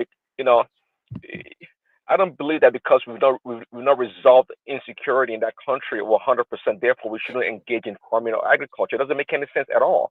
Even Christ said it. The poor will always be with us. I mean, if that been the case, Prestige, your Maserati or your Lamborghini, you should not be driving one, because there are plenty of poor people around the world in Africa, and trust me, in California where you live. There are poor people everywhere. If that been the case, then nobody should be having anything of luxury at all. We all should work hard and feeding all the poor people and bringing them up to par in society. But that's a ridiculous argument. I mean, the fact that and I agree with a lot to the point that look, even investing in agriculture can bring about improve the lives of the people, curb insecurity, and make things better. These things can work in tandem. They can absolutely work in tandem. So it is a really ridiculous argument that people are poor, insecure, then don't do nothing, don't invest in agriculture or other things. That's ridiculous. Absolutely ridiculous. So Tinubu is doing the right thing if that's what he's doing, and if it's truly is going to spread the the tractors or the farming agricultural tools in the 6 geographical areas, then that is great. So we have more balance or spread out. You can tell me every region in that country is under siege by these Boko Haram people, the terrorists. I don't believe that. And just like Allah said, if they were going to invest 2 billion or however billions of dollars in agriculture, I think they would want to protect the investment. Somebody mentioned Dangote farm is there, Basinjo farm is there, many other rich people are farming that country. So it's we should drop that argument. And by the way, it's kind of a non-creative way to approach the matter. Let's assume assume that let's say one part of the country was highly is known for agriculture. Fine. Well, then let's spread it out. Let's diversify. Let's spread it to other parts of the country and minimize the impact of a concentration on one part of the country and still do the farming. Ridiculous argument. What's next in man? On the let me just touch on Israel and Iran. You can tell from the onset if you actually paid attention to how Trump went about this whole thing of bombing their nuclear facilities. It was kind of a convoluted and epileptic in every way possible. We could tell that decision to do it at that point in time was not Trump's decision at all. It was not, and I think I agree with Candace Owens in that regard. It wasn't because you can't. I mean, it's demoralizing. At the end of the day, you can't be in negotiation with people. It doesn't matter who they are, if they have an upper end or not. You have to honor the spirit or the essence of negotiation. You have to. You can't be in a negotiation with Iranians and bomb their country at the same time. Not because I want Iran to have a nuclear weapon. Absolutely don't want Iran to have a nuclear weapon. I actually believe the Israelis because they are the sufferers of Iran having a nuclear weapon. Why? Because they are threatened to wipe Israel off the surface of the earth. So if the Israeli being close to them believe their rhetoric or their words in completely, then what am I to tell them? Oh, that's just rhetoric. They're not going to do it. No, the Israelis, the Jews hold it quite seriously that Iran meant what it chants or says about destroying Israel. Absolutely. So I'm not for Iran having a nuclear weapon. I don't. But again, the whole thing, the way Trump went about it, and it's kind of convoluted. It's now I'm not sure how the Iranians or other people want to come to the table and negotiate with you and take you serious, knowing that you might not honor or even respect the process of negotiation. That was a terrible move on Trump. I'm a big time MAGA Trump supporter. That was terrible. I rather would have had Trump not invite the Iranians and just tell them we're going to bomb you and just do it. That would have been much ideal for me than bring them to negotiation, tell them I'm going to give 2 weeks before you make any move, and did it in like in the next couple of days. It was poor diplomatic relationship, a relational interaction, and poor negotiation skills to that regard. And I trust Trump to do the right thing. But anyway, it made a big mistake this time around. Because it was cajole in doing so. Yeah. So, but hopefully, everything settles down. And I know they kind of broken the ceasefire right now, prematurely. So hopefully they all get back to the table and But Israel eh, never adheres to any agreements, though. They act at will and they only act in self-interest. And they are not going to abide by any ceasefire. Or they want to destroy that country, and that's what they're going to set about doing. well, see, let me tell. Well, again, he who wears the moccasin knows where he hurts, right? So I'm not gonna be telling people, the Israelis or Israel what to do or not what to do. I'm not gonna be doing that because again, they are the ones that face the grave danger. They are the ones that have gone through Holocaust and many other persecution from former USSR to Spain and around the world. They are a people under siege, and they are quite they're always apprehensive as a people, as a group of people, and understandably so, actually. So I'm not going to tell them, don't be afraid. Iran's not going to do anything. I know what about if it happens, and I believe, quite frankly, North Korea, no other nations has really used that level of weapon than America. And in America's case, you can see justifiable so, but I'm not going to tell the Israelis that the Iranians are just bluffing. I'm not the one to tell them. They take it serious, and it's part of their culture and tradition that if somebody threatens you, that they would do something, you better believe them that they would. And we see it through, we know what the Nazi Germany did to them during the Second World War. So it is what it is. But to Iran, actually, the Iranians, they have different, tribes or ethnic groups, whatever you want to call them, and they're quite diverse group of people. But from my understanding, the Persians, they happen to be about 60% or 61% of the population. So they have a leverage or sway in terms of their composition as a people. Um, if you know the history of Iran, they are really, from the time of the Bible and beyond, they have great poets, like Rumi and great. They're very smart people, and they're quite progressive as a people. You probably do too. I've met a lot of Iranians, Persians, and I met and work with them. They're nice people. They don't look like fanatics. They don't do that stuff. So my point here is that the mullahs, the Ayatollah Ali Khamenei, is not ideal leader for Iran. I think the Iranian people overall don't want to be under that subjugation and that idea of rulership. They don't want it. So I would have loved actually if Trump had continued and BB to take out the mullahs. I think that would have been ideal. Get rid of them. I think the Iranian people would be much happier, but in a more friendly way, whereby you don't destabilize the country like Afghanistan or Iraq. And I think the Iranian people again, they're very sophisticated people, unlike the Iraqis or of Afghans. I think they're very sophisticated. They would have come together and held the country together and move forward. I think that would have been ideal. So this half-baked approach to wanting to stop their nuclear weapons and leaving the mullahs in power, to me, it has turned out to be a disaster so far. Are you following what Candace Owen has to say about all this? She's saying that there should be a regime change, but the regime change should actually be in Israel.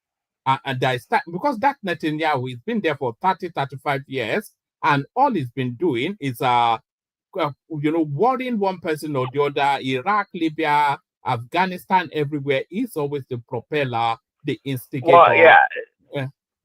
I understand, but Israel is the only democratic country in the Middle East. And Is it democratic? Is it democratic? Well, absolutely. Because the Knesset Are the Gazans, are the people of Gaza allowed to vote? Are the Palestinians in Israel allowed to vote? I think you'll find that they are not. In the Knesset, the Arabs they have a say. They have their own, you can call it party or faction, and they are part of the ruling coalition in that country. Yes, it is democratic in that regards. In the Likud party, which Netanyahu belongs to, they're quite skillful in the politicking, and they found ways over these years to always come back to power. Even when Bibi was out for a little bit, and Benny Gantz became the PM for a short period, Bibi and the Likud party, they came back again. So it's absolutely democratic. They found a way to, you can say, game the system, or not even game this. They found a way to play politics, a strong politics, and they love to make coalition with all the different little factions They found their way. So that's the reason why we see Bibi there all the time. It's not magic. It's not imposing himself. It's not a authoritarian leader in that regard. No, it's not. They play politics. They do election, and he wins. So if somebody wins, regardless of how you think about that person should be commended and respected as a leader, and that's what Bibi is. And now, nobody right now, what is going on in Gaza and how the war turned is not looking good for him. It's not portending well for Bibi. We all know that, and the corruption allegation and whatnot. So a lot of things are going against Bibi as a leader of Israel. But nonetheless, is the official representative of the Jewish people in Israel, and he is the leader and the PM. All right, brilliant. We'll see how it shapes out. That 12 hours ceasefire, though, I'm not quite sure that I fully understand that. 12 days you consider, a week you consider, but what difference does what does that even mean? 12 hours. They probably take 12 hours break in between bombing each other anyway. So what does that actually? And nobody even adheres to it. So what was the intention behind that 12 hours moratorium?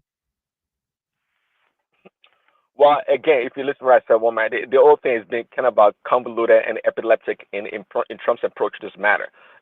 What is it, 12 hours? I mean, it's part of the whole thing that I'm talking about. It was all half baked and all cobbled together, just to satisfy a few people, and that's why we have what we have right now.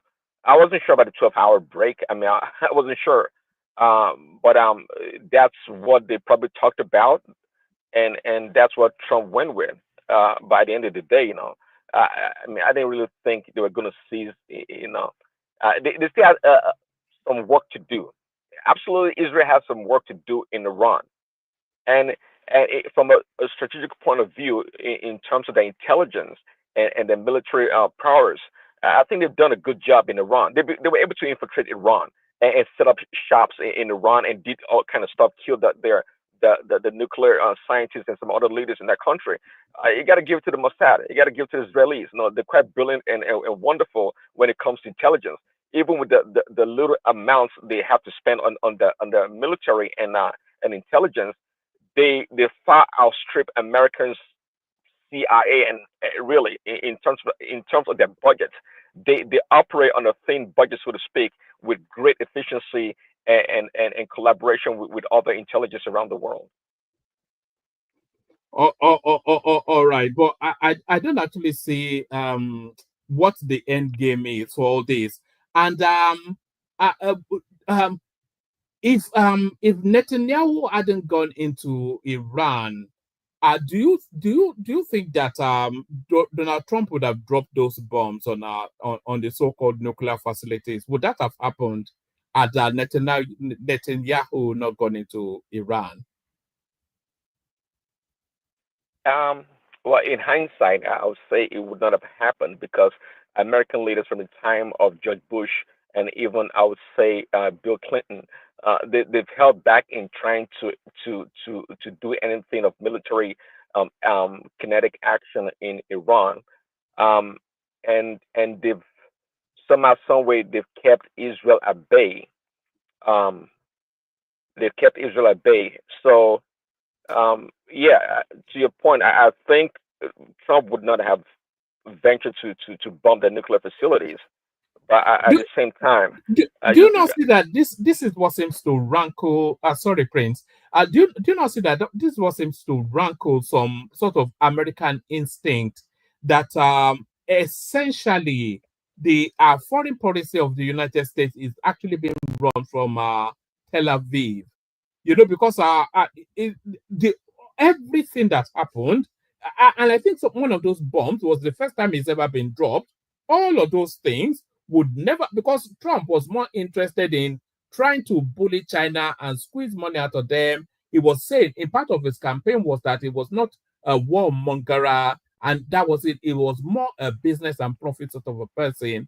But this guy now has orchestrated him because I have no equivocation. No, America is at war with Iran because you cannot drop an ordinance of heavy-duty bombs on somebody and tell you that, and then say that you're not at war with them So you are at war with them, and this war now you were dragged into it. And of course, as soon as those 12 hours elapse, Netanyahu will ratchet it up a bit more. Iran will probably respond with some of their biggest might, and by the time you know it, they will call for American backup again, and before you know it, those soldiers now they'll be on the way to. It's just going to be a mess the way it's going. Well, I hear you, and that's why there's a big faction in MAGA right now, or the conservative movement. People this Owens earlier. We have Tucker Carlson and some other ones, and of course we have Ben Shapiro on one side, the great one Mark Levin, and Ted Cruz on another side, coupled with this senator. But anyways. Yeah, there's faction in MAGA about this whole thing, actually, because we don't really want to go to war. And to your point, Trump's about economic prosperity, and trying to squeeze China, just like you said, and moving the economy forward. And that's why a lot of people were kind of shocked that Trump went all the way and dropped the bombs on Iran. It took a lot of people by surprise. I myself. I must say I'm kind of in that camp also. But you know what? Money talks, BS walks, as they say. Mira Elderson, you know what that is? Gave Trump $100 million during the election, and he had a lot of support from other, Jewish or Israeli affiliated groups. And for that reason, I'm not gonna say he's doing that beating, but something gotta give. Something gotta give. That's just the reality in life. Yeah. Ricky did not come to become the governor of Abuja because he sat down and criticized Tinubu. No, he played his part, and he was rewarded accordingly. So what Trump is doing, or how he's been influenced, is not strange. That's how things work or play out in politics and in the real world. So let's not be shocked. There's nothing to be shocked about here. And that's why, to that point, that's why black people don't get anything in America. They get the crumbs, or they get the pity of some people, or only Trump actually gave black community something for nothing, really. Because the black community, over 90% overwhelmingly, maybe not so in this past election, they give their vote to the Democratic Party. But what do they get? They get nothing. Of course, the LGBTQ and the transgender people groups, they get all the benefits. The black people get nothing. You know what? We don't give money. Black community don't give money. The Jewish community, they give a lot of money. They give a whole lot of money, and they give a lot of support via the resources, the connection, and all array of ways to support politicians. Black people don't do that. We like Malus, right? We just, even Malus are better. I think we like sheep. No, we just follow the Democratic Party. That's why we don't get anything. As a group of people, we don't progress in this country. I'm talking about black people in America. So yeah, Trump did what he had to do to support his base, and they happen to be part of his base. I find that hard to believe with all those the high flying Americans that we get here all the time. You've been a good example of that. So, what do you mean? In what regard? No, you said something earlier, and I was trying to link it to it, but I couldn't quite make the link completely. But did you see that that interview between Tucker Carlson and Ted Cruz? Is this somewhat of a pivoting from the extreme right of the, because I see somebody like Tucker Carlson as somewhat more latching to the right of already a right-wing MAGA movement. So are we seeing somewhat of a pivoting in that sort of extreme MAGA space? No, if you feel like Tucker Carlson is actually been anti-war, absolutely been anti-war. He's been against the neocons since the time of the invasion of Iraq. Is not into war. He despises the military-industrial complex in this country, and he speaks about it. And probably one of the reasons why he was ousted from the Fox network, but because of his position, was becoming more stronger and opposing the neocon view of America and the world in general. So Tucker is not it's Tucker. He's just been more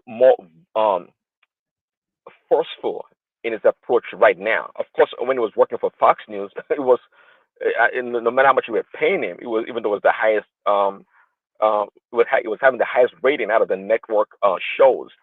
It was still constrained in things he could do. He was being paid. He has to listen to his boss. But now we've seen Tucker uncensored, if you want to put it that way, Tucker on display, and that's why he's so forceful right now, going against Ted Cruz and these other neocons, like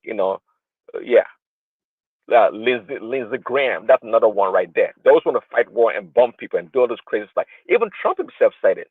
you think Trump said this guy is, he doesn't understand why they want to kill people and drop bombs and kill people. Trump says it himself. So Trump is just trying to stay somewhere in the middle, appease the different factions, the constituents as much as possible. But Trump is not for war at the end of the day. See, he dropped the F? I think he played it earlier. He dropped the F bomb in describing Israel and Iran about they don't know what the heck they're doing. It just strike and you guys should move on. Iran may be in war with America, but America is not at war, at least the Trump administration, with Iran, because Iran has no chance. What chance do they have? Even against Israel, I mean, Iran is, they are smart people. They have great technology in terms of their drones and other things, but at the end of the day, we all know, for those that pay attention to Mid-East politics, that Iran's strength is really enshrined in the proxies in Hezbollah and Hamas, and some other faction in Afghanistan and Syria. But Iran, in the long run, they can try and do a guerrilla war kind of a thing, but those two countries are kind of a bit far apart. They're not really in going against each other on ground war. So Iran's strength again is you can say is terrorism in the Middle East. That's their strength. They always call them the number one sponsor of terrorism in the world, or at least in the Middle East. That's what it is. I don't know how long Iran can go with it. America can continue to supply Israel with armaments, and they will continue to bomb Iran. Iran doesn't stand any chance. There's no standing chance in the long run. It's going to bleed the economy. They're going to lose a bunch of money. And I think the mullahs, Khomeini, doesn't want that. So to my point of view, they're just posturing right now. They can't sustain it. The economy cannot sustain it. It's just unsustainable. On the issue about China or Russia supporting the war, well, it's quite clear that they don't really have a military pact in that regard, as I've heard them say. So Iran is on its own at the end of the day. They said that the nuclear facility is not completely gone, so you don't want to continue to build. They should go ahead and build it. So yeah, I think they should call it quit, really. And Trump, if you listen to Trump's speech during his trip to Middle East, Saudi Arabia and Qatar, it really wants to integrate Iran in the Middle East or the world economy. And I think that a big barrier is the against their leaders, these Islamic leaders. They are the barrier to the prosperity of the Iranian people. And by the way, the Iranians themselves, they say that, not with the help of Israel or America. The Iranian people that live in this country, or even in Iran, they're not really a big supporter of this theocratic regime in Iran. They want to be a free people. They want to enjoy the prosperity of the world and interact with the rest of the world. They love the good things of this world, the Iranian people, and their leadership is not helping out.